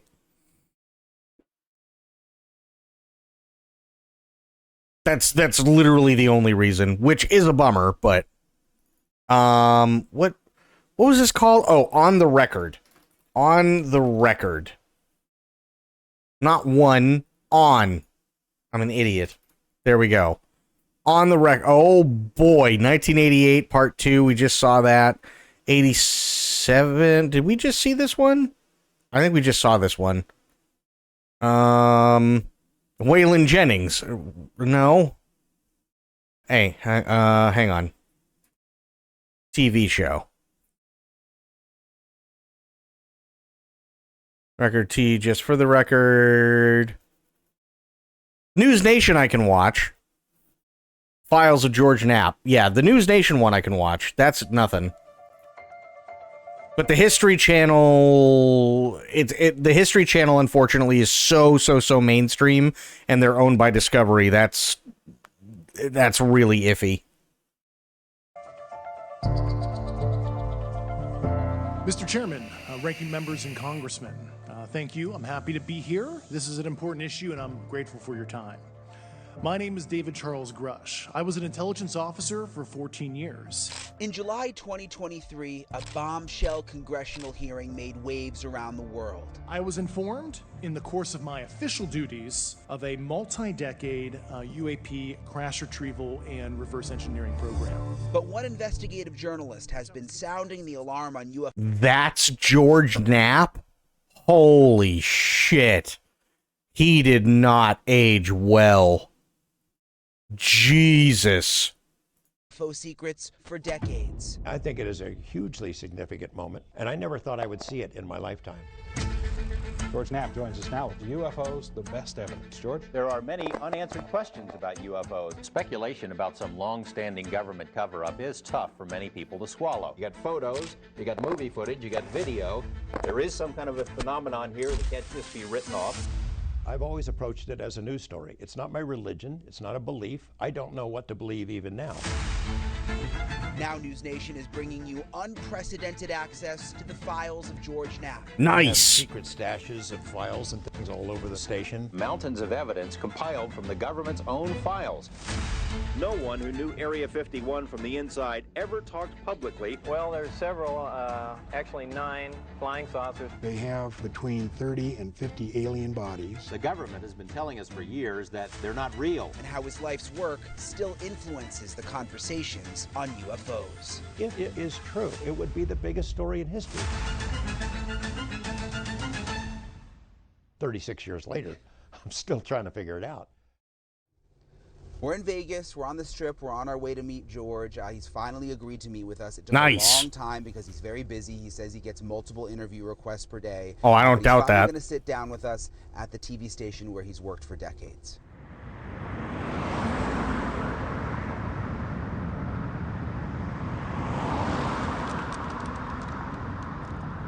Is there actual UFO footage created within the last few years? Supposedly there's the egg, which is just stupid.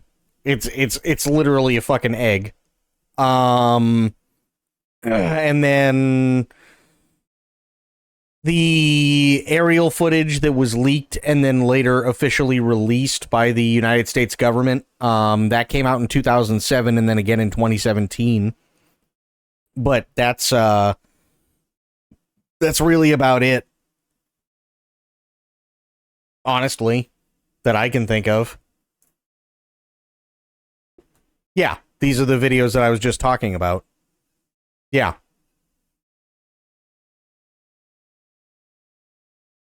Yeah, these are the most credible. So this has been my office, amazingly. They've let me keep it all these years. And I have secret stashes of files and things all over the station because I'm a pack rat. I keep everything. This is where a lot of the stories that we did. BRB sounds good, dude. All these things that have come out over the last couple of years started right here. What brought you to Vegas? I flipped a coin. I was living in Northern California. I had been the debate coach at UC Berkeley. I was tired of being broke. You know, I knew I had to do something. And I met these crazy bartenders from Las Vegas. And they told me about the town. They said, hey, you can write, you're a speaker. We know a guy in television, you can get a job there. So I moved here. We've done so many stories. You know, when I moved to Las Vegas, I didn't know there was an Area 51. I didn't know there was a Nevada test site, the most nuked place in the world. This is the center, the heart of the nuclear testing, where all these big holes, that's caused by nuclear bombs. Tired of being broke, yeah. Tourist attractions by themselves. But all those brainiacs and scientists and engineers who amassed in Las Vegas at the same time the mob was here and showgirls, it was a really interesting historical time. The wide variety and array of top-name entertainment is really what sets Las Vegas apart from anywhere else. I met this bartender who was a mob guy. And he says, you want to drive a cab? So I was the worst cab driver in the history of the world. I didn't know where anything was. And during the same time, KLVX hired me as a part-time production assistant. And at night when I finished the cab driving shift, I'd go over to this nightclub, which was called the Oz, and all the mob guys were there. All the mob guys from the movie Casino would be there on a regular basis, and I got to know them. Back to KLVX, I would toil there, do whatever jobs they asked. About 2 months later, their anchorman quit, and they had open auditions to be the anchor of their newscast. I applied and I got it, and suddenly, less than a year in Las Vegas, I'm anchoring 2 newscasts. It was crazy. Could never happen again. And within a year of doing that, KLAS, Bob Stoddall, and a guy named Ned Day took notice of me, invited me to come over, and I've been here ever since. And in those days, we all did mob stories. Like it or not, organized crime is part of our city's heritage. Mob money and mafia muscle put Las Vegas on the map. There was It's so true. much going on. Every day was a bust, a gaming control board hearing, a trial. There was always something going on because it was the start of the push to get rid of them. The City Commission has issued I'll look in a bit. order pursuant to Nevada law, effective immediately upon service, suspending the license of the Aladdin Hotel. And of course, because I already knew these guys, I not only had access to law enforcement, but I could talk to the mob guys. And it was really helpful to me in those formative days. Again, like before the internet was big, I mean, was it all just files and paper? Sure. These are mostly crime stories, cold case murder. Would you do a file for every story, or what was your system? Yeah. People would mail you stuff, or I mean? People would mail me stuff almost every day. People send me little stuff that make me homemade saucers out of tin foil. That's stickers we hadn't made up when Mystery Wire was first created, my craggy old face there. This was sort of my little nerve center for a long time. So you were a popular news anchor, popular investigative reporter. How did this UFO thing suddenly come into your life? It was really a quirk. Ned Day and Bob Stoddall had broken a really big national story. They had information about a secret plane out in the Nevada desert, and it was invisible to radar. That's what our sources had said. George Knapp's source was this man, John Jeez, Lear. I wonder. I'll check the thing now. I wonder who. I wonder what that plane was. What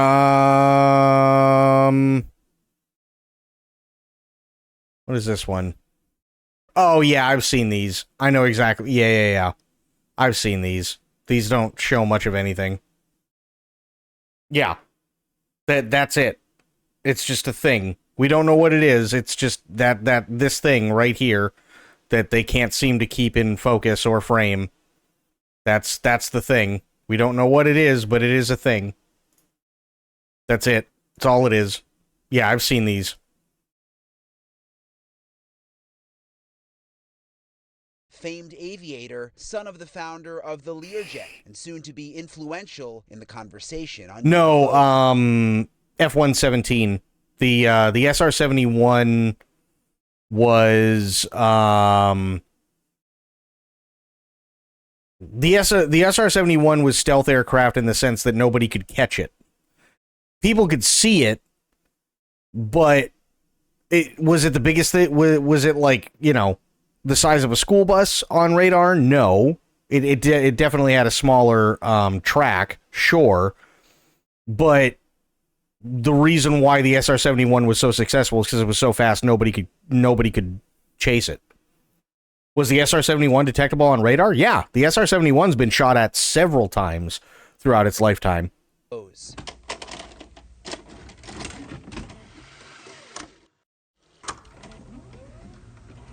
Thanks for being here. Okay, George. To begin with, you're a pilot, an airline pilot, captain.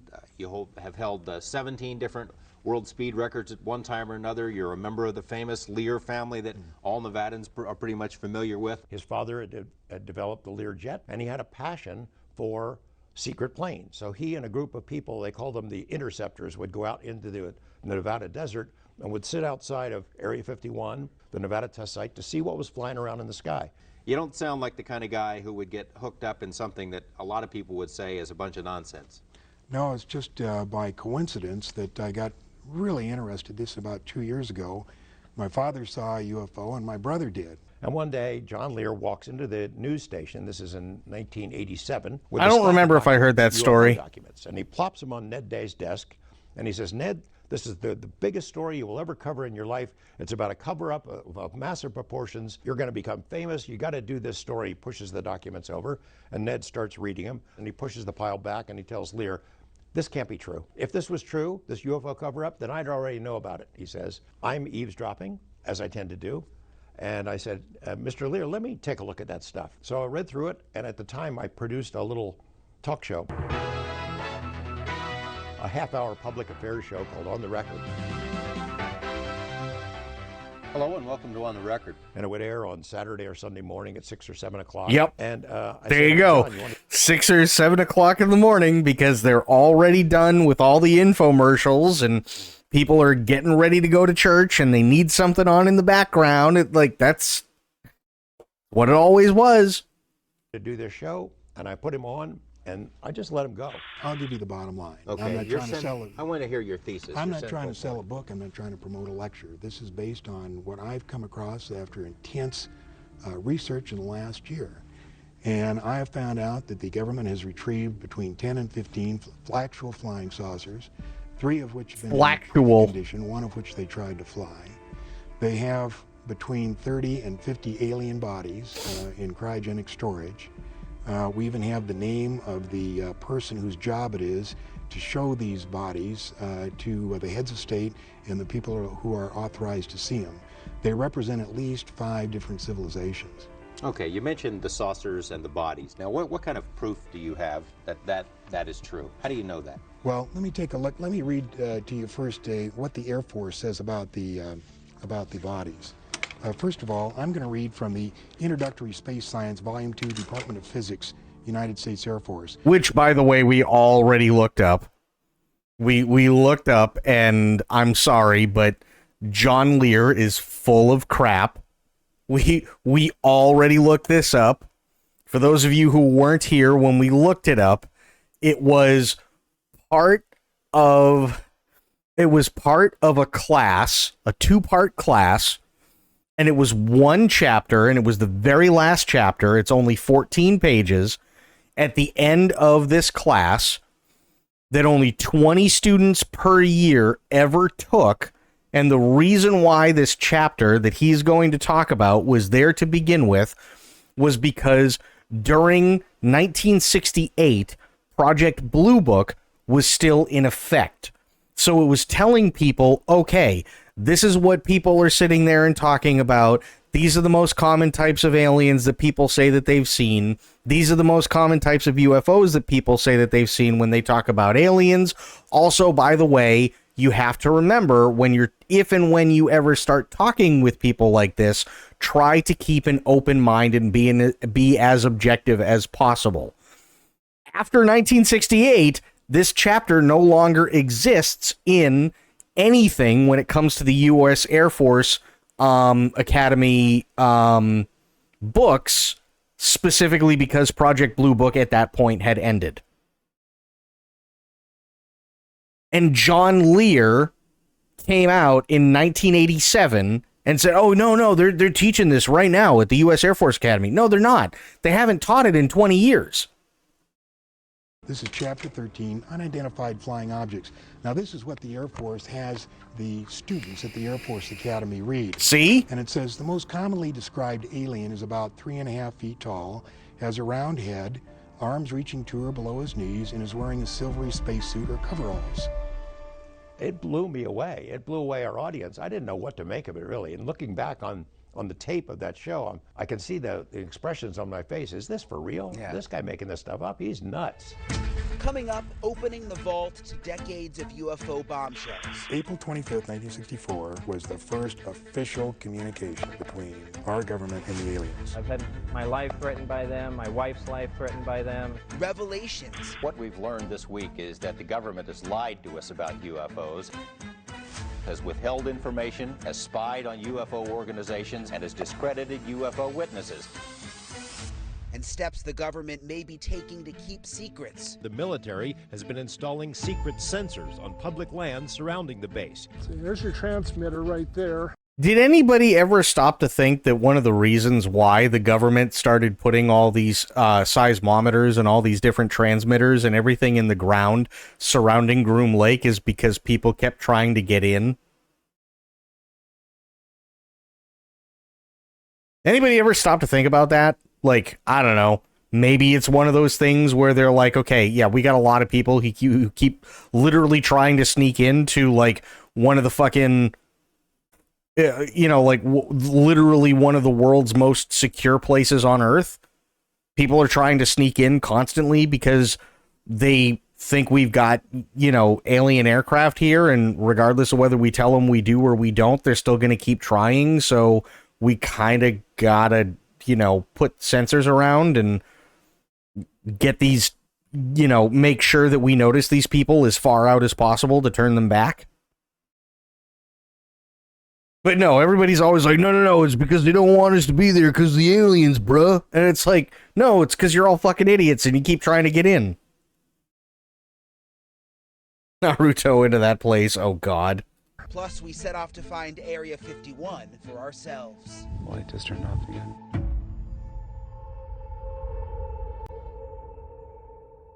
Welcome back. UFOs, are they real? We're talking with John Lear on the subject.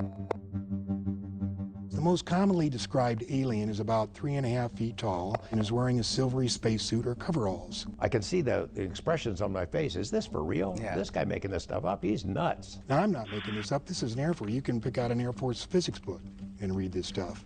And at the end of the chapter, they go on to say, this leads us to believe in the unpleasant possibility of alien visitors to our planet, or at least of alien-controlled UFOs. Now, the picture... Wait, hang on. However, the data are not well correlated, and he doesn't read, however, he just whoosh, cuts it off after exactly what he wants to say. This is how you know somebody like John Lear is completely full of shit. There is no way you can tell me that a man with the credentials that he has doesn't know in 1987 that this is something that no longer is being shown to Air Force Academy students and hasn't been for 20 years. There's no way you could convince me that he doesn't know this. My son is 3 feet tall and wears a spacesuit, damn it. Exactly. Planet, or at least of alien-controlled UFOs. Now, the picture that we have of the big head that the Air Force describes, this picture was drawn by an Army surgeon. These are one of the bodies that was recovered in the famous Roswell incident of 1947. Tell us about that. It was the first flying saucer that crashed and was recovered by the Army. Originally, the Roswell Army Air Base announced it had recovered a flying Welcome back, saucer Medicine. from a ranch outside Roswell. The story made headlines around the world, but hours later, higher up said no, it was a weather balloon. Pieces of the balloon were shown to reporters. Years later, the officer who first visited the crash site, Major Jesse Marcel, confided that the weather balloon story was a cover-up. One thing I was certain of, being familiar with all air activities, that it was not a weather balloon, nor an aircraft, nor a missile. It was something else of which we didn't know what it was. What was shown to reporters wasn't what he found. The newsmen saw very little of that material, a very small portion of it. And none of the important things, like these members that had these hieroglyphics or markings on. And when the general came in, he told me not to say anything, that he would handle it. Since Marcel's admission, scores of other witnesses have also surfaced. And one of the surgeons that was responsible for the autopsy drew that picture. This is an autopsy report. Now, you said the government goes to great lengths, the Air Force in particular, to discredit this kind of stuff. Where did this come from? How did you get this? That came from the private collection of Leonard Stringfield, who was one of the premier researchers. He worked for the Air Force in the early 50s in a secret project reporting UFOs. Then as a civilian, he continued his private research, and this is out of his collection. Do you think maybe it's a top secret area? If the Air Force actually does have them, maybe they got him here? I'm certain they do.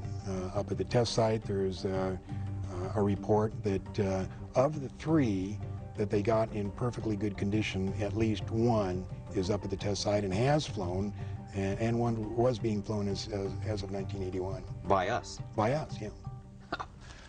We mentioned at the top of the show that perhaps a breakthrough might be coming, that some of these people from MJ-12 or from the Project Blue Book who are in on the government's research and who saw some of this stuff might be ready to talk. We got about a minute left. Why don't you tell me about that? It's our information that half of, part of MJ-12 wants to release it, part of it doesn't.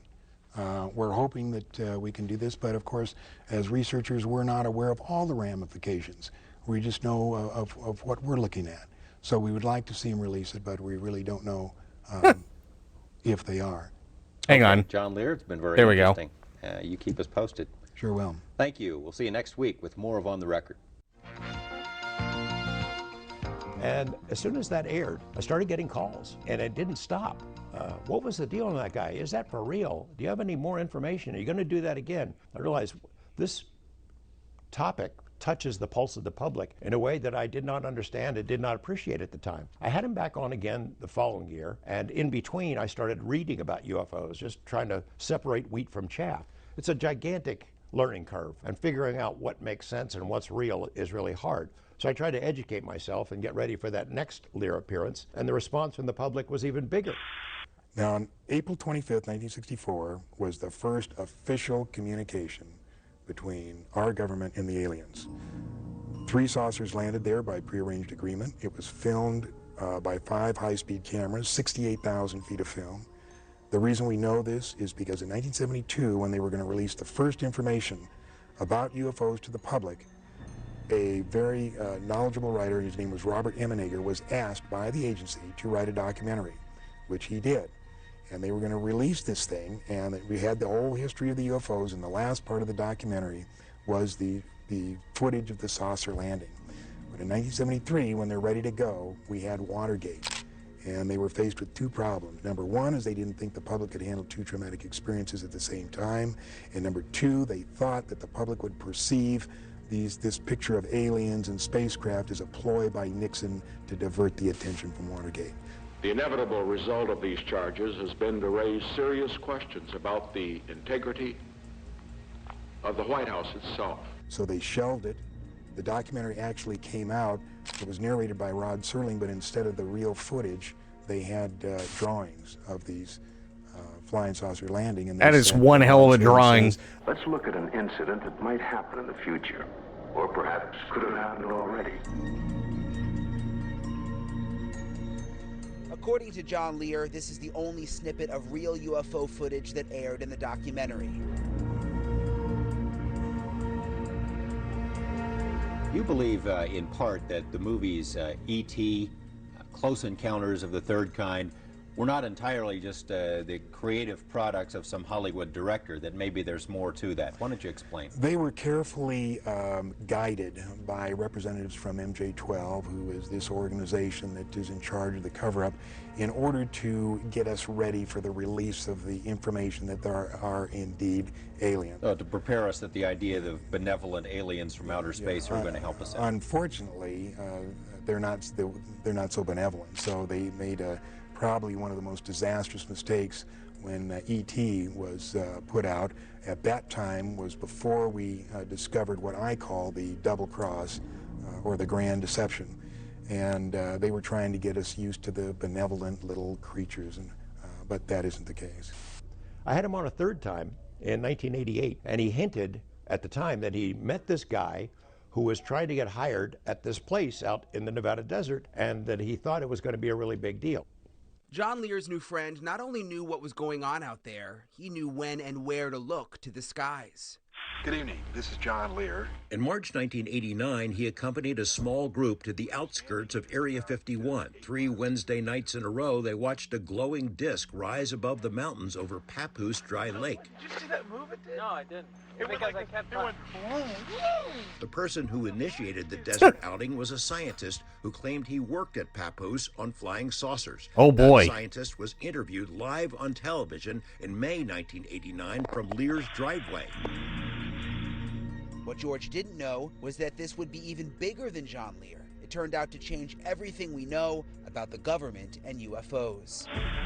Coming up, the bombshell interview that opened the floodgates. What about aliens? Any of those up there at Groom Lake? I really want to steer away from that right now. The phones go crazy. I get pulled off the set. The general manager comes back. What the hell was that? Is this for real? What did you just do? And what was discovered out in the middle of the Nevada desert. By the way, that's Area 51 up there. Oh, is it? Yeah, that's Groom Lake. That's Papoose Lake. There's a movie right there to the left. See the left side of the frame?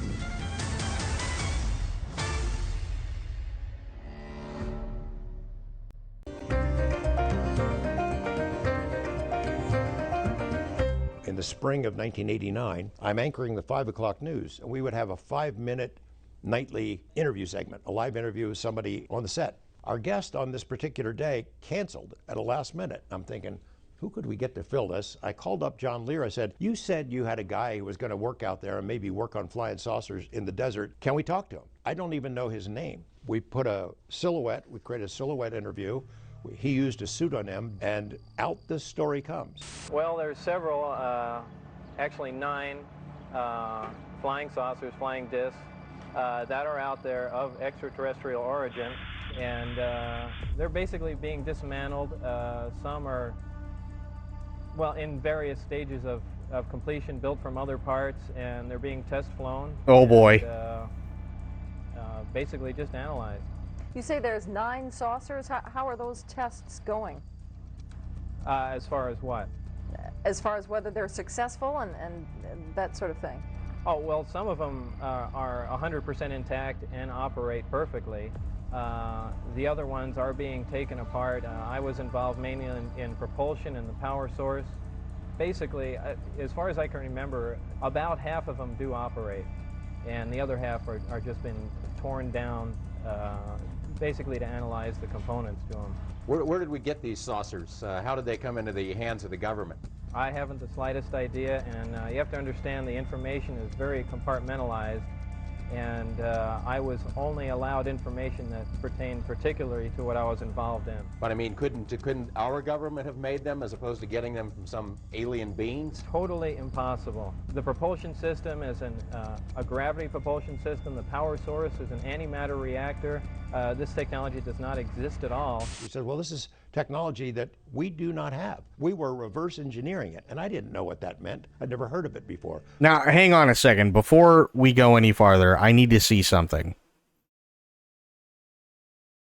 Because we saw, just very, very quick, I'm actually going to put this on BRB because I want to see if you guys can figure this out with me.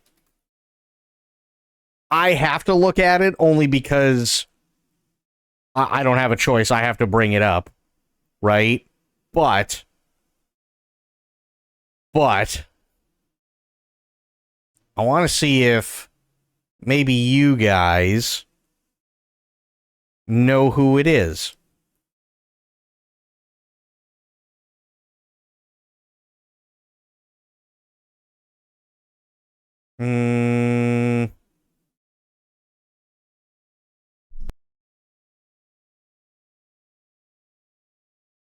Okay. Yeah, these crafts seem to operate exactly like the craft that I worked on. Taking it apart. Now, hang on. I'm going to go back to the original. Well, in various stages of completion, built from other parts, and they're being test flown, and... Okay. I'm going to rewind this one. Technology, and probably won't be for a very long time. But yeah, these crafts seem to operate exactly like the craft that I worked on. Now, I know the age difference, yes. But do the voices sound similar enough? I can also tell that it's the same person. Okay, Bloop, Sig, Sophia, Medicine, what do you guys all think? Totally similar? Okay.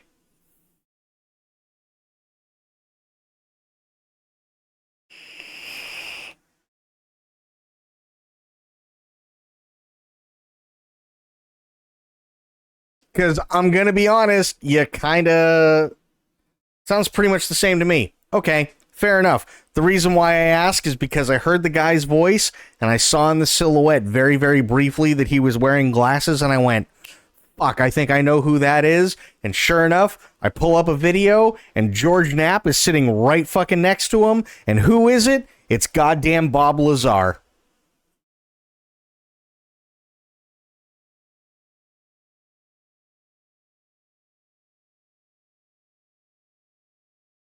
Geez, I wonder who was doing that 5-minute interview in the silhouette.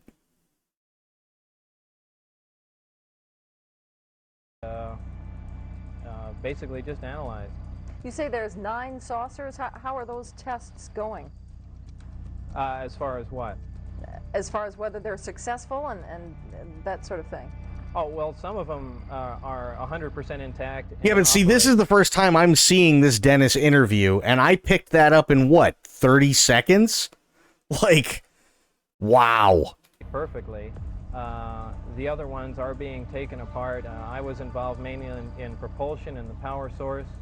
Basically, as far as I can remember, about half of them do operate, and the other half are just been torn down, basically to analyze the components to them. Where did we get these saucers? How did they come into the hands of the government?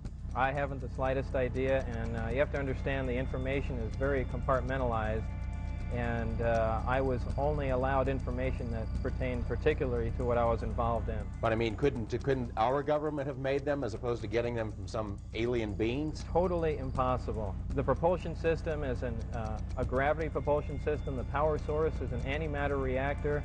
This technology does not exist at all. He said, well, this is technology that we do not have. We were reverse engineering it, and I didn't know what that meant. I'd never heard of it before. Taking it apart to figure out how it works and to see how we might either be able to duplicate the technology or defeat it if we had to fight against it. In fact, one of the reasons that I'm going forward with this information, it's not only a crime against the American people, it's a crime against the scientific community, which I've been part of for some time. We're actively trying to duplicate these systems, yet they are in existence now and basically in the hands of the government. Wait, why would it be a crime against humanity if they're trying to reverse engineer an antimatter generator? I'm not entirely sure where he's going with that.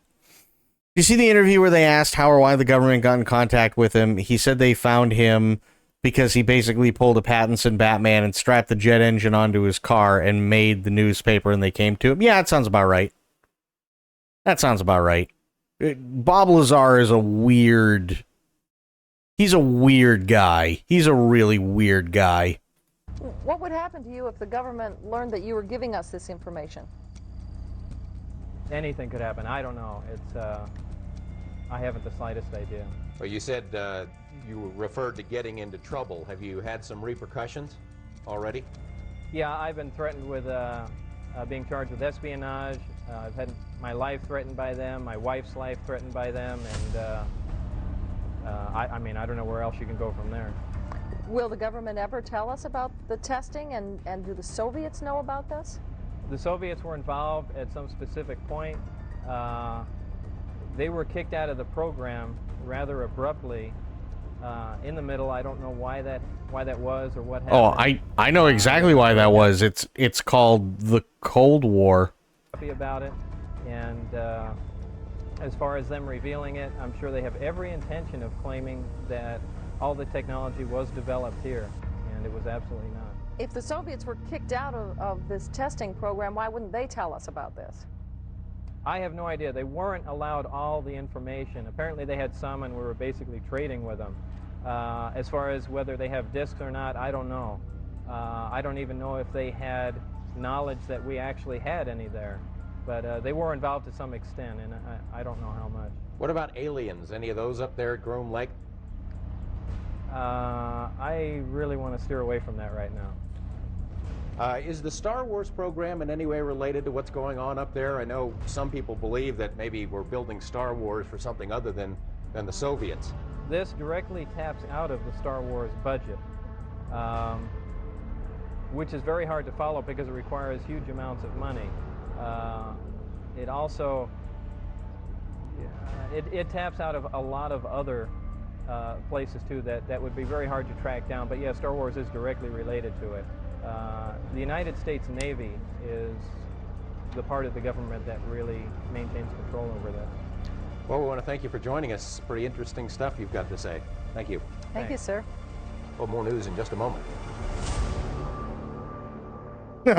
We couldn't get away with it now. We'd done no vetting at all, had no business doing it. Yeah, that's He tells me Bob. this story. The phones go crazy. I get pulled off the set and pulled into the news director's office. The general manager comes back. What the hell was that? Is this for real? What did you just do? I said, look, I don't know if it's real. I have no idea. We just wanted to do an interview, but I'm going to find out. Coming up, a concealed test site now exposed to the world. Since those stories, tens of thousands of people have beaten a path out there to look around in the sky and to see whatever is flying around. But wait until you see what else George uncovered at Area 51, things the government didn't want exposed. And right here will be the time delay unit. Right here will be the time delay unit that you see that tracks and shows exactly where we are. And okay, so why are you pulling on the cord?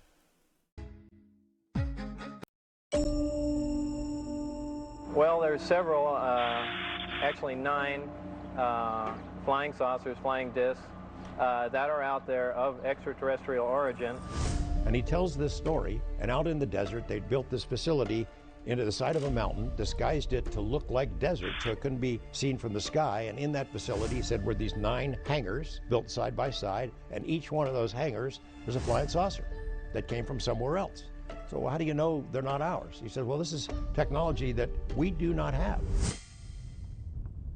Area 51, a now well-known military base that is synonymous with UFOs, but it's still shrouded in mystery to this day, with the exception of what George Knapp uncovered there.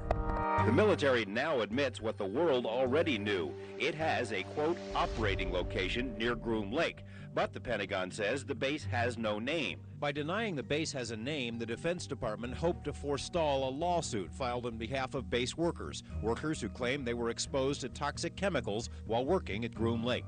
Despite official denials, the common name for the base has always been Area 51. We recently found this 1967 government map which lists that name. Subsequent maps left the name blank. To those who suggest that Area 51 has been shut down or moved somewhere else, there are a few points that are kind of tough to explain. For example,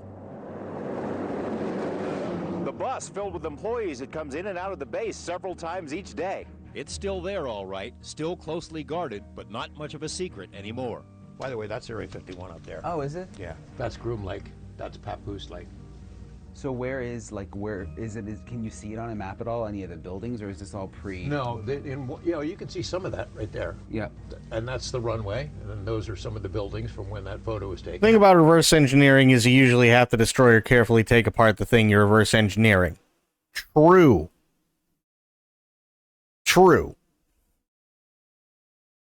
There's nothing there anymore. It's just a focus for attention. I mean, I'm sure that there are definitely files locked away and stuff like that. Like, even if it's not necessarily, like, active and, doing anything like it used to for, say, the F-117 or things like that. I mean, obviously, there were a lot of highly classified things that went on there. You know what I mean? So, do I believe that there are alien spacecraft hiding in there? No, I don't. I think if, let's say for the sake of argument, there were alien spacecraft that were there at some point, I think they're long gone now, right? But, I mean, it's a top secret military base. Whether they use it or not doesn't make it any less top secret. You know what I mean? It's more than likely still a military base, just not one used for what people... No, not anymore. Because the, excuse me. If I remember correctly, and I don't know if I ever actually went and confirmed it, but, if I remember correctly, the general story is that the stealth technology that we currently use for the F-117, the F-22, the F-23, or not the F-20, well, the F-23 would have been, but the F-22, the F-35, stuff like that comes from Area 51. Sure, but I mean, we really haven't had a need to create new stealth technology. It's more so refining what we already have. So, I mean, maybe they're still doing stuff in terms of refinement for stealth tech, but I really don't see there being, like, 3 in good working order UFOs slightly used. I don't see that being there. There is an entrance to Area 51 from here, and we've been up there to do stories on other matters, and the Department of Energy staff is always funny. They would just say, just don't look that way, just look this way. Like, and of course I look that way.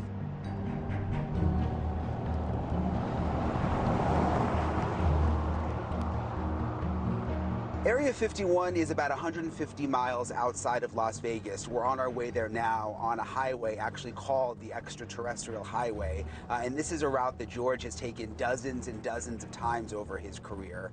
It's not exactly an easy place to find. You can't just Google Area 51 and figure out where the entrances are. You sort of have to know what to look for. They're also kind of dumb to develop such secret tech like the stealth tech that was being developed there, because it came out, there were literal satellite images of the planes from back then on the runway in such a wide open area. Yeah, but satellite imagery is not radar. And that's the whole point, right? The military doesn't sit there and have 1,000 different cameras in one spot all at the same time. They have sweeping radar, right, that is constantly looking for stuff. So it doesn't matter if you actually see what the physical plane looks like, because God forbid the U.S. ever sends an airstrike or anything like that with F-117s or B-2 bombers or F-35s or F-22s, it's going to look like maybe a swarm of bees. Because that's how little the radar cross-section is, and most people who are trained in working radar are specifically told to, well, here's how you filter out all the small stuff, right? So that you don't pick up a flock of birds and put an entire military base on high alert because, a flock of geese decided that they were going to migrate for the winter.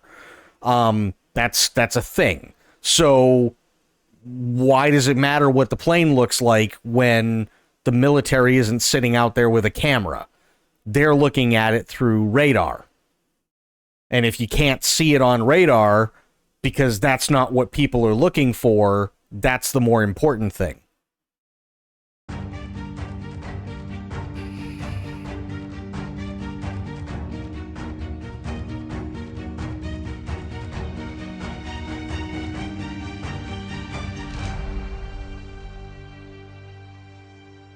Okay, so we made it out here to Area 51. It is so eerie and quiet out here. We had to go down this long, windy dirt road off the main drag, the Extraterrestrial Highway, to get out here to the entrance. You really cannot get very close. Behind me, about a quarter of a mile, is one of the guarded entrances. There's barbed wire, there's armed guards there. We're pretty sure that they definitely know we're here. Trip after trip. We're pretty sure that they definitely know we're here. Bro, you are the only SUV in a quarter mile of the base. You're standing out there with a camera crew in front of one of the main entrances. You went down a winding, dusty-ass road that kicked up dirt that you could see for miles because there is nothing else out there, and you're only pretty sure that they think that they know you're there. You're only pretty sure. Okay, got it.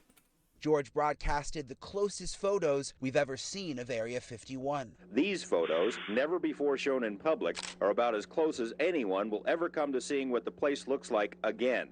The dry bed of Groom Lake, corrugated metal buildings, a 3-mile-long runway, and some highly sophisticated radar and detection equipment. It's been known by many names over the years: Dreamland, the Ranch, the Skunk Works. If ever there was a place to test a secret new technology, this is it. And that's exactly what's been done here for decades. Area 51 is where Francis Gary Powers and the other U-2 pilots were trained in the 50s, and where the U-2 itself was developed. The SR-71 spy planes that spotted Soviet missiles in Cuba in the early 60s were also developed at 51. 51 is where stealth technology was nurtured, where Star Wars devices are still tested, and where all manner of CIA monkey business has been plotted and refined. The CIA built it for use in the U-2 program. This is rare footage taken from Groom Lake of some early tests. Current warning signs indicate it's an Air Force facility, but all branches of the military have used it, along with most major defense contractors. The common thread has always been EG&G, which has had the contract to operate the facility since the beginning. What goes on there today? Plenty. Highly placed sources say the base employs about 1,800 people. One of their main missions is to evaluate Russian defense systems. Now, just FYI, the reason why they're showing this plane, and it's basically been confirmed, but the reason why they're showing this passenger plane is because this passenger plane, at the same exact time, every single day, in the morning, takes off and delivers, I think it's like maybe 100 people or so, via this airplane to Area 51, and then goes back and picks them up. At the same time, it's literally clockwork. Yeah, it's a Janet flight. Yep. Yeah. And it's basically like an unmarked civilian airplane, and there's nothing special about it except for the fact that it leaves and comes back, and then leaves and comes back twice a day like clockwork. My headphones just died. Y'all take care and have a great night. Sophia, have yourself a great night. Thanks for hanging out. Hang on, I know she just said her thing died.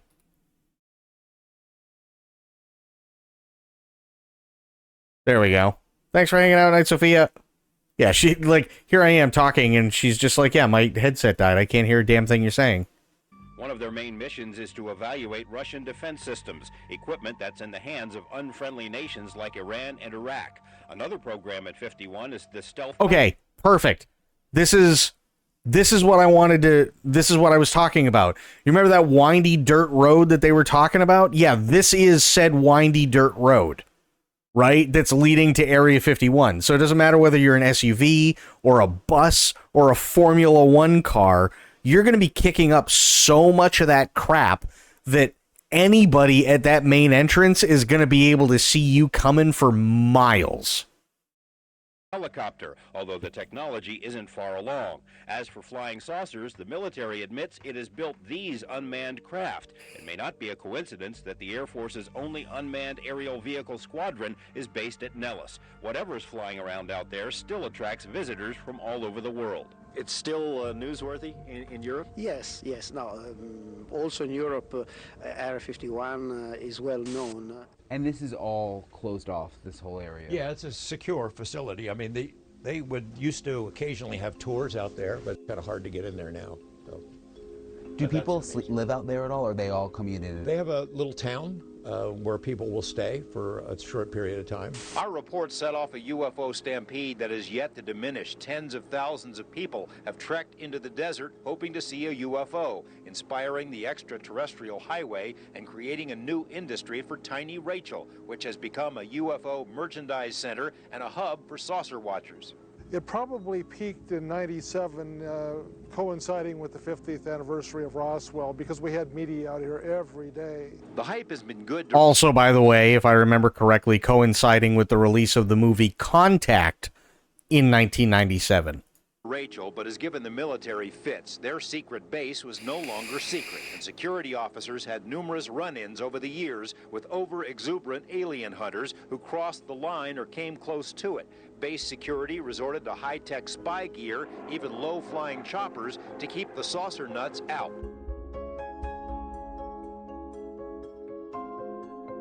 There's really nothing out here. It's very, very remote surrounding Area 51. Now, we've heard stories that people have actually found surveillance equipment in the brush out here. The only strange thing that we've seen is there's this black wire that runs all along the perimeter road outside the base. George first revealed the lengths the government appeared to be taking to keep Area 51 a guarded secret, profiling a citizen whistleblower on a mission to expose it. I found 31 or 32 of them so far. Retired astronomer and desert rat Chuck Clark has a new hobby. He's prowled the hills and deserts of Lincoln County for several years now. Over the past few months, he's discovered the military has been installing secret sensors on public land surrounding the base. Using a frequency counter, he can tell when his vehicle has tripped the sensor. When that happens, he looks for the hard-to-spot wire atop the device. This is our sensor right here. Then he digs them up, takes pictures, and puts them back. There's your transmitter right there. And we'll come around here. And right here will be the time delay unit. And you'll see it's clearly marked U.S. government property.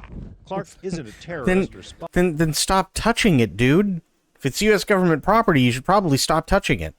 What do I rate the Indiana Jones game out of 10? Easily, at the very least, a 9. Easily. But is angered that hikers, four-wheelers, or photographers, anyone who uses the backcountry, is being monitored by the military on public land, miles from the boundary of the base, a boundary which is clearly marked by ominous signs. It's a little overkill, in my opinion. They have about a 25-mile buffer zone out here, and it's all terrain like this. It gets rougher as you go. Why they have to put stuff outside the line, it escapes me. During the I-Team's visit last week, 2 sensors were located, and base security wrote down the plate numbers of our vehicles. We returned 5 days ago and drove to the rear entrance of Area 51. 3 days after our visit, FBI agents working with Air Force Intelligence and the Joint Terrorism Task Force raided Clark's home in Rachel and seized photos, records, and his computer. Is it legal for anyone to touch military sensors hidden on public land? The government doesn't think so, although Clark hasn't been charged with anything. Is the military trying to silence this outback gadfly? And they're sort of paranoid about this location, and I don't see why. After those stories, Area 51 was changed forever. It created so many headaches for the camo dudes and the people that patrol Area 51 and try to keep the public out. The so-called camo dudes have assumed legendary status. Oddly, despite all the security headaches, the alien lore has seemingly been embraced by the military. Base personnel are regular customers at the Ailey Inn. Well, duh. Of course they are. What was the highlight of the game in terms of mechanics and stuff for you? It doesn't feel like just a Bethesda game with an Indiana Jones filter on it? No, because it wasn't made by Bethesda. It was published by them. It was made by Machine Games, who made all the recent Wolfenstein games, and they also made the Chronicles of Riddick games before that under the name of another company.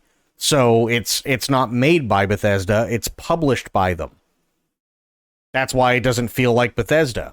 It's got a lot of stuff. I think I probably did about 25, 26 hours for the main story, and there were a lot of things that I specifically did not do in that game. You could easily get 40 hours out of that game if you're a completionist, going through, doing all the puzzles, finding all the stuff, doing all the collecting shit, and like, there's tons and tons of stuff you can do. Tons of it. And it's a massive improvement on what we typically get in terms of pacing. So there's more than enough action, but at the same time, there's more than enough downtime, and the story progresses really, really well throughout how you do the puzzles, and each puzzle gives you a little bit more information about things that you're trying to figure out or things that you're trying to do, and the story doesn't feel rushed. The story doesn't feel like it's missing things and that anybody was rushed in order to finish the game and so on. It is 100% a complete game. Maybe someone should crawl out to Area 51. They might get closer than a vehicle would. Well, so they're talking about the camo dudes. So on top of the sensors that are out there, the camo dudes, and there's a bunch of them, patrol around all the time and have specific patrol routes and things like that apparently some people know the patrol routes, but there are a lot of patrol routes that people don't know, and they literally just sit out there, and their whole job is to watch and make sure that nobody's trying to sneak in. Let them come here and have a quiet time. I don't try and get into their own personal stuff.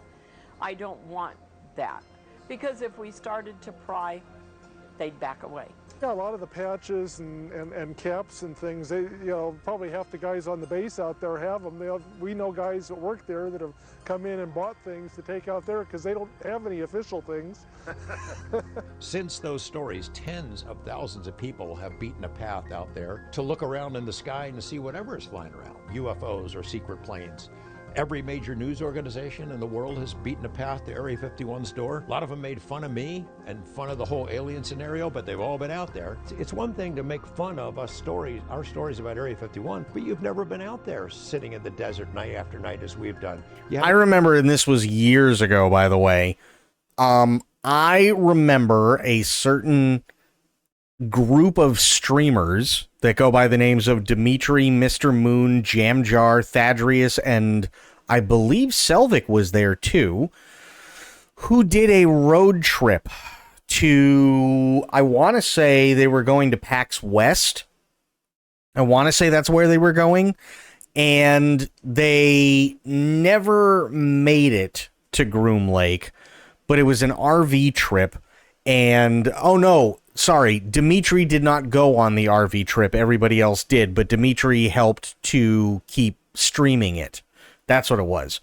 And there was one point where they thought they might be close enough to be able to at least possibly see some weird shit. So, and I have to correct myself, Dimitri was helping to restream it, but it was Jamjar, Mr. Moon, Thaddeus.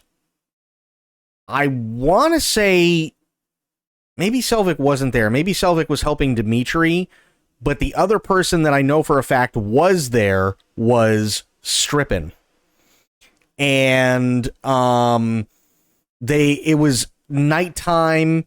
They got into this area. They weren't seeing any weird shit whatsoever. And Mr. Moon, by the way, is a hardcore believer in all of this stuff. You know, that they have alien spacecraft at Area 51, and that aliens have definitely come down and visited, and that, they're still doing highly classified, top secret government research projects that have to do with reverse engineering alien tech, and aliens are coming to visit all the time and everything like that. So what does he do? He purchased and this was,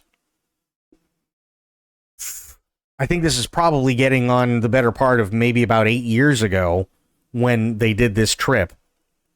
He purchased a $15 Android app that promoted itself as being able to communicate with aliens through structured and guided meditation.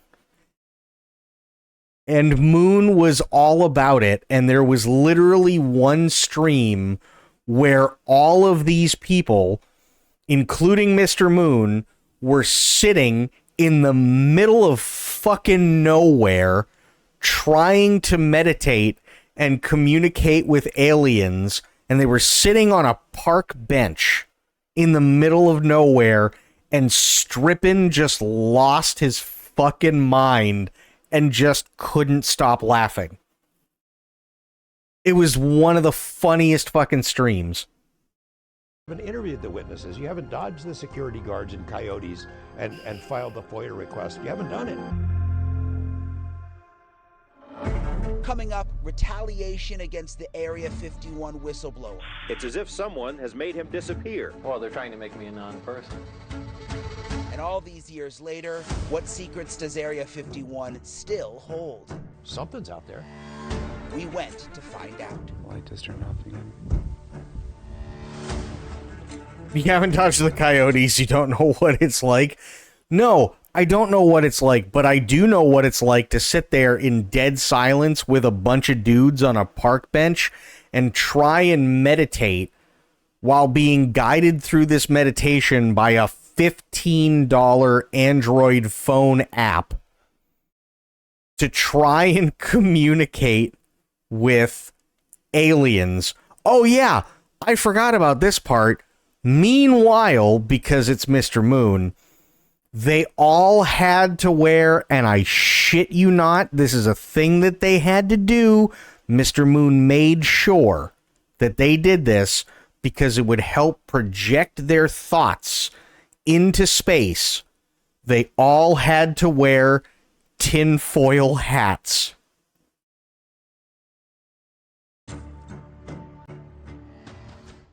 Despite the speculation, no one who knew Area 51 from the inside ever talked publicly about the saucer story.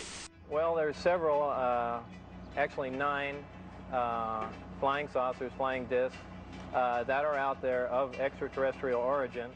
He tells me this story. I mean, we couldn't get away with it now. We'd done no vetting at all. I don't even know his name. I get pulled off the set and pulled into the news. True. I understand that. But the problem with Mr. Moon is that Mr. Moon gets these ideas in his head, and some of them are really good ideas. Like, he's made some fantastic stuff over the years. He's done a lot of stuff for YouTube, done a lot of stuff on Twitch, a lot of really great stuff, and that's awesome.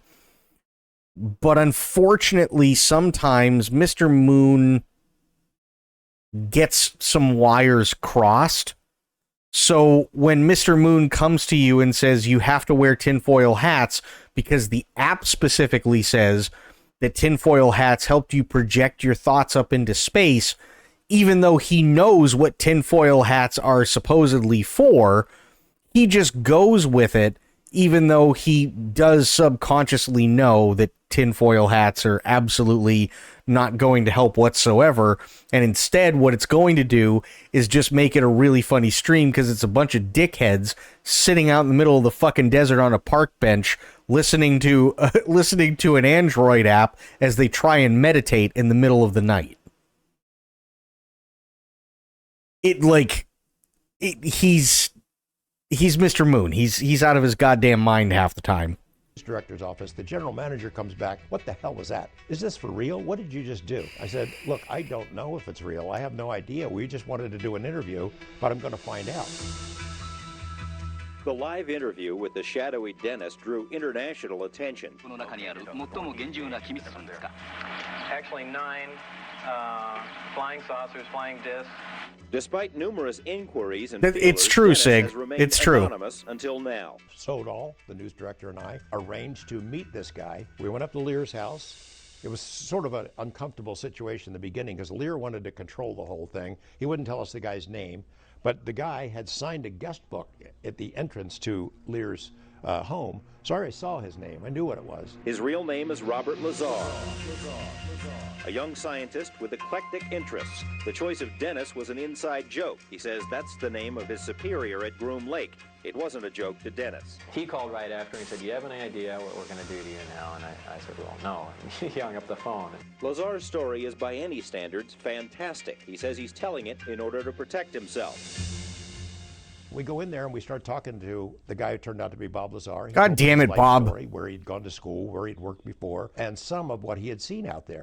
He says he was hired to work at an area called S4, which is a few miles south of Groom Lake. At S4, he says, are flying saucers, antimatter reactors, and other working examples of technology that is seemingly beyond human capabilities. Right, this came from somewhere else. I mean, as bizarre as that is to believe, but I mean, it's there. I saw it.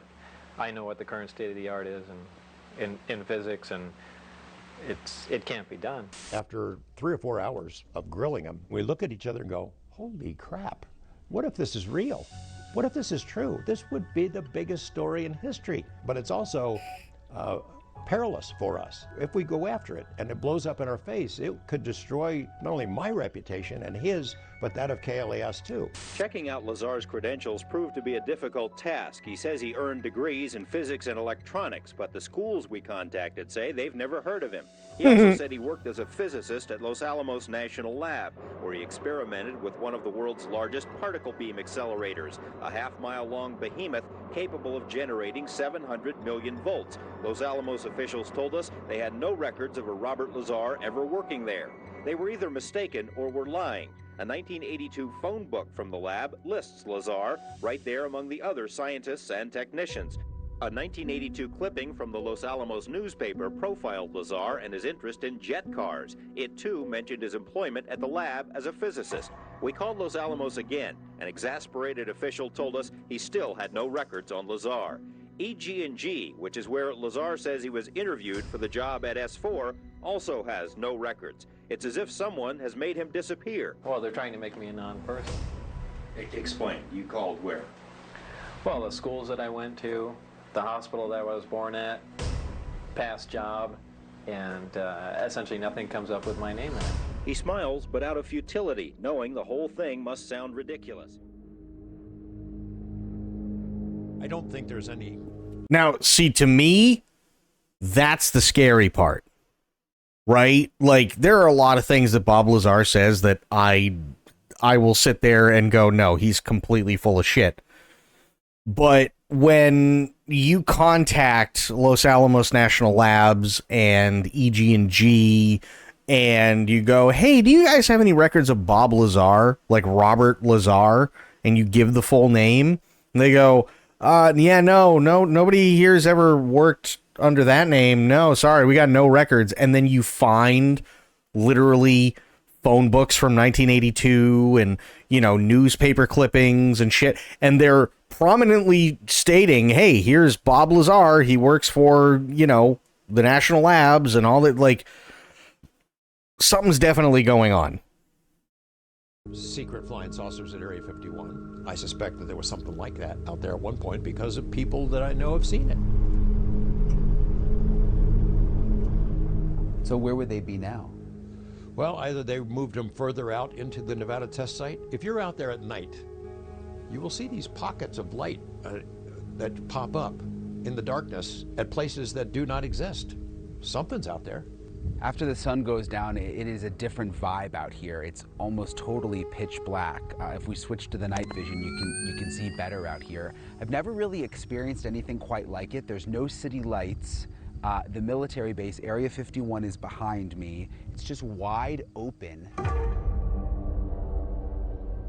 Yeah, I remember seeing there was an interview with him, I think, a few years ago, where I can't remember who it was through, but there was an interview that somebody did with him, and then I think it was literally within the same time frame. It was like they were doing an interview. It was scheduled over X amount of days for the time that whoever these people were going to be there to interview him, and then in that time frame, supposedly government people came to his house, took a bunch of his shit, were looking for specific things, and I can't remember what it was. I think it was like notes or something that they thought he had or something like that, and they rummaged through everything and they tore apart his house and so on, and then they basically just left, and then the crew showed back up again and the place was just torn apart. The noises are interesting because it's obviously nature noises. You can hear the crickets. But then we've also heard military aircraft for the last probably hour or so. Obviously doing some kind of training missions. You can hear the planes flying overhead. You can't always see them. Sometimes there's flashing lights. Sometimes there's not. There's a movie right there to the left. See the left side of the frame? Element 115, yeah, thank you.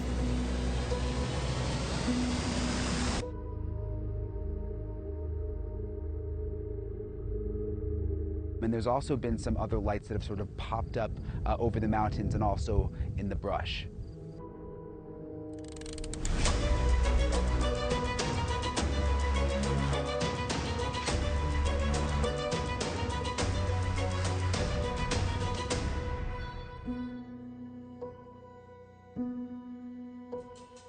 The light just turned off again. Oh, there's a plane. It's true. What I have seen is true.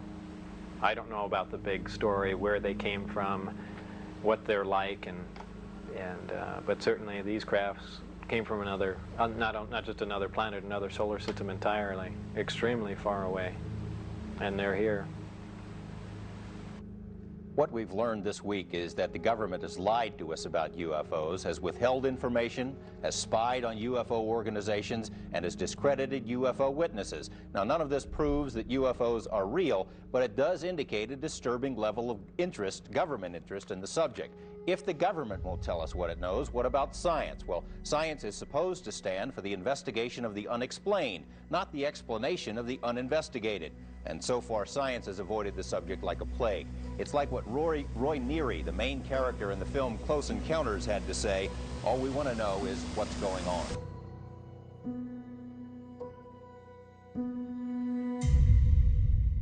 His story is definitely interesting, but it's kind of in a gray area. Yeah, it is. 36 years later, and we still don't know any answers to the big question. Next week. I wanted to tell you a story. It's about one of the adventures that we had. Something crashed straight down out of the sky. What if this is real? What if this is true? This would be the biggest story in history. The evidence suggests we're being visited by some form of intelligence. So they were definitely listening to you. They were listening to my phone. You can't imagine what pressure these people are under to cover this stuff up. You could feel it, eyes on you. This is serious. It's been serious for a long time, and it's been ignored for way too long. If you're right, everyone has been lied to. Yeah, there's a sophisticated disinformation campaign targeting the U.S. populace, which is extremely unethical and immoral. So you knew that the U.S. government was funding a secret program. The keepers of the secrets are better at their job than people like us are at ours. And they're not going to let this thing go easily. Well, so that's the thing. We've already had another whistleblower who was Grush. The problem with Grush is that he wants to keep a high profile. Right? That's literally all it is. He wants to keep a mainstream profile, so he toes the line. So even though he's considered the whistleblower and he'll go up in front of Congress and he'll say all these things, as soon as he's asked any sort of direct question, it's, for reasons of national security, I cannot answer that question in a public forum and yada, yada, yada. And then that's it. And we never hear anything about it because assuming he does show anybody anything, it's in a closed forum where there's no press, there's no audience, there's no nothing. So we'll never know. Right? That's basically what it is.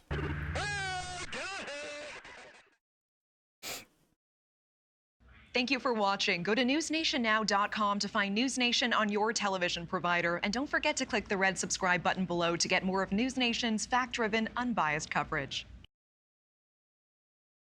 Let me see. This was a year ago? Tonight. Jesus. Videos. I want to see if I can find George Knapp. This was a year ago. I'm sure there's going to be a shit ton of stuff because they always have a shit ton of stuff. Do this. Here we go.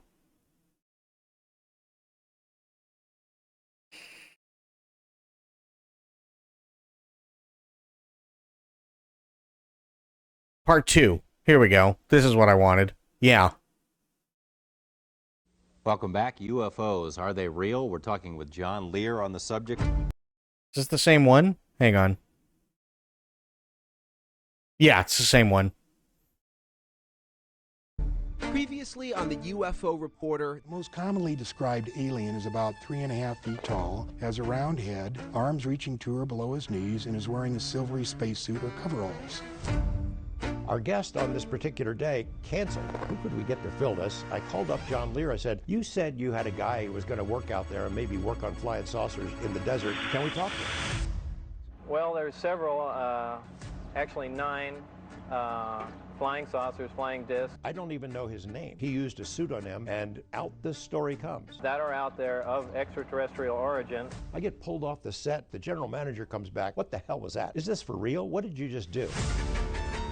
His real name is Robert Lazar. He says he earned degrees in physics and electronics, but the schools we contacted say they've never heard of him. Well, they're trying to make me a non-person. And tonight, George digs deeper, searching for the truth. Did you knowingly lie? I am telling the truth. I've tried to prove that. Look, I don't know if it's real, but I'm going to find out. The Area 51 whistleblower comes under fire. We got threatening phone calls. You'll never make it back here. And George gets the attention of the U.S. government. We were followed. So they were definitely listening to you. They were listening to my phone. Along with 2 secret allies, all paving the way for an unprecedented twist inside the halls of the U.S. Capitol. A multi-decade crash retrieval and reverse engineering program. Oh, this is serious. It's been serious for a long time, and it's been ignored for way too long. The keepers of the secrets are better at their job than people like us are at ours, and they are not going to let this thing go easily. Well, that's fair. For over 30 years, investigative journalist George Knapp has fearlessly taken on the biggest mysteries, crimes, and scandals. Tonight, we examine a few additional UFO cases. From the Las Vegas mob, The murder of Alan Dorfman was never solved, nor was the bombing of Frank Rosenthal's car. to strange phenomena in the sky. There is some kind of a phenomenon here that can't just be written off. Covering it all just the same. I've always approached it as a news story. It's not my religion. It's not a belief. I don't know what to believe even now. Now News Nation is bringing you unprecedented access to his archives that date back decades, and how his life's work still influences the conversation on UFOs to this day. 36 years later, I'm still trying to figure it out.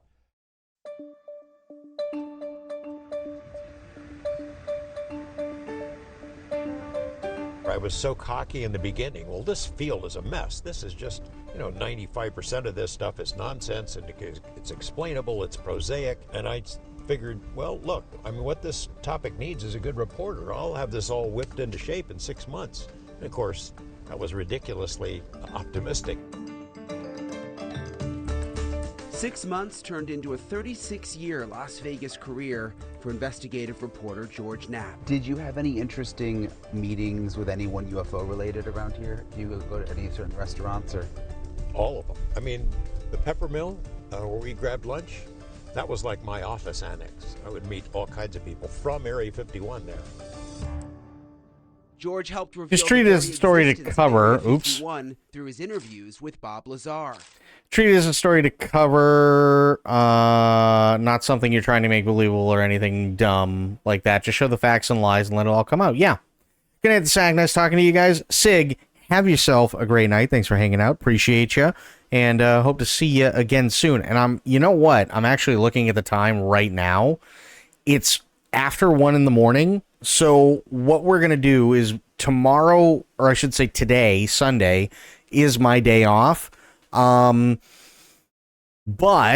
here's what we can do.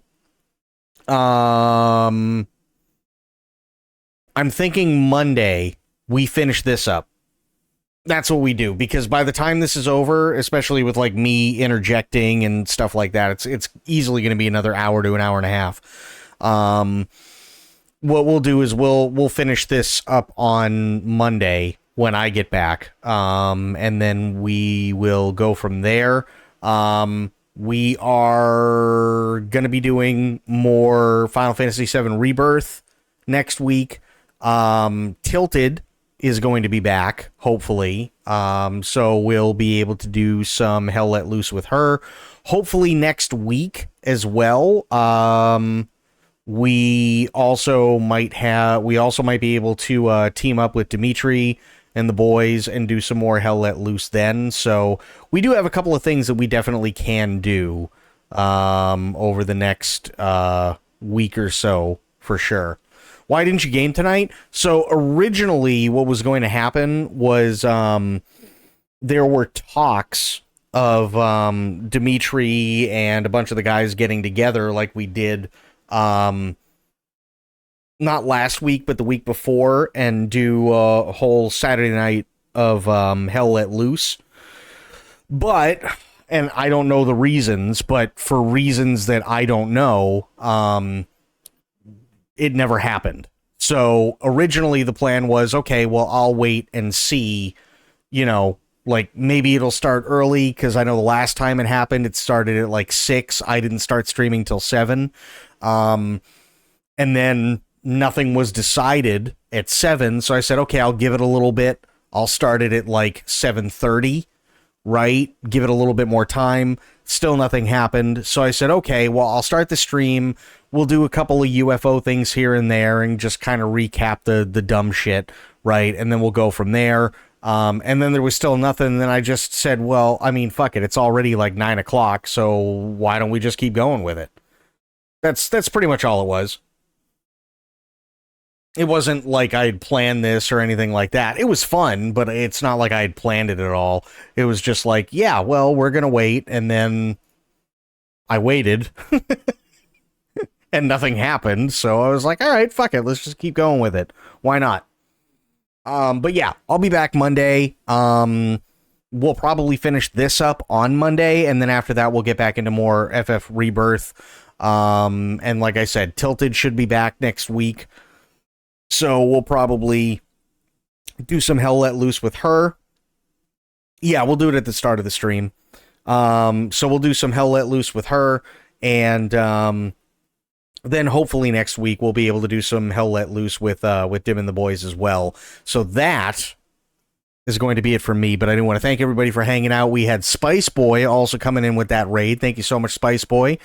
Really, really appreciate you. We had True, we had Sig, we had Bloop, we had Sophia, we had Corgi, we had Spoiled, we had Pixel Pixie, we had Moo, we had Lasagna, we had Spice Boy, we had a bunch of people.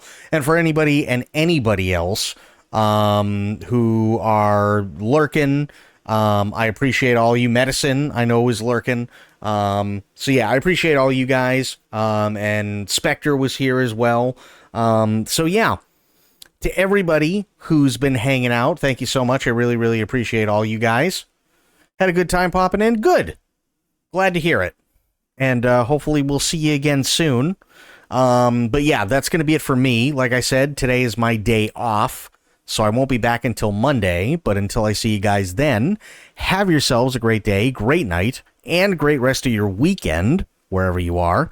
Be good to yourselves, be good to one another, stay safe, stay frosty, and of course, the #1 golden rule around here, try to remember some of the basics of CQC. And I will be seeing you guys later on. Thanks so much, everybody, for hanging out. I am out. I'll see you guys later. Take care. Bye now.